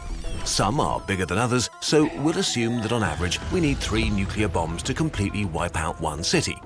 This means we could destroy every single city on planet Earth with our nuclear arsenal, killing more than 3 billion people, roughly half of humanity, in an instant. And we'd still have 1,500 nuclear weapons left. Now that's what an expert would call overkill. So we can say with confidence that we have a lot of nuclear weapons and they can... Did you know that, guys? Did you know that? That there's currently so many nuclear warheads in this world that there's 3 for every city, and by city they mean town with 100,000 people or more, leaving 1,500 warheads left for anywhere with a population smaller than that. Wherever you live in the UK or America or anywhere is fucked. Can do a lot of damage. But what if we make a huge pile of all 15,000 bombs and pull the trigger? Let's drop our nuclear pile in the middle of the Amazon rainforest, just to show nature who's boss. Our just realised it's the Knight Rider theme. Warheads piled haphazardly fit into a small warehouse. A typical US warhead has the power of 200,000 tons of TNT. So 15,000 warheads would be the equivalent of 3 billion tons of TNT. For scale, this is enough to rebuild the whole island of Manhattan with every building and skyscraper using stacks of TNT. The closest thing we can compare to the energy gathered here is a volcano. One of the deadliest volcanic eruptions in recorded history took place in 1883 on the island of Krakatoa. The eruption was so powerful that 70% of the island and the surrounding archipelago was destroyed, killing tens of thousands of people. The eruption on Krakatoa in the 1800s that Bill Gates wants to recreate by releasing particulates into the ozone. Thanks, Bill Gates. Its effects were felt around the world for days after the event. Our nuclear pile contains 15 times the... Because Bill Gates watched Snowpiercer and was like, that's a really good idea. ...energy of the Krakatoa volcanic eruption. So let's finally push the button. 3, 2, 1. In a second, a fireball 50 kilometers across vaporizes everything in its way and creates a blast wave that flattens 3,000 square kilometers of forest. Every living thing within 250 kilometers will start to burn. The explosion will be heard literally around the world as the pressure wave circles the Earth tens of times over the next few weeks. Millions of tons... Yeah, I gotta have my half-hour procrastination come now. Tons of incinerated material are catapulted into the atmosphere. The mushroom cloud reaches the outer reaches of the stratosphere, pushing up against space itself. After things have calmed down, a small crater, about 10 kilometers across, is left in the center of the worst wildfires the planet has seen in millennia, spreading throughout South America, burning down forests and cities alike. And now, the unpleasant part begins. Extremely radioactive material will kill living things very quickly, and a large area several kilometers around the crater is now uninhabitable, as is everywhere for hundreds of kilometers downwind. Much of the fallout is carried high into the atmosphere by the mushroom cloud and carried around the planet. The amount of radioactive material in the environment doubles worldwide, which still isn't civilization ending, but we may see more cancer for a while. But we'll survive! A portion of the particles will float to the edge of space for years and cause a nuclear winter that could lower global temperatures by a few degrees for a few years. This explosion was pretty bad if you're in South America and especially Brazil. The Amazon rainforest is pretty much history, which is not great, but human life will go on. Okay, but what if we explode more nuclear weapons? Let's suppose humanity decided to mine every bit of uranium on Earth and build as many nuclear bombs as possible. At current usage, it's estimated that there are around 35 million tons of uranium in Earth's crust, enough to power human civilization for over 2,000 years, or to build millions of nuclear warheads. For the sake of argument, let's say we create a pile with a yield of 10 billion Hiroshima bombs, which makes up a cube 3 kilometers high that contains roughly the energy of the asteroid impact that ended the age of the dinosaurs 65 million years ago. Except it's also nuclear. 3, 2, 1. Our pile explodes in a fireball stretching so high into the sky that it's visible from half of South America, with so much power that the ground just splashes like water, forming a crater 100 kilometers across. Bedrock on the scale of whole mountain ranges is vaporized in an instant, while thousands of tons of material is catapulted away with such speed that it's ejected into space. Some leaves Earth forever, while most of it comes raining down as hot, burning debris that heats up the atmosphere to oven-like temperatures, killing most big animals and causing firestorms all over the world. The Earth's crust rings like a bell, struck by global earthquakes stronger than anything in recorded history, decimating cities around the world, while hurricane-force winds flatten every single tree in South America and wildfires consume the continent. Like, come on, guys, we can do this. If we really try, if we really put our backs together, we can fucking do it. The abundance of hydrocarbons in the Amazon burn to form ash are cast into the atmosphere, darting the sky and keeping sunlight from reaching the surface, dropping temperatures to near freezing worldwide. The ensuing... Don't let the fascists know that this is the real goal of us commie Marxists. Global winter may last for decades and results in the extinction of every large animal species, humans included. We could also mention that every corner of the planet is covered with radioactive fallout, but at this point, it doesn't matter that much anymore. This is humanity's extinction event. The astronauts aboard the International Space Station get to enjoy a great view for a while, but it's not unlikely that the spray of rocks blast into orbit will destroy the station. Those lucky enough to be in bunkers or in submarines deep below the ocean surface may survive the longest before they exhaust their food supplies and have to venture out for more. They'll find the world a charred, freezing, radioactive wasteland. The planet itself doesn't care at all. After just a few million years, the wounds of the explosions have healed and life is thriving, arguably even more so than when humans were around. If intelligent life emerges again, it might be able to work out what happened.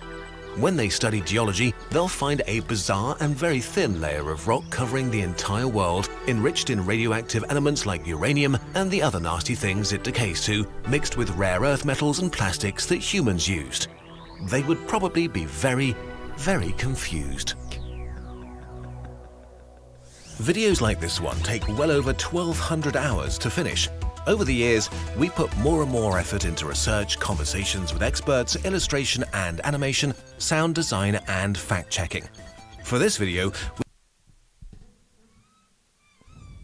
I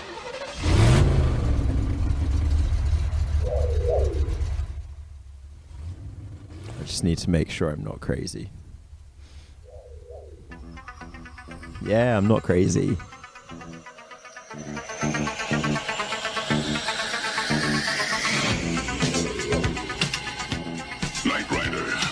Shadowy flight into the dangerous world of a man who does not exist.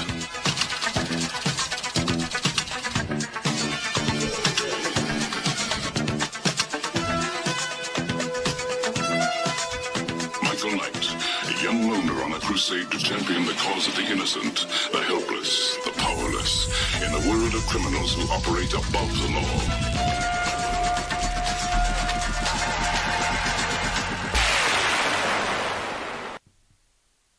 It's too late to avoid it. A journey into a wondrous land whose boundaries are that of imagination. Your next stop, the Twilight Zone.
Great nation.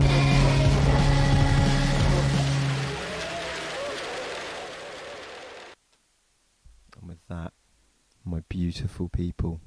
Hey, what's going on?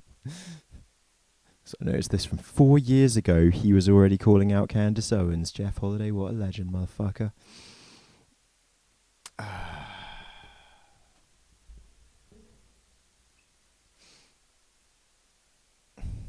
Oh, it's our new national anthem. It's the new national anthem. Strong Britain, great nation. Strong Britain, great nation. Strong Britain, great nation. Strong Britain, great nation.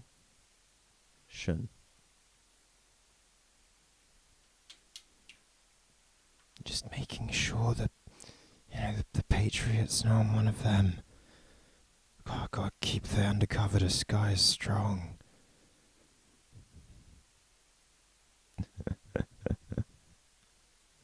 Right, good night. Candace Owens is a Fox News grifter. She's a black woman who spouts racist bullshit rhetoric for Fox News and Tucker Carlson. And she's blown up this last year. She's friends with Trump. Good night, good night, good night. Peace.